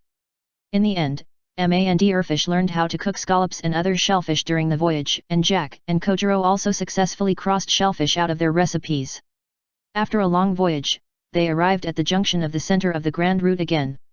Kojiro came not only alone, but also brought some land goods. Some business must be tried. Because of the goods, he waited for the coating at the base of the beasts, while Manderfesh and Jack relied on their abilities and races to dive into the water in advance. Brother Manderfesh, is this Fishman Island? No, Fishman Island is over there, this is Fishman Street, I'll take you there first, remember, I'm a fishman here. This is the vest he has worn for a long time, it would be terrible if Jack ruined it with one sentence. Don't worry, brother Manderfesh, I won't talk nonsense. Well, follow me closely. He also pulled a bubble behind him, which contained a gift that cannot be soaked in water. End of this chapter. For the fastest update of Arceus's pirate journey. Chapter 386, Fishman Street and Fishman Island, Otohim's observation Haki. New, brother Manderfesh, are you back? As soon as he entered Fishman Street, a 6-armed octopus fishman found Manderfesh and greeted him enthusiastically. It was one of the fishmen Manderfesh had known over the years, Xiao Bie. He requested a transfer at the end of 1502 and completed the transfer at the beginning of the next year. He has been in Fishman Island for 3 years now, so it is normal that he has some acquaintances. Zioba is not his younger brother, but one of the fishmen with whom he has a good relationship. After all, Zioba's boss is actually Arlong. As for the relationship between Mand Erfish and Arlong. At the beginning, Mand Erfish had a fight with Arlong when he was fighting for territory in Fishman Street, and easily defeated Arlong. Later, he defeated some slave hunting teams and other pirates in Fishman Street. At that time, he had a good relationship with Arlong. Arlong, a sawtooth shark man, is a racist. When he was young, he had a vision of the human world, but later the discrimination of humans against fishmen and the advent of the Great Pirate Era broke his fantasy. Although he hates humans, unlike the madman Hody Jones, Arlong is very friendly to his compatriots. After being defeated by Mand Erfish, he quickly accepted him and helped Mand Erfish integrate into Fishman Street. This is related to Monder Fish's appearance. In the form of a capable person, he and Fisher Tiger in fact, there is a little similarity, and Fisher Tiger is the recognized boss of Fishman Street, so Monder Fish's appearance is very close to him. The two sides had a close cooperation period for a while, but then gradually alienated, and the reason is very simple, because Mand Erfish is too friendly to humans, Aaron hates all humans, and Mand Erfish will only attack some humans and help some people. This caused Aaron and his relationship to no longer be as good as before. Although they did not break up, they gradually alienated. However, Xiao Bie has not changed much. He does not have as deep resentment towards humans as Aaron, and he has a good relationship with Rayleigh who lives in Champu. Ah, I'm back. This is a gift for you, a machine for making takoyaki. He not only brought gifts to Rusalka, but also brought gifts to some friends and younger brothers. No. Really give it to me? No. Great. As an octopus fishman, Xiao Ba's biggest dream is to open a takoyaki shop, but Fishman Island does not have a complete industrial system, and he has little money, so he has been coveting this kind of machine for a long time. Well, it's for you. Here is the recipe. Find a place without water to look at it. And the machine is the same. It can be used on Fishman Island, but not on Fishman Street. You should do some serious business. Aaron will get into trouble sooner or later. Mand Erfish knows Aaron's weight very well. He can only bully others underwater, but he will be beaten down in minutes when he meets someone with real skills. But he is still very arrogant. In Monderfish's view, it is only a matter of time before he gets into trouble. No. Monday Fish, stop talking bad about people behind their backs. What can those humans do to me? The fishmen are the real kings in the sea. Well, you are right. Just be happy. At first, he tried to persuade him, but later he gave up and let Aaron be happy. Tisk, I advise you to be careful. The curse on Rusalka has always been very effective. Don't worry about it. I haven't seen any curses in all these years. I am still alive and well. When this issue was mentioned, Monday Fish became less friendly, and there was a hint of threat in his tone. However, Aaron did not delve into this issue, but left with a few fishmen. Nu, brother Mander Fish, actually brother Aaron. Okay, Zioba, you don't need to say anything about this. Okay, but is this a child? Looking at Jack following Mander Fish, Zioba showed a suspicious look. Jack's face is still relatively immature, but he is too big. Whether it is Mander Fish or Zioba, they can't compare with Jack in height. They are more than a head shorter. If it weren't for the immature face, Zioba would believe that he is an adult. Oh, his name is Jack, the grouper fishman, my friend. I was asked to take care of him for a while. By the way, where is Haku? After thinking about it, Mander Fish changed his name, and then asked about another fishman, who was also the teacher he planned to find for Jack. Haku, the big red crucian carp fishman, although he was just in his early 20s, he was proficient in fishman karate and fishman judo. Known as Biden Haku, his strength may not be the strongest, but he is very good at teaching people and is relatively friendly to humans. According to the normal timeline, he will join the Revolutionary Army in the future and become an instructor of the Revolutionary Army. He should still be on Fishman Island. I haven't seen him in Fishman Street recently. I know. By the way, Zioba, please help me deliver these things to them. I'll go to Fishman Island first. Nu, I know, leave it to me. The advantages of the octopus fishman are reflected. In the deep sea, there are soap bubbles. These things are very light, so if he has enough hands, he can pick up many things.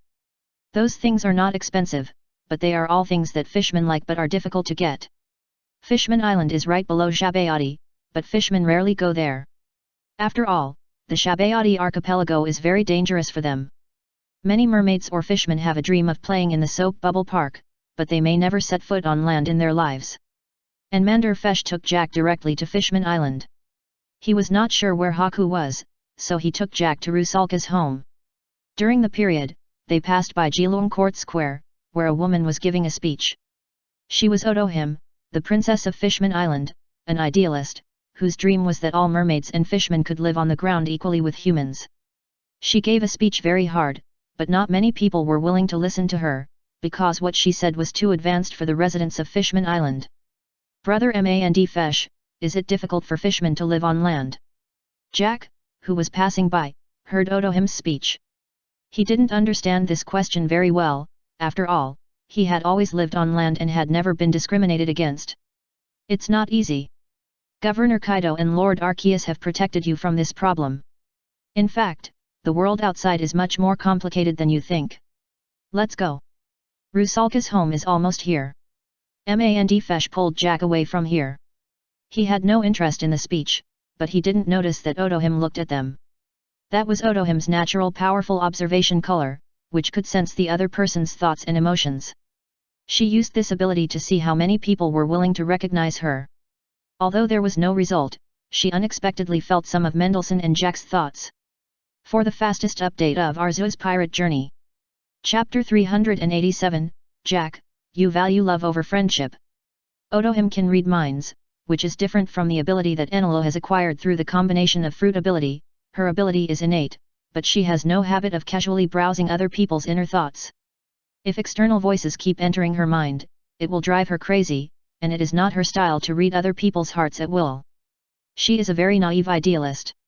When she was speaking, she just sensed whether the other person had a sense of identity in his heart, similar to distinguishing between good and evil, but that kind of identity is rare, and you may not meet one among hundreds of people. Both Mander Fesh and Jack had a certain sense of identity with her words. One of them wanted to marry a mermaid, and the other got along very happily with humans, so they agreed to part of her equality. Odohim did not chase after her, but spoke more vigorously. Every sense of identity was a motivation for her. In fact, her ability is far more than that. Her observation color is very strong, but also very weak. It is so strong that it can affect the minds and thoughts of others and resonate strongly, and can even change the other person's values and ideology.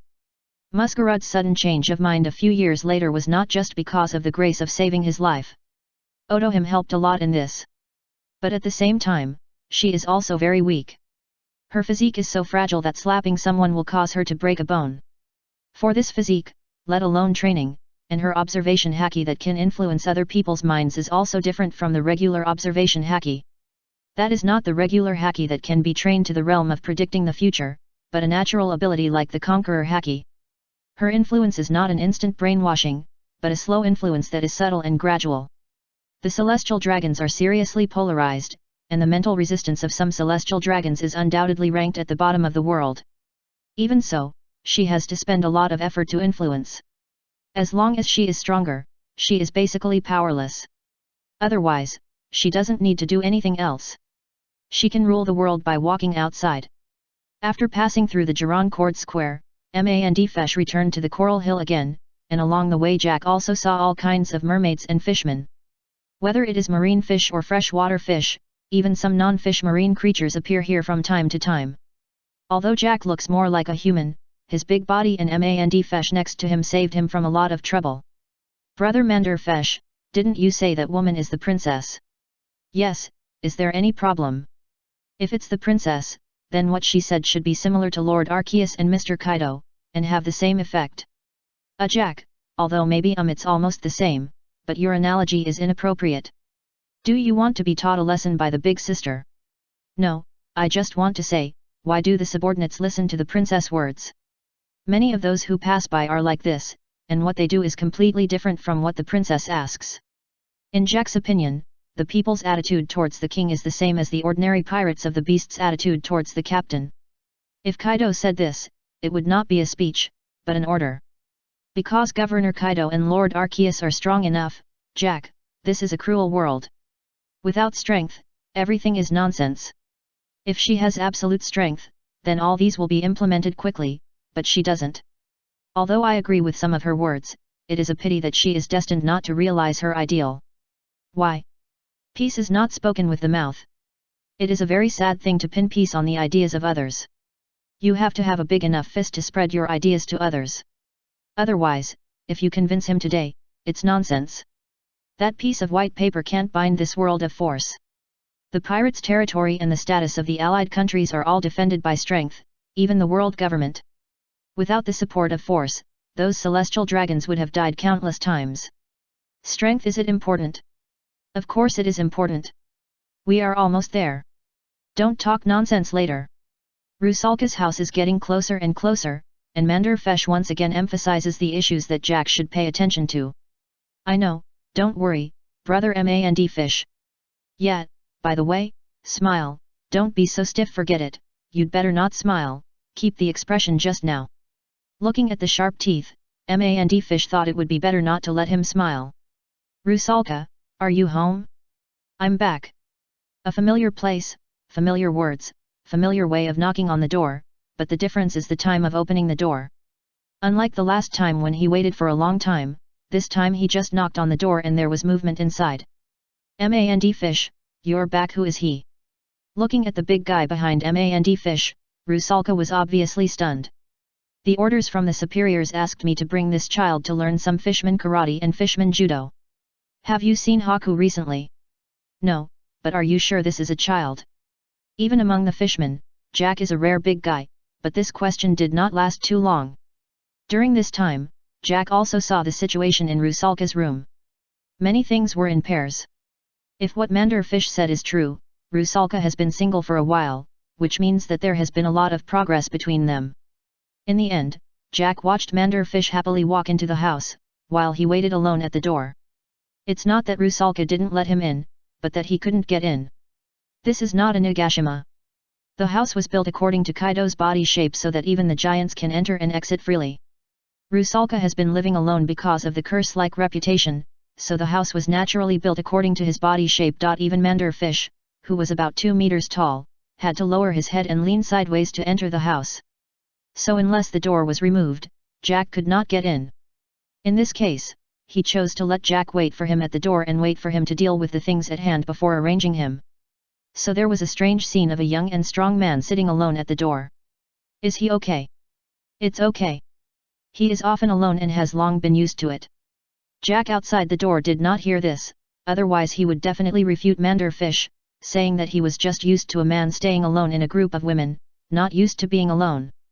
At the same time, on the sea outside, Kojiro was still waiting for the coating, and on the other side of the Red Earth continent, on the Sabayati archipelago, a group of pirates received a mission. Looking for this fishman. He is a runaway slave. Your goal is to catch him back. Of course, we will also buy other mermaids or fishmen at the auction house price. For the fastest update of Arceus' pirate journey. Chapter 388, The Middleman Who Made a Lot of Money.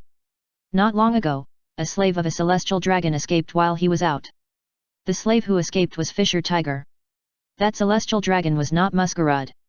Although he liked fishmen slaves, he was not the only one who had fishmen slaves. Compared with ordinary humans, fishmen can bear greater weight. For celestial dragons, it means that their seats are more stable when they go out.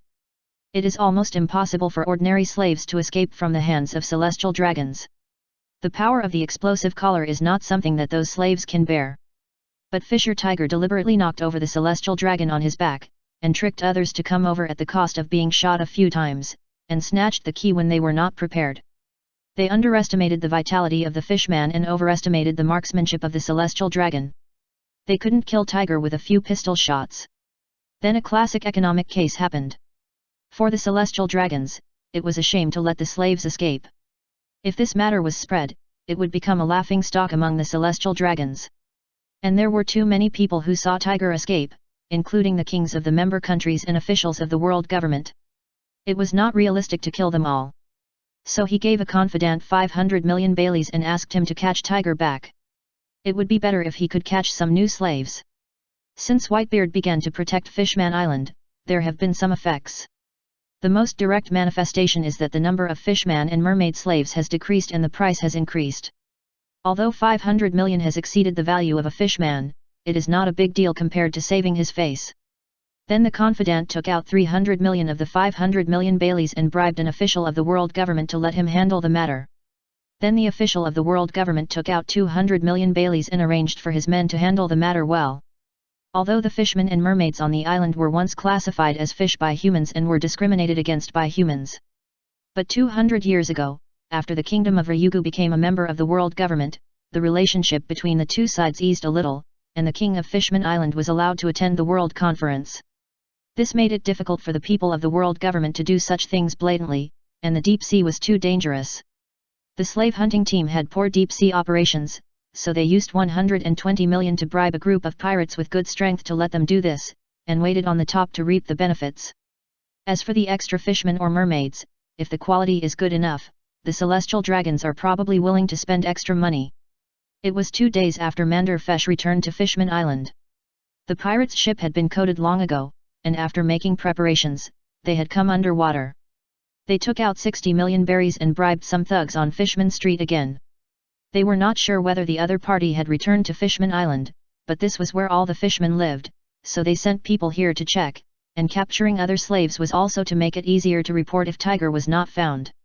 As for their target, the answer is just a red fishman who recently came to Fishman Island. As for the name, there is no name at all. The Tianlong people will not remember the name of the slave, and the same is true for others. The number on the collar is the miserable life of a slave. If it is said that their target is Tiger, then no one in Fishman Street will do this job. Fisher Tiger's status in Fishman Street is equivalent to that of Hyogoro in Flower Capital.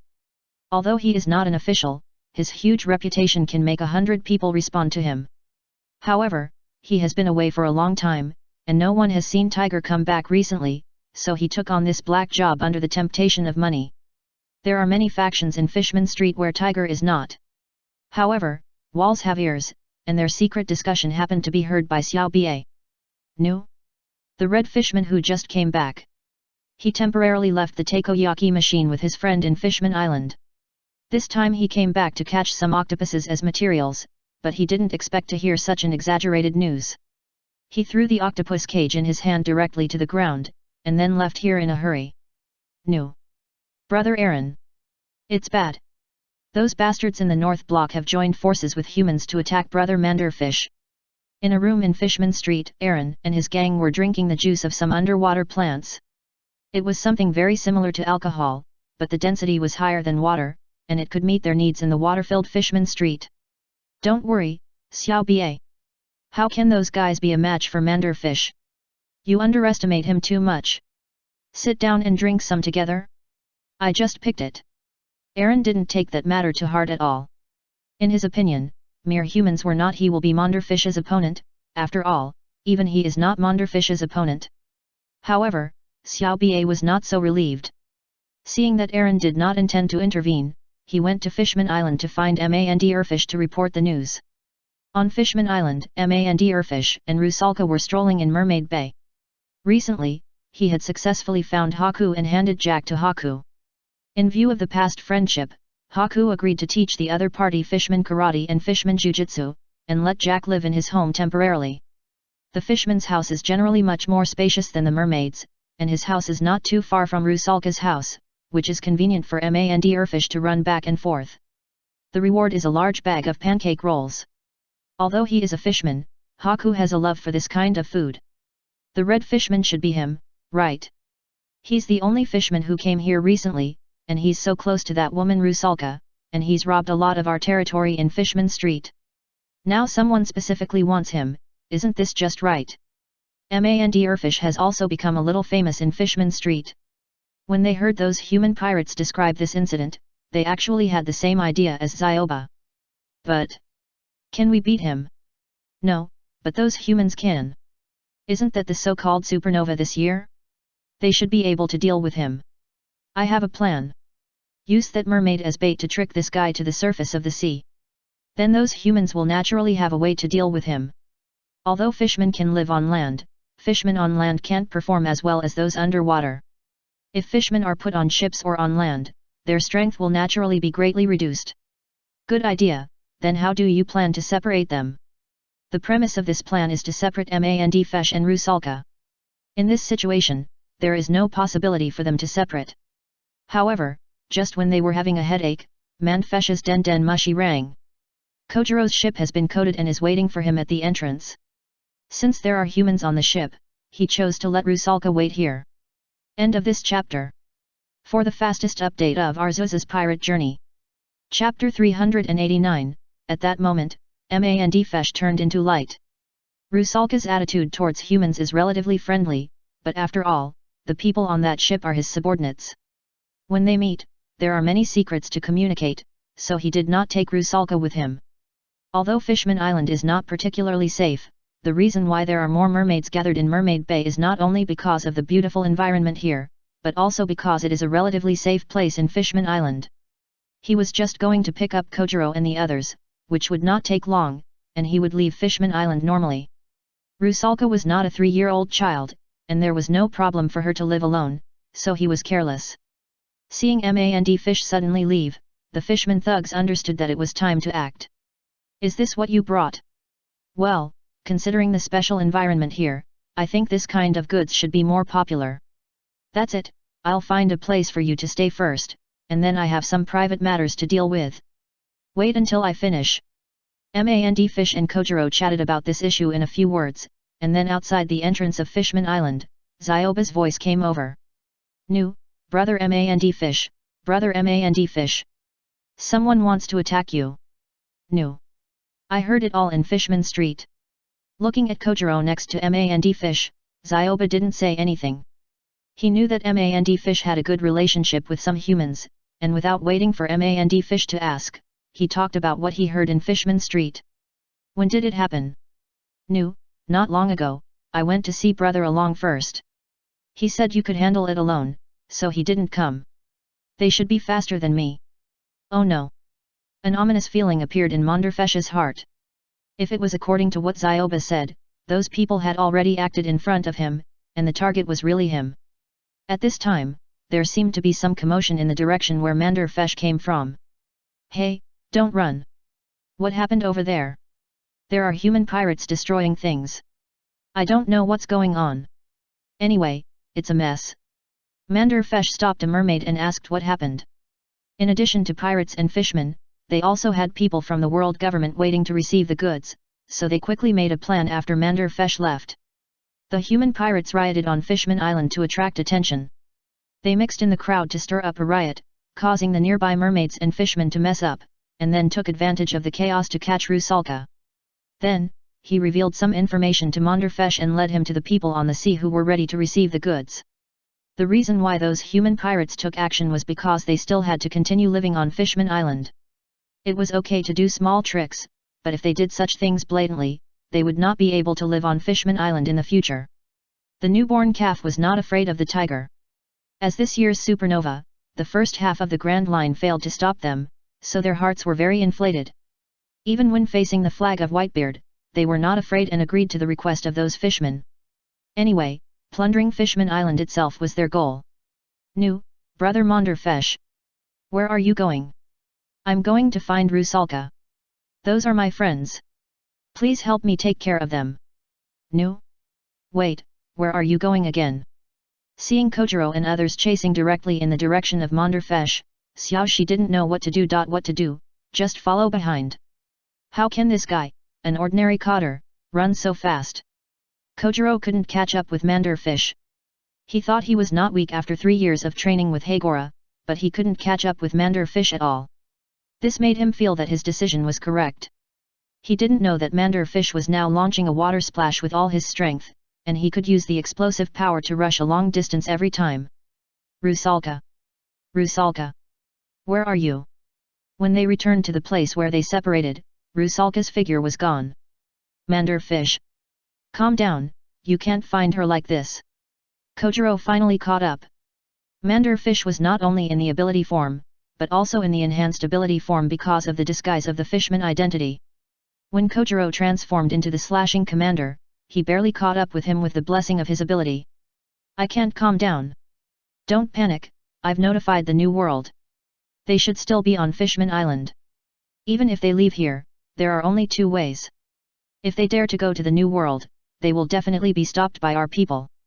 And if that Xiao Ba is telling the truth, those people's target is you. Even if they captured Rusalka, it was to find you.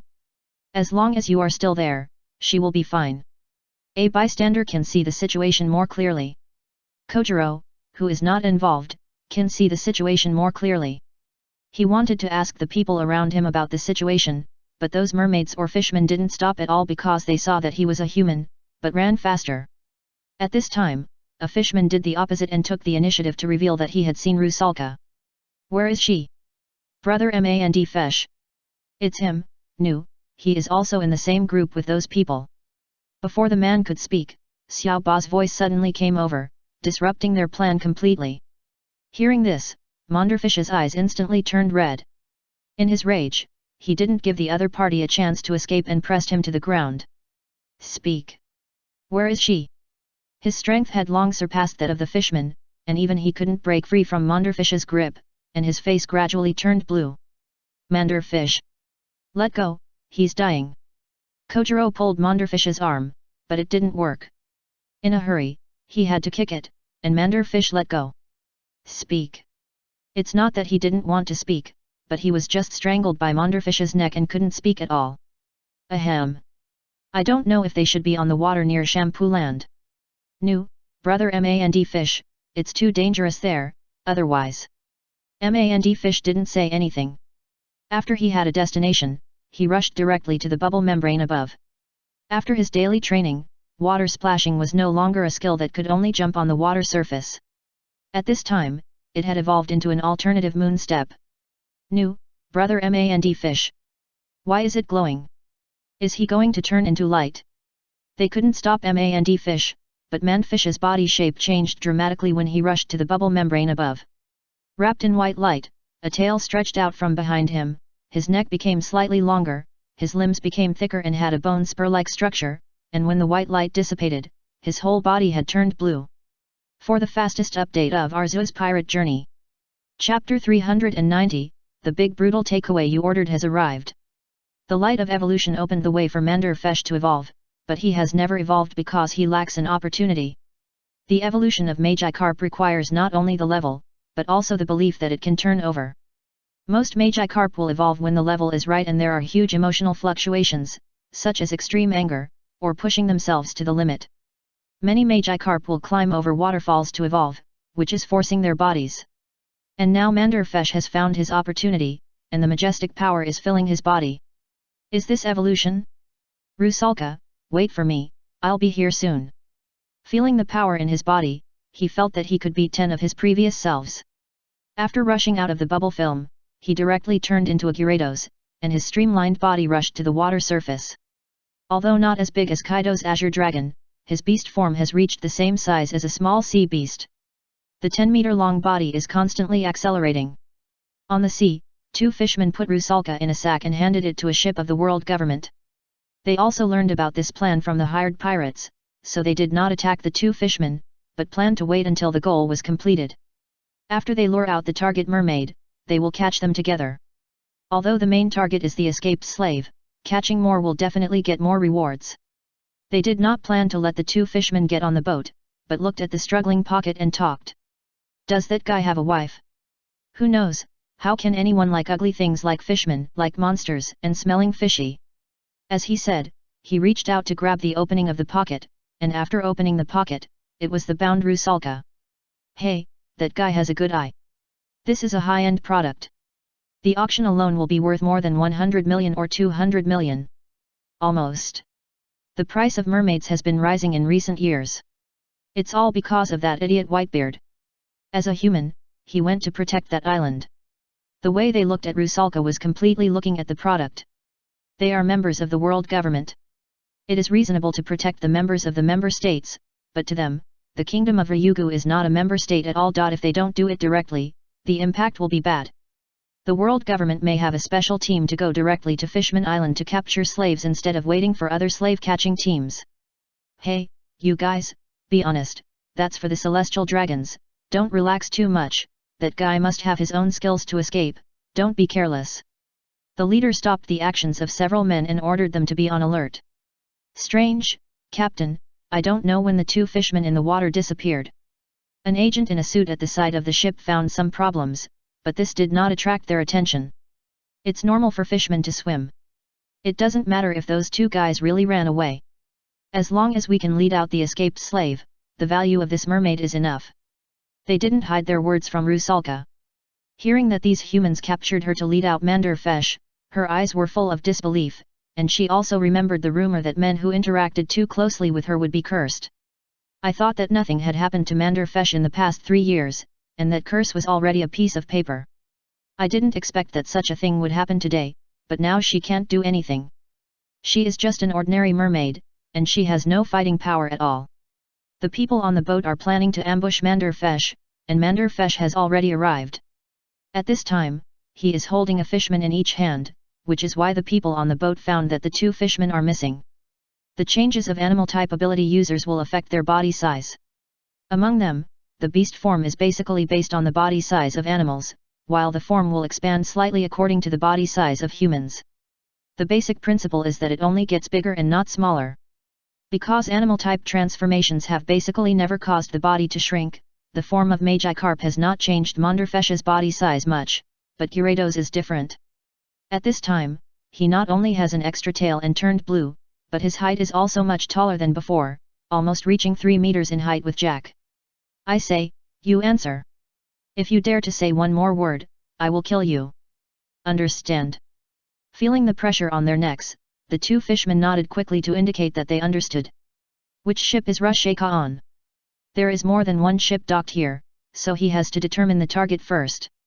He can't judge the specific target underwater. The two fishmen also pointed to a ship in cooperation. After getting the answer he wanted, Manderfesh did not kill them. It's not that he didn't want to, but he couldn't do it now. If they died, their bodies would float up, which might arouse the other party's vigilance. His rationality was not lost because of evolution. After evolution, the anger in his heart disappeared a lot. Get lost. He temporarily let the two fishmen go, and then Manderfesh took out a coral, blew out a bubble space, and took out his den mushi. It's me, Manderfish. There's a world government ship at the outer dock. Find a way to attract their attention. No matter what you do, be quick. That was the contact information of the Beast Fruit branch in Shabayati. He is now the highest commander of the Beast area and can mobilize personnel at the entrance to the Shabayati archipelago and the New World. At Manderfish's request, the Beast Fruit people came up with a random sales promotion. Under his shameless shouting, he also attracted the attention of some world government agents. At this time, Manderfish also moved. After evolution, he did not lose the ability to splash water. With the sea water under his feet as the starting point, Manderfish shot out. Although he has the ability to fly after evolving into Gyarados, his flying speed is relatively slow, and it is far inferior to this way of movement at close range. The moment he jumped into the air, he locked Rusalka's position.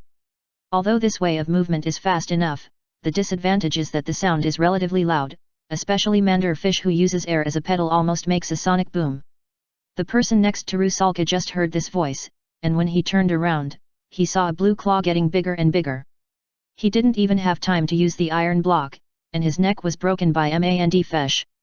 Don't be afraid, I'm here. Holding Rusalka in his arms, Manderfish wanted to take her into the sea. He was here to save people, and protecting Rusalka first was his goal. But a sickle weasel made Manderfish's idea go awry. To see the fastest update of Arceus's pirate journey. Chapter 391, The Rampant Gyarados. And after that, several agents quickly surrounded Manderfish and the other two. Who are you? This is a ship of the world government. Manderfish has changed a lot after his evolution. Although his basic appearance has not changed, these world government agents who are not familiar with him cannot recognize him. The blue figure is also different from their target, and they didn't think about it at all. And for some reason, when facing Manderfish, they felt a strange breath, and that breath pressed on their hearts and made them breathless. Conqueror's Haki? No, it can't be Conqueror's Haki. What the hell is this guy? The captain had a bad premonition in his heart, and this matter didn't seem as simple as he thought. The claws cut the rope on Rusalka, and then Mandfesh rolled up Rusalka with his tail and protected it behind him. It's me, Mandfesh, don't be afraid, I will take you away from here. He was worried that his big change would make Rusalka couldn't recognize herself. Although he said that she might change color, the color change time was much later than he expected, and the change was much greater. I know, Mandfesh, you go quickly, their target is you. Don't worry about me. Although they didn't spend every day together, they had been dating for a long time. Even if it became like this, she still recognized each other. Don't talk nonsense, I'm here, I must take you away, don't worry, I'm very strong. After the evolution, his original shirt was torn. At this time, Mandfesh was naked, and there was a black number 3 on his left shoulder wrapped in blue scales. He was thinking about how to take Rusalka away safely. He was not unfamiliar with the sickle weasel just now. It was a wind blade attack kicked out by the storm. For this move, the beast pirates emphasized it at the Cotter meeting. Even among the top strong men, some people use skills derived from the 6 styles. It is necessary to understand this kind of skills. The skill just now was aimed at Rusalka, so he was forced back. It was not difficult for his body to withstand this attack, but he was not 100% sure that he could protect Rusalka. He was not a turtle that could retreat directly into his shell. His protection had blind spots. If his back was exposed to the enemy, accidents might happen in places he could not detect. Rusalka, I will send you underwater in a while, and then you will run back to your home in Fishman Island at full speed. I have asked my friends to wait for you there. Those fishmen were able to catch Rusalka because there was no water in the Mermaid Bay at that time, and the legless mermaids were inconvenient to move, which allowed them to find an opportunity. This kind of thing is impossible in the ocean, because the swimming speed of mermaids is ranked first in the world, even fishmen can't do it. The captain was waiting for his subordinates to take their positions. Looking at his subordinates whose necks were broken by Mandfesh, he felt that this opponent was not so easy to deal with. There are some joint attack formations in their training, and the main target is enemies who are slightly stronger than themselves. Mandfesh was looking for an opportunity to send Rusalka away. After telling Rusalka what to do, he began to quietly gather energy in his mouth. Before the world government personnel had finished forming their formation, he spit out a scorching flame. Gyarados has many unexpected skills, such as jet flames. Although he has not evolved due to lack of opportunities, his level is constantly accumulating. After the evolution broke the limit, he also had many more uses for his abilities in his mind. For example, the jet flames at this time, the flames temporarily forced the opponent back, and then Mandfesh took the opportunity to send Rusalka into the water. Go! The world government personnel reacted quickly, and several storm kicks attacked one after another. The mermaid's swimming speed was indeed fast, but this speed was based on the premise of ordinary humans. At least her swimming speed was not as fast as the storm kicks. So Mandfesh blocked all their attacks with his body. And he continued to spit out high-temperature flames to block those people's attempts to interfere with Rusalka's escape. Watching Rusalka go away, Mandfesh smiled with satisfaction. This time, it was the biggest help to him. If he didn't run when he should, he would cause trouble to the other party. Rusalka understood this, so he swam into the water without looking back. The agent of the world government suddenly had a strange feeling. A blue dragon that can breathe fire. Captain, could this guy be Kaido? What nonsense! The Navy headquarters must know that such a monster left the base. Of course, he had a more intuitive reason. If the other party was really Kaido, they would have been killed long ago. Catch him, this guy must have a big secret. They didn't notice that Mandfesh ran out from underwater, and even thought that he didn't go into the water because he was afraid of water, so several agents harassed Mandfesh with the cover of the storm leg, and the rest began to advance. Most of these people only know 2 or 3 styles, and the proportion of those who are proficient in all 6 styles is not high among agents and Navy. In the next few minutes, they will understand why Gyarados' nickname is Great Cruelty. After Rusalka left, he had no worries, so of course he had to take revenge on those who dared to touch his future wife. Pointing gun. An agent swung his arm at Mandfesh, but Mandfesh's move was beyond his expectations. He did not dodge or block, but bit his arm. Iron block ha! After realizing that something was wrong, he tried to block the opponent's attack with an iron block, but he underestimated Gyarados' bite force, and the arm was bitten off by his teeth. "Pa, does other people's blood taste like this?" It is not uncommon for animal-type ability users to bite. Others looked at Manderfish, whose face was covered with blood and whose scales were almost dyed red again, and a feeling of fear began to spread among the crowd. However, they were not a mob of pirates. They were trained and still attacked Manderfish under orders. There were no elites like P9 among these agents. The direct impact of their attacks was that more and more blood belonging to the enemy was on Manderfish. "Ah! It hurts, help me! Help!"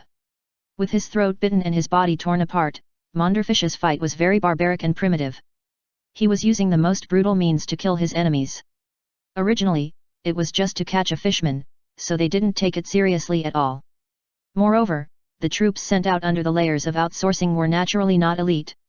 They couldn't even break Manderfish's scales. Boom! Manderfish, standing in the air, spit out a stream of fire at the deck. Flame, the strong flame split the deck in half, and the ship's ammunition depot was also ignited by the flames. Standing on the wreckage of the sinking ship, Manderfish held the last living agent in his hand. "Who the hell are you? There can't be a monster like you among the fishmen. Why do you have Kaido's ability? It doesn't matter who I am, but you touched someone you shouldn't have touched."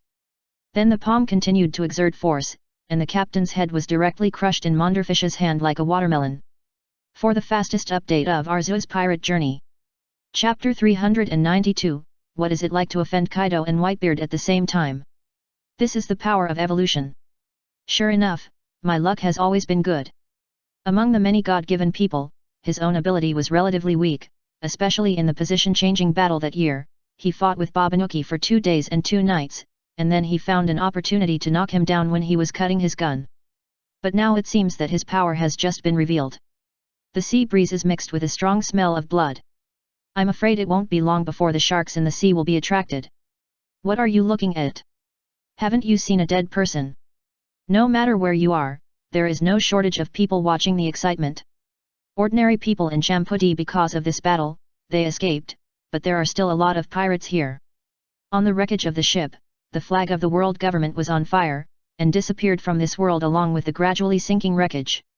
A lot of blood was splashed on Manderfish's body, and broken bodies were floating on the sea around him. Some were washed to the shore by the waves. It was originally a very scary scene, but it made the pirates excited. So cool. Hey! Big brother, can I join you? Some even directly applied to Manderfish for joining, but Manderfish didn't care about these people at all. Shampoo not only had pirates, but also navy. Although the battle did not last long, they came very quickly when the world government's ships were attacked. Controlling his new body, Manderfish flew into the clouds. After flying for a distance, he re-entered the water in the no man's land and swam towards Fishman Island again. While flying, he also called Jack to tell him that he was fine. As for whether those people on Chabayati Island would have a big conflict with the navy later, that was no longer something he wanted to think about. In the deep sea, Rusalka had just returned to her home in Coral Hill. As Manderfish said, Haku with Jack was waiting for her here. "Rusalka, you're back. Effie Manderfish is still fighting. There is no danger here. Haku, go help him. Brother Manderfish asked us to protect you. Don't worry. Brother is very strong." Jack answered. Before Manderfish left, he contacted him through Den Den Mushi. He told Jack that all he had to do was to take Haku and guard Rusalka, and not to worry about anything else. And Jack had also confirmed a truth in the past 2 days. Although Haku was much better than Manderfish in Fishman Karate, he was not Manderfish's opponent, and he couldn't help much even if he went. But Rusalka was worried about Manderfish, and fortunately Manderfish had called at this time. At the riot in Mermaid Bay, the king of Fishman Island also controlled the situation. "Nu, Boss Jinbei, they are friends of Manderfish, and have nothing to do with this riot. It was done by Danmata and his gang. A blue fat man led the army of the Dragon Kingdom to come here. This blue fat man was Jinbei, who was only 30 years old. Originally, he was a gangster in Fishman Street, and became his successor after Fisher Tiger went out for adventure. Later, Jinbei left Fishman Street and joined the Neptune army of the Ryugu Kingdom, and became an elite member. Now he has become the boss of the Wang clan. Jinbei now has no friendly attitude towards humans, even similar to Arlong, but he is more rational than him. After hearing what Xiao Bie said, he took people to other places. The Wang clan is not a useless waste. At least they stabilized the ordinary people when they arrived, and ended the panic here ahead of time. How will they deal with the situation here? They will try to catch those who are causing trouble, but they usually can't be caught if they run away. Even the fishermen can't find all the ships in the sea. Really a terrible management method. After hearing Xiao Ba's answer, Xiao Jiro didn't know what to say. As a fisherman, even if he couldn't beat them on the island, he could let those ships escape to the sea with slaves. This was something he couldn't understand. Xiao Bie didn't refute Xiao Jiro's complaints because he didn't understand such things. Pierman, do you remember the identity of that group of pirates? I remember the flag. It shouldn't be difficult to find it. That's good. Monderfesh's anger should be I haven't finished posting yet, but this group of people is going to have to endure some hardship. I always hear you talk about the young people in paradise, but now I seem to understand. Looking at the flag of Whitebeard flying over Fishman Island, Kojiro mourned for those pirates for a few seconds. He has never seen Whitebeard, but he has seen Kaido's battle. Since those people are collectively called the Emperor of the Sea, even if there is a gap, they are monsters of the same level. He can't imagine how these people can survive in the New World if they offend these two monsters at the same time. This is the territory protected by Whitebeard. Since they started to make trouble here, they have offended Whitebeard. This is also the reason why the people of the world government contacted the supernova in the first half. No one dared to take on this old pirate who lived in the New World. Only Thessianly the newbies who are not afraid of anything dare to do it. As for Kaido, the beasts will not get angry for any member, but Manderfesh is a veteran for many years and a veteran coder who has shown his talent. In this case, he is naturally on the blacklist of the beasts. Kojiro's guess is not wrong. After Manderfesh returned to Fishman Island, he first went to find Rusalka, and then started to contact the members of the New World by phone. It is intolerable for him to let that group of people escape. If he can't find that group of pirates, then his name will be written upside down. He still has this right. The situation under the command of the great pirates is almost the same. The Senbyu have the right to deal with many things, including dealing with such newcomers who don't know the sky is high. Where are the people from Danmata? The turmoil is basically over, but the matter of Manderfesh is not over yet. The human pirates have temporarily escaped. At that time, he was busy rescuing Rusalka, and the Mermaid Bay was in chaos. Kojiro and his friends couldn't deal with this group of people, but there was still the group of fishmen under their noses. They were captured by Boss Jinbei. Even if there are a few left, no one knows where they ran to. This behavior is also a crime in Fishman Island, but Fishman Island generally only sentences people in this situation to life imprisonment. Manderfesh was captured by Boss Jinbei. Even if there are a few left, no one knows where they went. This behavior is also a crime in Fishman Island, but Fishman Island usually only sentences people in this situation to life imprisonment. Big brother, that's the prison of Fishman Island, you can't go there to kill people. Fei Su, forget it, they have all been arrested.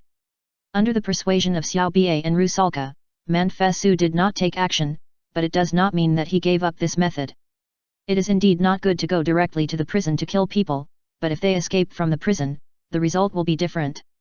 To see the fastest update of Arceus's pirate journey, please enter m.spuin.com in the browser to view. Chapter 393, After our analysis, the mastermind behind the scenes is Quinn. Manfesu has made up his mind to send all those guys away, but it has to be postponed for a few days. It is not appropriate to take action now. And Manfesu also began to think about his excuses. If he took action, his identity might not be known. After a few days, the newspapers and wanted orders of the world government will inevitably be transmitted here. Due to the frequent ships coming and going, it was not difficult to see the rope order and newspapers in Fishman Island. Although he had a headache, Rusalka had no doubts about the changed Manderfesh, which meant that he had spent a lot of effort to enter the room. Fortunately, he grew vertically. If he grew horizontally like Jack, I am afraid Rusalka would really have to tear down the door. Everything was stable in Fishman Island, but it was not the case outside. The scene of Manderfesh's killing spree was photographed, and those photos were also sent back to the intelligence department of the world government. Based on this information, a special intelligence analysis meeting began. Everyone, today's meeting is very important. Our intelligence work has made a new breakthrough. You should all be familiar with these people. On the blackboard behind him, the bounty orders for Kaido, Arceus, and Quinn were hung. The governor of the Beasts Pirates, Kaido, the suspected vice-captain Arceus, and their scientist, Quinn.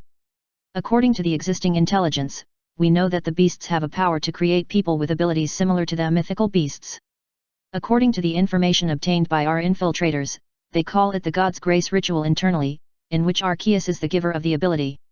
At the same time, some people believe that this is a smokescreen released by the beasts, and the real situation is that Quinn has cracked the secret of the bloodline factor. The leading agent roughly summarized the situation, which has always been a controversial issue. But today, our intelligence has made a new breakthrough. Everyone, please look. On the projection screen at the side, a photo of Mander Fish appeared on it. Since he was mainly doing scout work and had been pretending to be a fishman on Fishman Island during this period, there were not many recent photos of Mander Fish, and the wanted poster also showed that he had no ability. Then the photo of him spitting flames on the world government ship and tearing the body of the world government agent was also posted. After analysis and comparison, it can be determined that these two people are the same person, so everyone, look here again. Kaido's Dragon Man posture and Monderfish's form were put together, one using heat breath and the other using flame jets. Although Monderfish's neck is longer and there are some differences in the photos, such as the shape of the dragon horns, the similarity can be said to be very high. This is the last message from a team of the world government before they were wiped out, and there are some photos captured by reporters around. The ability to deprive other ability users of their abilities has appeared in history, but everyone knows that there is no such thing as the same ability user in this world. Before the death of the previous generation of ability users, there will never be a second ability user. Even if it is deprived, the deprived person will die. Kaido is currently living well, but the abilities of these two people are too similar. Flying, spitting fire, similar comparison photos were released. Is it possible that it is just a similar fruit? Such fruits do exist. There are many similar fruit abilities, such as the ton pressure fruit and the light and heavy fruit, which have very similar abilities, but different strengths. This possibility is not ruled out, but as animal type ability users, if there are really two such similar mythical beasts that can fall into the hands of the same pirate group at the same time, this possibility is too small, and this is the analysis of the past situation of the beasts. As he said this, some of the ability users of the beasts in recent years were released. Scourge, Hold'em who had rotated with Scourge, and even big cotters such as Zeraora and Setsuna, Jin, and Shayna. There are many beasts with special abilities, and most of the known abilities are related to fire, lightning, and flight. The abilities of the two fur tribes are somewhat beyond their scope. Then he took out the photo of King Yan Yu. There is also this giant fire pig weapon. Their abilities are more or less related to Kaido's abilities. In the end, we came to the conclusion that although this person named Arceus is powerful, he does not have that kind of exaggerated ability. This is just a smokescreen. Plague Quinn is the real mastermind. Monderfesh's ability is the product of his cracking Kaido's bloodline factor. From the results, they have achieved good results. People's cognition will affect their speculation about things. These people living in this world instinctively use the inherent cognition of this world to understand those incredible things. Under various coincidences, this is the final conclusion they came to. I remember there is a finished product of Kaido's bloodline factor in Punk Hazard. Vegapunk insisted that it was a failure and could not be copied. It is still very helpful for the next research. Can anyone refute him? Due to Vegapunk's authority, they can't refute each other in terms of technology. That thing is not the theme of this meeting. Combined with the existing information, does anyone have any different opinions on this matter? Originally, those who thought that Arceus was not a smokescreen, or that he gave other people abilities, lacked key evidence to refute the other party, and their intelligence personnel were just mixed in the periphery. Faced with this mountain of hard evidence, they had to agree with this idea. So the higher UPS asked us to increase the research on bloodline factors. Although we missed Quinn, an excellent person, Vegapunk cannot be inferior to him. With the addition of Caesar Courant, our research may not fail. This is a theme passed by the meeting, to increase research on similar aspects and strive to solve the problem of bloodline factors as soon as possible. In addition, try to bring Shi Yin back. We need what's in his brain, so we must capture him alive. That Mander Fesh. Similarly, increase the reward and plan a new plan, but this person has the ability to fly and his strength is not weak.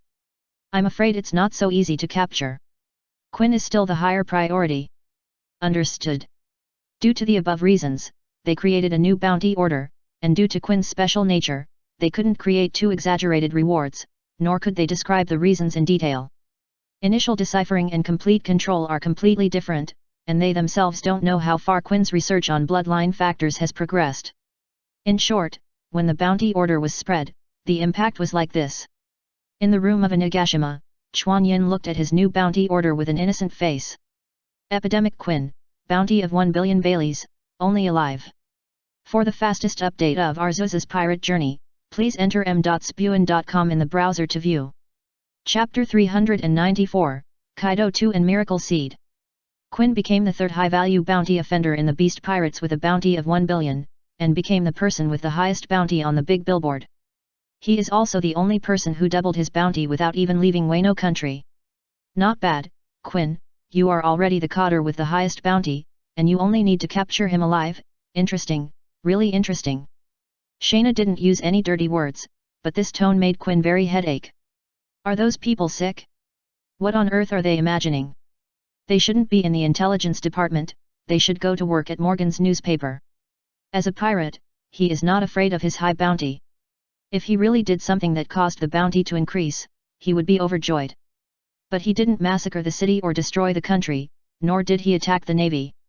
He just honestly conducted research on a Nagashima, taught others and had to undergo Kaido's training, and occasionally was beaten and dissed.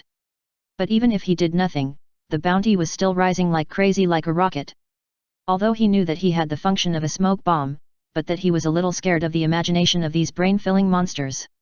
What if they feel that they have threatened the safety of the world one day? Thinking of that terrible situation, Quinn's forehead began to sweat. In fact, he didn't know that if he hadn't done anything and was worried that it would attract the attention of other ambitious people, his bounty would be even higher. If Kaido didn't have enough deterrence now and the terrain of Wano country was too special, the advance team would have set off. It should be that Manderfesh did something.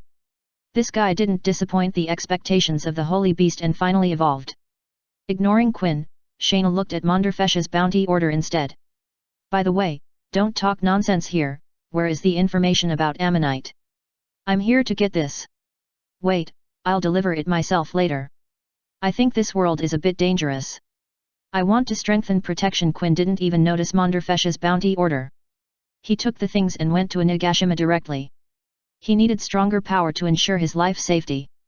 At the same time, in a Nagashima, Yamato and the others were also reading newspapers. Reading newspapers every day was considered to be understanding world events. Uncle Quinn's bounty has increased again. Tens, hundreds, thousands, 1 billion? Is Uncle Quinn that strong? Looking at Quinn's inflated bounty order, Yamato was very puzzled. After all, in her opinion, Quinn was the weakest among the senior coders. Jin and Shayna were very rude to him. The bounty is not necessarily based on strength. Didn't Mr. Arceus say that? Robin stared at the newspaper. She was far from the news from the outside world. More concerned than Yamato and the others. Robin, do you mean son by second? It depends on the situation. Sometimes it can refer to sons, and sometimes it can refer to descendants and heirs. Why are you asking this? Because of this bounty order, Godfather, is Manderfesh your father's illegitimate son? Looking at the bounty order in front of him, Arceus understood why Yamato asked this. Kaido 2, Manderfesh, bounty of 200 million berries. Kaido 2, these guys are really bold. Manderfesh has nothing to do with your father. It's just an exaggerated name. Is that so? Of course, but if your father really has any illegitimate children outside, he might have been a pirate when I met him. Okay, lunch break is over, let's continue training. A group of people were pulled to the training ground again, and in the physical training ground on one side, Ultai worked very hard. She now knew one thing, that the two fruits were deliberately given to her and page 1 by Kaido and Arceus. Although the training was hard, at least the beasts were pretty good to them. As the children of pirates, she had seen other people fighting for a fruit. She originally thought that it was stolen by her, but it turned out that everything was just the other party's indulgence. She didn't like charity, so she had to prove that she and page 1 were worthy of the two fruits. At this time, Kaido appeared here. He came to check the results of the training. Are you training these little guys today? Where's Shayna? I went to find Quinn to process the information. As he was talking, Quinn and Shayna appeared here one after another. When he saw Kaido and Arceus, Quinn gave up his moral integrity and ran to the two of them. Brother Kaido, Brother Arceus, help me. Holding his own bounty order, Quinn looked tragic. Help me, my lords, look at those bastards of the world government, they want my life. Hehe, doesn't it say that they can only be captured alive? Quinn, you think too much. Show some courage, what kind of person is this? Kaido didn't take Quinn's words to heart, after all, it clearly said that they must be captured alive. No, Brother Kaido, those guys in the world government are all imaginary monsters. If I am really caught and can't give them what they want, they will think I am just being stubborn. There is a saying that life is worse than death. Quinn imagined all kinds of terrible things and was almost paranoid. Lord Arceus, you see that my stand is so good, shouldn't you give me more life-saving abilities? This way I can better attract firepower, otherwise you will have to step on the stage. On this day, the new generation of the Beast's pirates saw how good Quinn's mouth was. He explained his importance like a crosstalk, and finally Arceus strengthened him as he argued. For example, in terms of skills, he helped him improve the special skill set of parasitic seeds and guarding and stand, a tactic that is quite disgusting to the enemy. Most animal type ability users are like blood cows. This skill set is very suitable for Quinn. Even if the enemy is stronger than him, he can try to grind the opponent to death. At the same time, he gave Quinn another seed. Lord Arceus, what is this? Do you want to cultivate it? No, this is a special item. You can carry it with you in the future. Don't you always make strange changes to yourself? Let it stay in your body forever. Special item Resurrection Grass. Arceus gave them the sit-up item at the beginning, but no one has used it so far. No, but it's almost the same. It can make you a little stronger. Carrying the item Miracle Seed can increase the power of Quinn's grass-type skills. Arceus has expressed his opinion. Kaido feels that as a captain, he should do something, so he decides to prepare a special training for Quinn himself. For the fastest update of Arceus Pirate Journey. Chapter 395, The Lone Hero. Special training. Quinn was not very happy to hear Kaido say this. The reason why he came to Arceus was that he hoped that the other party could strengthen his ability. After all, this would not require too much effort. The result was also very good. He got several skills and a strengthening item. Kaido's training was not so happy. Yes, it's time for you to have some special training. No matter how useful your abilities and skills are, you have to be strong yourself. The stronger you are, the stronger the skills you can use. Recently, new people have risen one by one, you can't relax, put aside some unimportant things, tomorrow no, let's start today, and I will train you well in the future. Kaido took out his 8 fasts from somewhere, shook it in his hand twice, and then walked towards Quinn. Wait. Brother Kaido, I don't think there is a need to rush. Hey? Do you look down on my special training? No, that's not what I mean. Then what do you mean? Just let me check the results of your domineering training, and let these little guys see it, so that they know that their current training is just playing house, and it's not time to get serious yet. Said that, he picked up the mace and rushed over.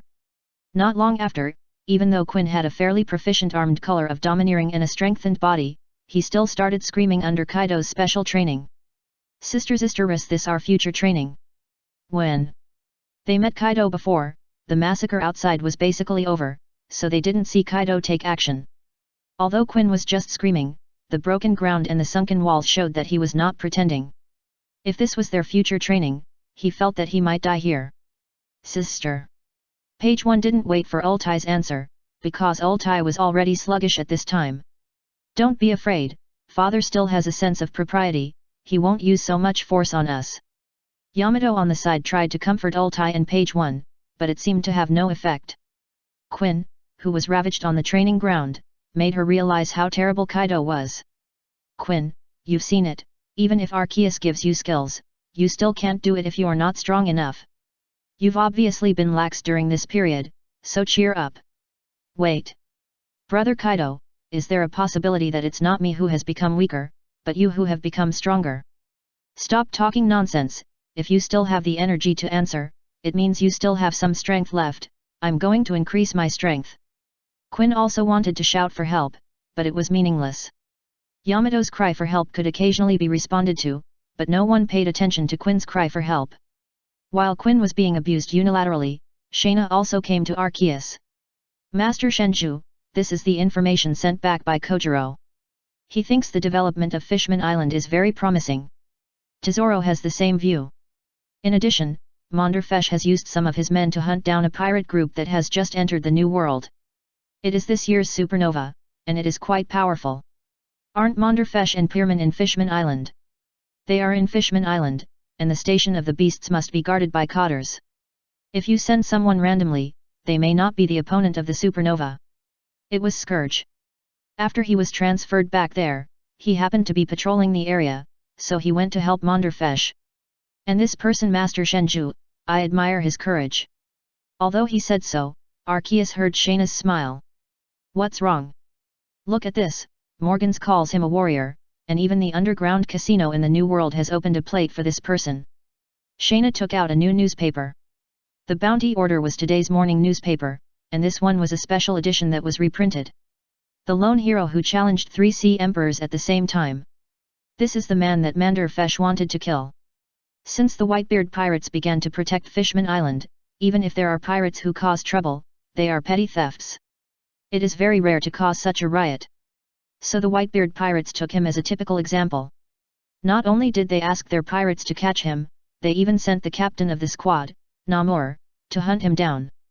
Because Namor was originally a fishman, they handed the matter over to him. At the same time, the group also did something very brave. They fled from Fishman Island in a hurry.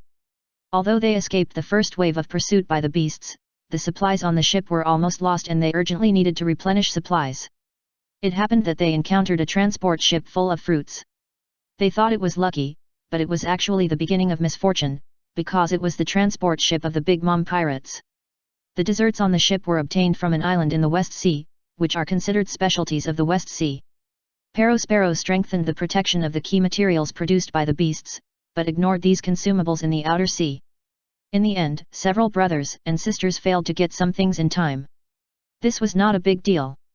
After all, Charlotte Linland's food cravings did not occur, but it just triggered another situation, that is, Charlotte Linland's maternal love for children under 10 years old. This is a periodic trigger. Once triggered, Charlotte Linland will become a gentle and kind mother. The brothers and sisters are sad, and he, the eldest son, will naturally be scolded. Now the 5th son of the Charlotte family, Charlotte Opera, is also leading people to hunt them down. In comparison, the intensity of the beast's pursuit is the lightest. After they were called the Emperors of the Sea, this was the first time that someone had offended 3 pirate groups at the same time. Although Morgans didn't know why the beasts were hunting them down, it didn't matter anymore. In addition to serious major events, such gossip is also the focus of his attention. Naturally, he has to promote this lucky warrior. The underground casino opened his handicap for this reason. As for the content of the bet, it is which pirate group he will die under. As for escaping, it is impossible for them. Unless he also has the potential to become the Emperor of the Sea, there is no way he can escape this disaster. They are almost isolated and helpless in the New World. No one dares to invest in a newcomer at the risk of offending Beast, Whitebeard and Big Mom at the same time, so Morgans called him a lone hero. Similarly, as the news spread, the news about Monderfesh also spread to Fishman Island. Holding the newspaper and wanted order in his hand, Monderfesh is thinking about how to confront Rusalka. His previous information has been exposed. As long as Rusalka sees the newspaper, she will understand everything. It's just that the paper is not easy to store in Fishman Island, and the new newspaper can still be seen. For the fastest update of Arceus' pirate journey. Chapter 396, The reason for exposure is being too dull. Brother Monderfesh, haven't you figured out what to do? Jack looked at the worried Monderfesh and asked him. Since the battle that day, such things have happened from time to time. Although he is still learning Fishman Karate and Fishman Judo from Haku, he is full of energy. Haku's hard training is as easy as vacation in Jack's eyes. Relax. No matter what kind of fighting skills, physical fitness is the top priority, and Jack's physical fitness has long been honed by Kaido. And he also has some of the things that Yamato enjoyed when he was a child, although his quantity is slightly different from Yamato's unlimited supply. Such a physique, coupled with the blessing of the king bronze elephant on the body, is similar to the animal type ability users. Even if they do not enter the transformation state, the ability has a certain blessing on the body. Jack's physical fitness is stronger than some adult fishmen, so he can get straight to the point, but because of his living environment, he is now experiencing the water flow, so that he can gradually learn to use the water flow. Jack, this is an adult matter, you don't understand, but you who grew up with girls probably don't understand this problem either. The evolved Manderfesh got rid of the embarrassing situation that his younger brother was much taller than him, but it was not too embarrassing. Many things within the beast's pirates were polarized. The same is true for height. Led by Kaido, Jin, and others are taller than ordinary people, while there are also slightly shorter members led by Ziraura and Olga. The genes in this world are very strange, so unless there are some special occasions, no one cares about the issue of height. Jack has never thought about this issue, and he doesn't think it is a happy thing to grow up among girls. Basically no one can understand how he feels when he sees Peggy Wan. Hey, okay Jack, you wait for me here, life and death are determined by fate, and wealth is in the hands of God. He scratched Jack's head, then knocked on the door and leaned into the room. He thought Jack had a unique affinity with women, and planned to borrow some of his luck. Kaido second. In the room, looking at the newspaper from where Manderfesh came from, Rusalka looked at his title in confusion. Kaido is your father. She didn't care much about the news from the outside world, so she was not familiar with the specific situation of humans. Many fishmen and mermaids were like this. Although they were not isolated from the world like Zoe, the frequency of contact with the outside world was still very low. Many children do not know what land is and what humans are, so their understanding of humans depends on what they see with their own eyes, which is why many people have resistance to humans.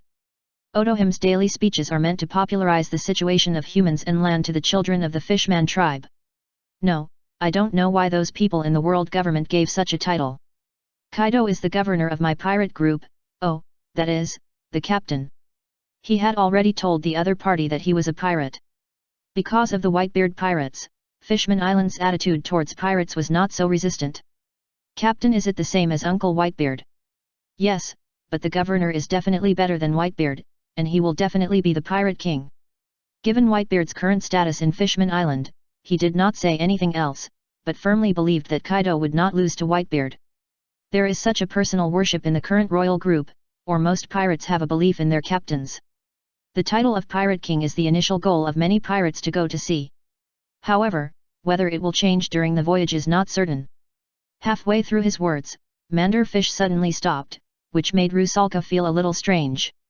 In the past, he could not shut up at all. This silence could be said to be very abnormal. After a moment of silence, Manderfish finally decided to get straight to the point. Forget it, Rusalka, I'm sorry, there is something I have been lying to you about. As he said this, Manderfish turned a page of the newspaper, where there was a comparison between his human appearance and his ability user appearance. Actually, I am a human. As he said this, the blue scales on his body gradually faded, and his figure gradually shrank, and finally became his original appearance. However, Rusalka's reaction was completely different from what he thought. She was not angry or anything, but laughed directly. Ha ha ha, you finally said it. You knew it a long time ago. Not really, I just felt something was wrong. You told me you were from Fishman Street, and a few years later you became a pirate, right? Yes, that's right. But you don't have any common sense about fishmen. Although I'm not familiar with Fishman Street, how could a fishman who grew up there not know anything? At first, Manderfish only met him when he passed by Fishman Island, and he always brought some new things from the land, so there was no problem. But as Manderfish stayed in Fishman Island for a long time, the two spent more and more time together, and some flaws appeared. At that time, I felt that you were not a fishman. Booty also felt your feelings at that time, I just wanted to see when you would tell me the truth. Rusalka's words were also a little false. The real situation was that she had hinted at the other party in various ways. If the other party was a fishman, even a piece of wood should understand what she meant, but Manderfish just didn't understand. This is the same as the fact that humans don't understand the fur tribe's Kalachu. Ziraura learned all the fur tribe's habits from Setsuna bit by bit. Setsuna was very young at that time, and the fur tribe was more naive, so they didn't find any problems. But Rusalka was different. In a sense, Fanfic, who didn't know how to speak, delayed his life for a while. Ew. You were very talkative before, why can't you talk now? Are you asking me about my views on humans? Didn't I tell you when I was in law? Although I don't like it very much, I don't particularly oppose it, but... You are in the state of a superpower, right? Why can you swim? This is also the reason why Rusalka didn't make it clear. She suspected that Fanfic was not a fishman, but she was not sure. The fundamental reason was his ability. The news in Fishman Island is not so closed as in Wano country, where people don't even know what superpowers are. There are even many people who don't know they are superpowers after eating the fruit. Therefore, the fact that Fanfic can swim broke Rusalka's inherent cognition. That is the great power of that adult, let me tell you. When Fanfic began to preach the Arceus cult, Jack outside the door witnessed the passage of time. This Fanfic spoke very quickly and was completely different. Just as he was waiting bored, a royal queue appeared outside. To read Arceus' pirate journey for the fastest update. Chapter 397, Kojiro Chamber of Commerce's branch plan in Fishman Island.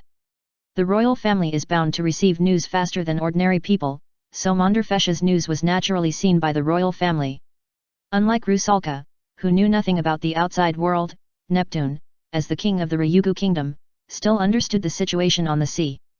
He and Whitebeard are friends, and Whitebeard has many fishmen under his command, so Whitebeard lent the flag to Fishman Island.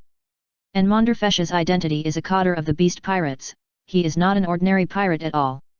However, this is not the reason why the royal team of the Ryugu kingdom came here. Not to mention that Manderfesh did nothing, even if he really did something, Neptune could not react to it. By then, the conflict had risen to the conflict between the two major pirate groups, the Beasts and the Whitebeard. With the background of the Ryugu kingdom, they could only choose to wait for the result. The person who came here was Otohime, and she came here not for official business, but to see what the relationship between this human and the mermaid was like. Because only a very few people on Fishman Island agreed with her point of view, if a human and a mermaid came together, it would be more hope for her. At this time, Manderfesh was also discussing a problem with Rusalka. Rusalka, come with me. Go. Today's incident you also saw it, the young man from Paradise, and some scum from Fishman Street. The island I am responsible for is very close to Fishman Island. Come and live there with me, where I can better protect you. Even if the beasts plan to set up a mining branch on Fishman Island, Manderfesh is not too sure about Rusalka staying here alone. If he encounters this kind of thing again when he is not around, he doesn't know what to do. If it were another island, it would be different. Although there would be enemies occasionally, there would be no problems inside, and the safety level would definitely be higher than Fishman Island. Let's talk about it next year. Why wait until next year? Next year I will be 30 years old. 30 years old is a very special age for female mermaids, not because of aging or the like, but because female mermaids after the age of 30 will gain a new ability, the ability to transform their fishtails into legs. Mermaids at that age will not have to rely on bubble corals to move in a waterless environment like they do now. Kokoro of the Seven Water City is an example. Although Luffy calls her a monster lady, she was also a great beauty when she was young. Manderfesh still knows that mermaids can transform their fishtails into legs at the age of 30. Otohime outside the door wanted to see what the two people looked like, but stopped at the last moment. What's wrong, princess? Don't you want to come and see? There's no need for that. It's better not to disturb them. Her natural observation haki detected the two very happy auras, and she didn't intend to disturb them at this time. And we seem to have new guests. Not far away, Kojiro and Pierman appeared here. The things he brought had been sold out. At this time, his business sense told him that Fishman Island was a very good market. The deep-sea environment makes it rare for this place to communicate with the outside world. Whether it is fishmen or mermaids, including the kingdom of Ryugu, they do not have the ability to purchase on land on a large scale. Most pirates will not carry goods. Occasionally, some merchants will pass by here, but facing the high risk, these merchants ask for very high prices for their goods. The things that Kojiro sold at the market price outside were quickly purchased out, which has already demonstrated the purchasing power here, so he wanted to talk to the owner of Fishman Island. Originally he came to discuss something with Manderfesh, but he didn't expect to meet Otohime. With a try-it attitude, he was going to stop the other party, but Otohim stopped directly. Wait! Don't get any closer! Looking at the approaching Kojiro, the soldiers around him became nervous. They also knew that Otohim's fragile body was very dangerous to Otohim. It's okay, don't be nervous. I didn't detect his malice. So, human friend, do you have anything to say? It's not a big deal, but I want to open a department store on Fishman Island. In addition, there are some big businesses. This is a business related to the entire Fishman tribe. I wonder if Your Excellency the Princess is interested in this. Otohim is of course interested in this matter. Although Whitebeard protected this place, he only protected this place. His own income was invested in the construction of his hometown. There is no extra spare money to develop the deep-sea Fishman Island. And Whitebeard see the thieves didn't have the channels and technology. A human wanted to trade with Fishman Island, which was what Otohim wanted, so at Otohim's invitation, Kojiro followed them to the kingdom of Ryugu. When Kojiro went to the kingdom of Ryugu, a red fishman appeared near Fishman Island. He was Fisher Tiger, the fishman that those people wanted to capture. Although he was a fishman adventurer, he was captured as a slave 3 years ago. Those people from the world government acted too quickly, even faster than Fisher Tiger himself. Finally returning to his hometown, Fisher Tiger's face finally showed joy and swam towards the direction of Fishman Street. At the same time, the head of the world government's intelligence analysis department was scolding several subordinates. Why didn't you find information about this creature before? Several pieces of information were thrown in their faces. They were some biologists' analysis reports on Gyarados. After several days of delay, they found some similarities. Sir, according to the regulations, in order to prevent information leakage, the several branches of the intelligence department cannot exchange information privately without the permission of the department leader. So we are responsible for pirates, and marine life is not our research scope. Then why did you report it today? Because the leader of the marine life department found the common points of this matter during the information exchange, and sent the news after secondary analysis. Listening to his subordinate's explanation of this department's regulations, the leader of the pirate intelligence department had blue veins on his forehead. Then don't you know that when investigating intelligence, you have to collect all relevant intelligence? The rule is that the dead are alive. Won't you ask me? Why did a waste like you enter the intelligence department? Give me. Just as he was scolding again, his confidant suddenly pulled him. Sir, this is the person arranged by Spandine. Go and have a good rest for a few days. I will arrange a leisurely job for you. Next chapter. For the fastest update of Arceus's pirate journey. Chapter 398, The Gyarados Understudy, The Return of Tiger. The confidant's words made him take back the following dirty words. Spandine's backstage is a bit big, and that guy can't afford to offend him. Looking at this relative in front of him, he endured it for the second time. And decided to find him a place to live and wait for death from now on. What he hated most was this kind of people with connections. If there was any credit, he would definitely get a share.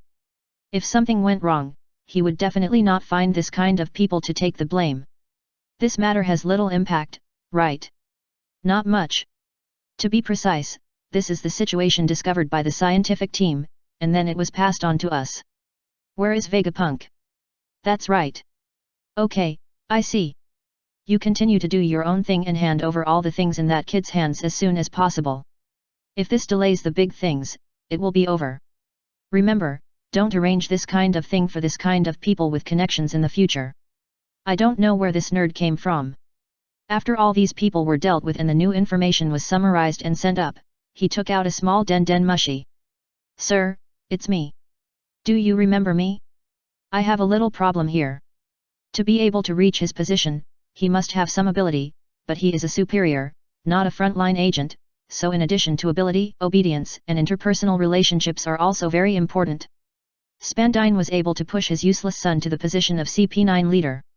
In the final analysis, Spandine and Spondum both listened to the orders from above and would fulfill all the tasks mentioned above. Although Gyarados is not as common as Magikarp, it has also caused a certain impact. Originally, they thought it was just an ordinary sea beast, but now it seems that it is a special modified creature. Now, in the Gyarados file, a label suspected to be Quinn's test product has been added. It is not uncommon to release modified creatures into the sea. Even Vegapunk has done this. At this time, Outside a research institute in the New World, a cargo ship was escorting 2 water tanks, which contained sleeping Gyarados. They spent a lot of effort and suffered certain casualties to capture them. Why do we have to catch this kind of monster? Don't ask what you shouldn't ask. This kind of thing has nothing to do with us. There are 2 reasons for capturing Gyarados. One is that Vegapunk wants to see if Quinn, a former teammate, is really so talented that he can do such a thing. On the other hand, he recently had an idea for a mechanical sea beast army. Vegapunk has a lot of ideas in his mind, and he often thinks about it. Although he is now under the control of the world government, he also wants to use their funds. After all, scientific research is a huge expense. Quinn, Athi, and Nakin spend a lot of money every year to conduct research on similar projects. Because he feels that his time is not enough, Vegapunk even created his own clones and let many of himself conduct research together. His mechanical sea beast army has limited achievements, and he naturally has enough interest in the magical creature like Gyarados. And about the relationship between Gyarados and Magikarp, these people have not yet reached a conclusion. Few people have seen the scene of Magikarp's evolution, and even those who have seen it have not left any evidence because of shock.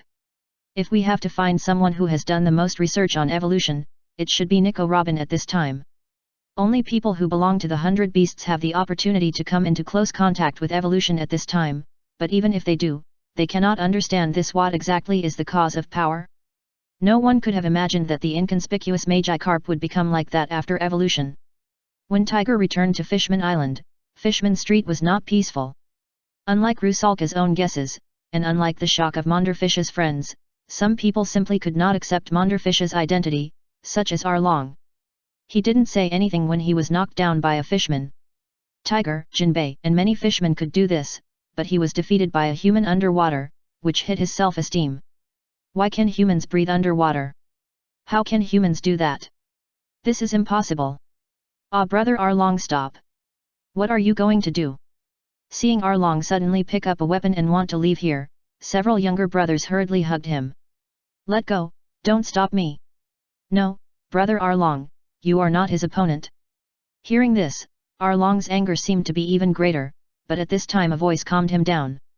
Arlong, what are you doing? Why are you still so irritable after not seeing you for so many years? Big brother. Tiger has a transcendent status in Fishman Street. Most of the fishmen from Fishman Street respect him very much, and Tiger is basically the only one who can absolutely command Aaron. Ah, how have you been these years? Where is Jinbei? Fortunately, Jinbei has become the leader of the Wang. Where have you been these years, big brother? Why is there no news at all? Some personal matters, I guess I got a taste of this world. He didn't want to mention the life of a slave at all. If possible, he would never mention those years in his life. Why are you still so irritable? What happened? Big brother, it's like this. Looking at the newspaper in his hand and Aaron's description, Tiger seemed to understand something. You mean he was red before? Yeah, he looks a bit like you, big brother. I see, Aaron, let's just forget about it. He knew better than anyone why the world government's ship appeared here. It can be said that Manderfish took the blame for him, and although he hated the celestial dragons, he didn't extend that emotion to all humans. Okay, since you said so, let's forget it. Aaron didn't even ask why. To be honest, he felt strange about Manderfish. His behavior in the past few years can be said to have helped a lot of fish people, so he couldn't accept it when he knew the other party's identity. With Tiger's request, he just agreed naturally. Okay, you guys are welcome. I'm going to see King Neptune. I see, big brother. I'll go tell the others. Your return is a big deal. In Ryugu Castle, Neptune was looking at the deal proposed by Kojiro. He didn't take Kojiro's idea of opening a department store on Fishman Island seriously. He agreed directly when Kojiro proposed it. But facing Kojiro's proposal of mining and a fire order, he hesitated. What's wrong, King Neptune? You are the king of a country, so you should know the importance of weapons. Excuse me, the quality of weapons on Fishman Island is too poor. If you change them, you can at least improve your ability to protect the people. For the fastest update of Arceus Pirate Journey. Chapter 399, Mining and Yamato's Prelude to Voyage. Unlike other long-term transactions, single large-scale transactions are more profitable with arms. The deep-sea environment of Fishman Island has higher requirements for weapons. Old-fashioned muskets may not fire at all due to the dampness of gunpowder. Although Fishman Island is not the territory of the beasts, they always sell arms only to see if the other party has money. He can come here to estimate the commercial value of Fishman Island because he has this ability, which is his talent in business. Excluding hostility, the beasts generally have three attitudes towards the island. The first is similar to the basic plate of Wano country. This is the main base of the pirate group. It is not only occupied, but also vigorously developed. The second is similar to the shelter of Sky Island, providing flags to ensure the safety here, and collecting the island's unique assets as a return every year. In addition, there is a third type, that is, only doing business, not providing flag protection, at most free shipping, such as the Krakena Island where the Kingdom of West Kyle was located. Fishman Island is the third case. There are no special products on the island. Although the location is critical, it is in the deep sea. It takes too much investment to occupy it. It is not worth it now. And the most worthwhile thing is the power of the fishman. There is no need to occupy this place at all. He just wants to hire some fishmen. And this is also related to the general policy he got before leaving Onigashima. Occupying Fishman Island now would mean going to war with Whitebeard. Although it doesn't matter, it's not in the best interests. Even if Whitebeard is dealt with, it's hard to digest such a large territory, and at the same time, the world government will have to backstab him. In addition, considering the relationship between Whitebeard and Neptune, Fishman Island will have to undergo a major change at that time. There's no need to do anything. After Whitebeard dies, Fishman Island will take the initiative to find a new protector. The meaning of taking the initiative to find someone is completely different from that of others begging for help. Arms. We are not interested in arms. How about talking about your mining plan? Otohim is not interested in this business. Fishman Island is not without weapons, but the quality is much worse than that of the weapons made by the beasts. But in Otohim's opinion, these are enough for Fishman Island. Well, since the princess is not interested, if it's not, then forget it. Anyway, Fishman Island is not our territory, and the problems of Fishman Island's ideology and personnel strength are more serious than weapons. In Kojiro's opinion, Fishman Island's behavior is stupid, but he has no reason to interfere, he is not a royal family here. Then let's talk about the mining problem. In general, we have two plans. The first is that Fishman Island provides labor, finds suitable things for us in the deep sea, informs us after finding them, and works as miners. We will pay the personnel for their labor. The second is that you give us the ore after mining, and we will purchase the ore at a suitable price. Is there any difference? Of course there is. One is to calculate working hours, and the other is to calculate products. You will get more income with the latter, but you will be easier to integrate into the human group with the former. By the way, this transaction has nothing to do with the pirate group, but is a serious business behavior. This is our business license, which can be circulated even in Marijoa. Beast Fruit is a legitimate company. Although those people already knew the truth about its cover, they still chose to turn a blind eye to the huge profit. This is a plan. You two can think about it slowly. I will stay here for a while to study things like department stores. Those things might not be clear to him even if he talked for a few days, so he just left the plan and left here. Next, he would find out the consumption capacity of Fishman Island through the department store, so as to formulate a suitable wage system here. Although there are many dangers in deep-sea mining, such as lack of suitable equipment and dangerous sea beasts, that is not a problem he wants to think about. Which aspects of the problem will be handled by Pokemon, and all he has to do is negotiate. Looking at the plan, Otohim was a little moved. The meaning of close relationship with a pirate group and close relationship with a legitimate company is completely different. The Kingdom of Ryugu is a member country on the surface. If it really wants to enter the public's field of vision, it cannot rely on its relationship with the Whitebeard pirates. Although the people protected by Whitebeard think that Whitebeard is a good leader, for most people in the world, especially ordinary people who can only get all the information from the world government, pirates are still absolute thugs. In addition to the admiration of some young people, the hatred of the navy, the greed of bounty hunters, the fear of ordinary people is also caused by those big pirates in the four seas. Neptune, I think this is an opportunity to have friendly contact with people on land. Otohim. Your Majesty Neptune, Fisher Tiger is back from going out. He has arrived outside the Dragon Palace. A fish soldier reported the specific situation, and Otohim and Neptune also paused the topic and let Tiger enter here. He is an outstanding adventurer and traveler who travels around the world. He is deeply trusted and respected by the Dragon Palace. Some of the information about the land on Fishman Island was brought back by him, but this time his news was even Otohim and Neptune. I want to save the slaves of Mary Gosa. After telling some things, Fisher Tiger said a very shocking topic. Outside the residence of Coral Hill Rusalka, Xiao Ba's 6 arms operated the takoyaki machine. At this time, he was already able to make takoyaki skillfully. In addition, there were Haku and several fishmen of Mand Fesh. Brother Mand Fesh, they still can't accept your human identity and have left. This was also expected. Not everyone can accept this kind of thing. Boss, they have their own difficulties. With your status. I know, I don't blame them, but it's a pity.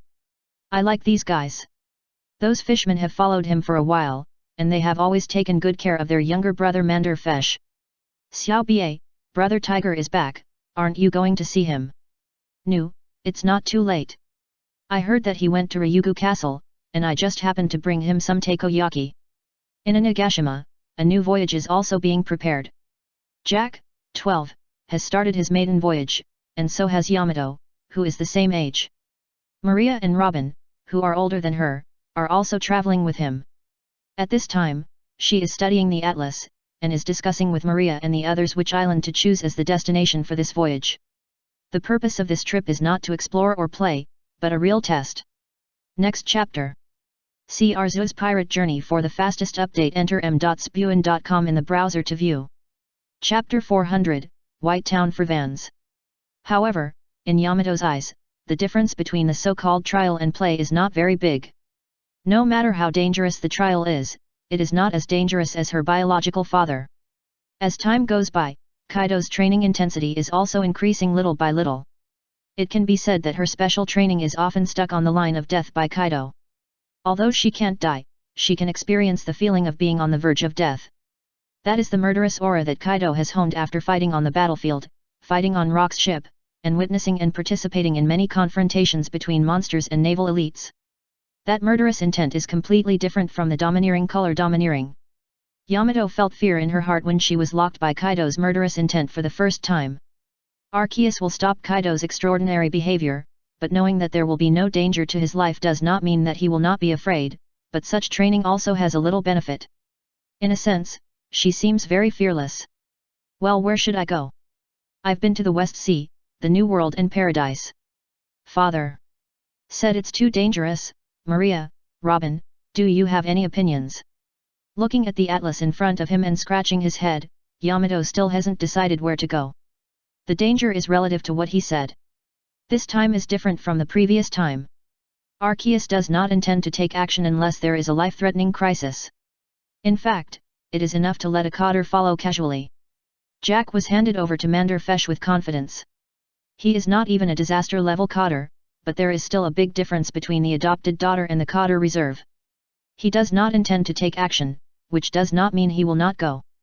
However, if you choose an island to sail in the New World, your own territory is meaningless. The probability of a crisis in the heart of the beast is infinitely close to zero. If you go to someone else's territory, then Yamato can't deal with it now. Although he is much taller than his peers, he still has a long way to go before he can really grow up. If you do this, I will rebel. Children should not be pushed too hard.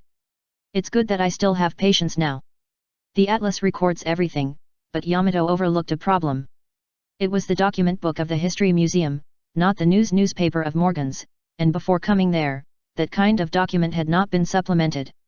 Deng Yan knew these books and materials very well.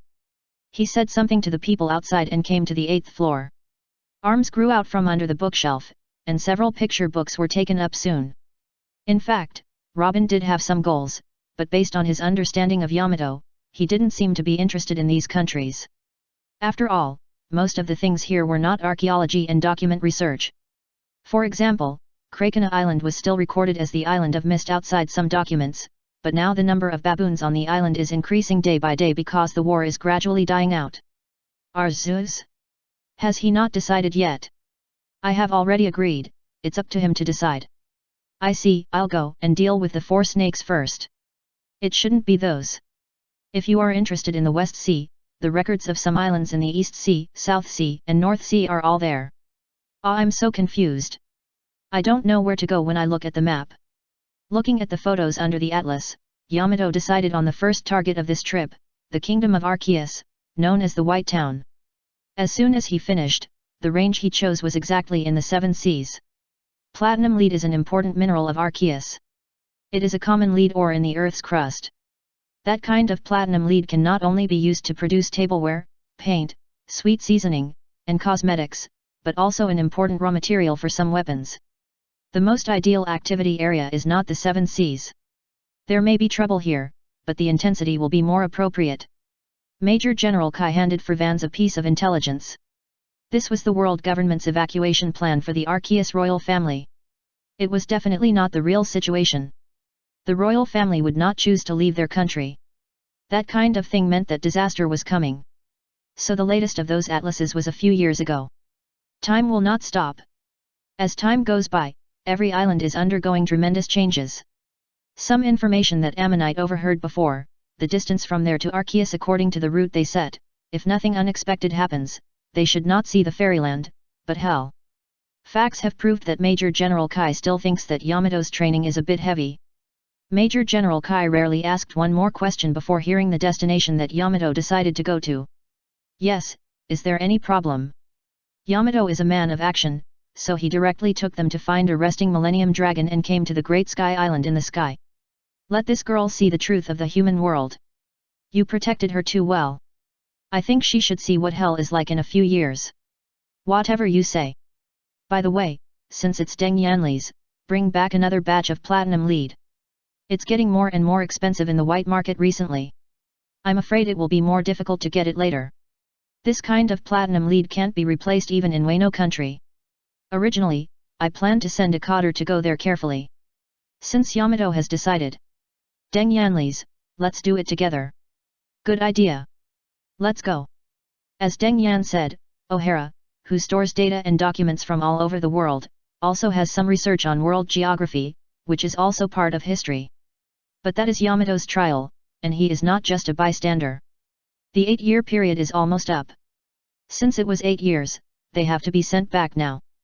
That matter is also related to the rest of life of a small number of members of the beasts. Although O'Hara in the West Sea is a holy place for archaeology, there are archaeological sites all over the world. They may not be as good as O'Hara in some aspects, but they also have their own unique features. Looking at the names of these islands, Yamato tried to choose a more pleasing name, but they all looked the same. He too, if we think about it, it would be best to go to a place related to ancient ruins. The fairyland country Arceus, the ground and trees in the country are as well arranged as the ice and snow country in the fairy tale world, a beautiful country that seems like a fairyland on Earth. Okay, I've decided, let's go there. I remember that there are some introductions to the world's customs in the documents of the new all-knowing tree, why not take her there to have a look? The lead bullets made of platinum and lead cannot be said to be very high-quality ammunition. In the derived huge vines, the surviving scholars of O'Hara established a new library, and the reason why the name of the past was continued was just a kind of nostalgia. Maria did not express her opinion on the matter at all, and she was massaging Frost Milk Fairy by herself. For her, going anywhere was the same. For the fastest update of Arceus's pirate journey, please visit enterm.spewin.com in the browser to view.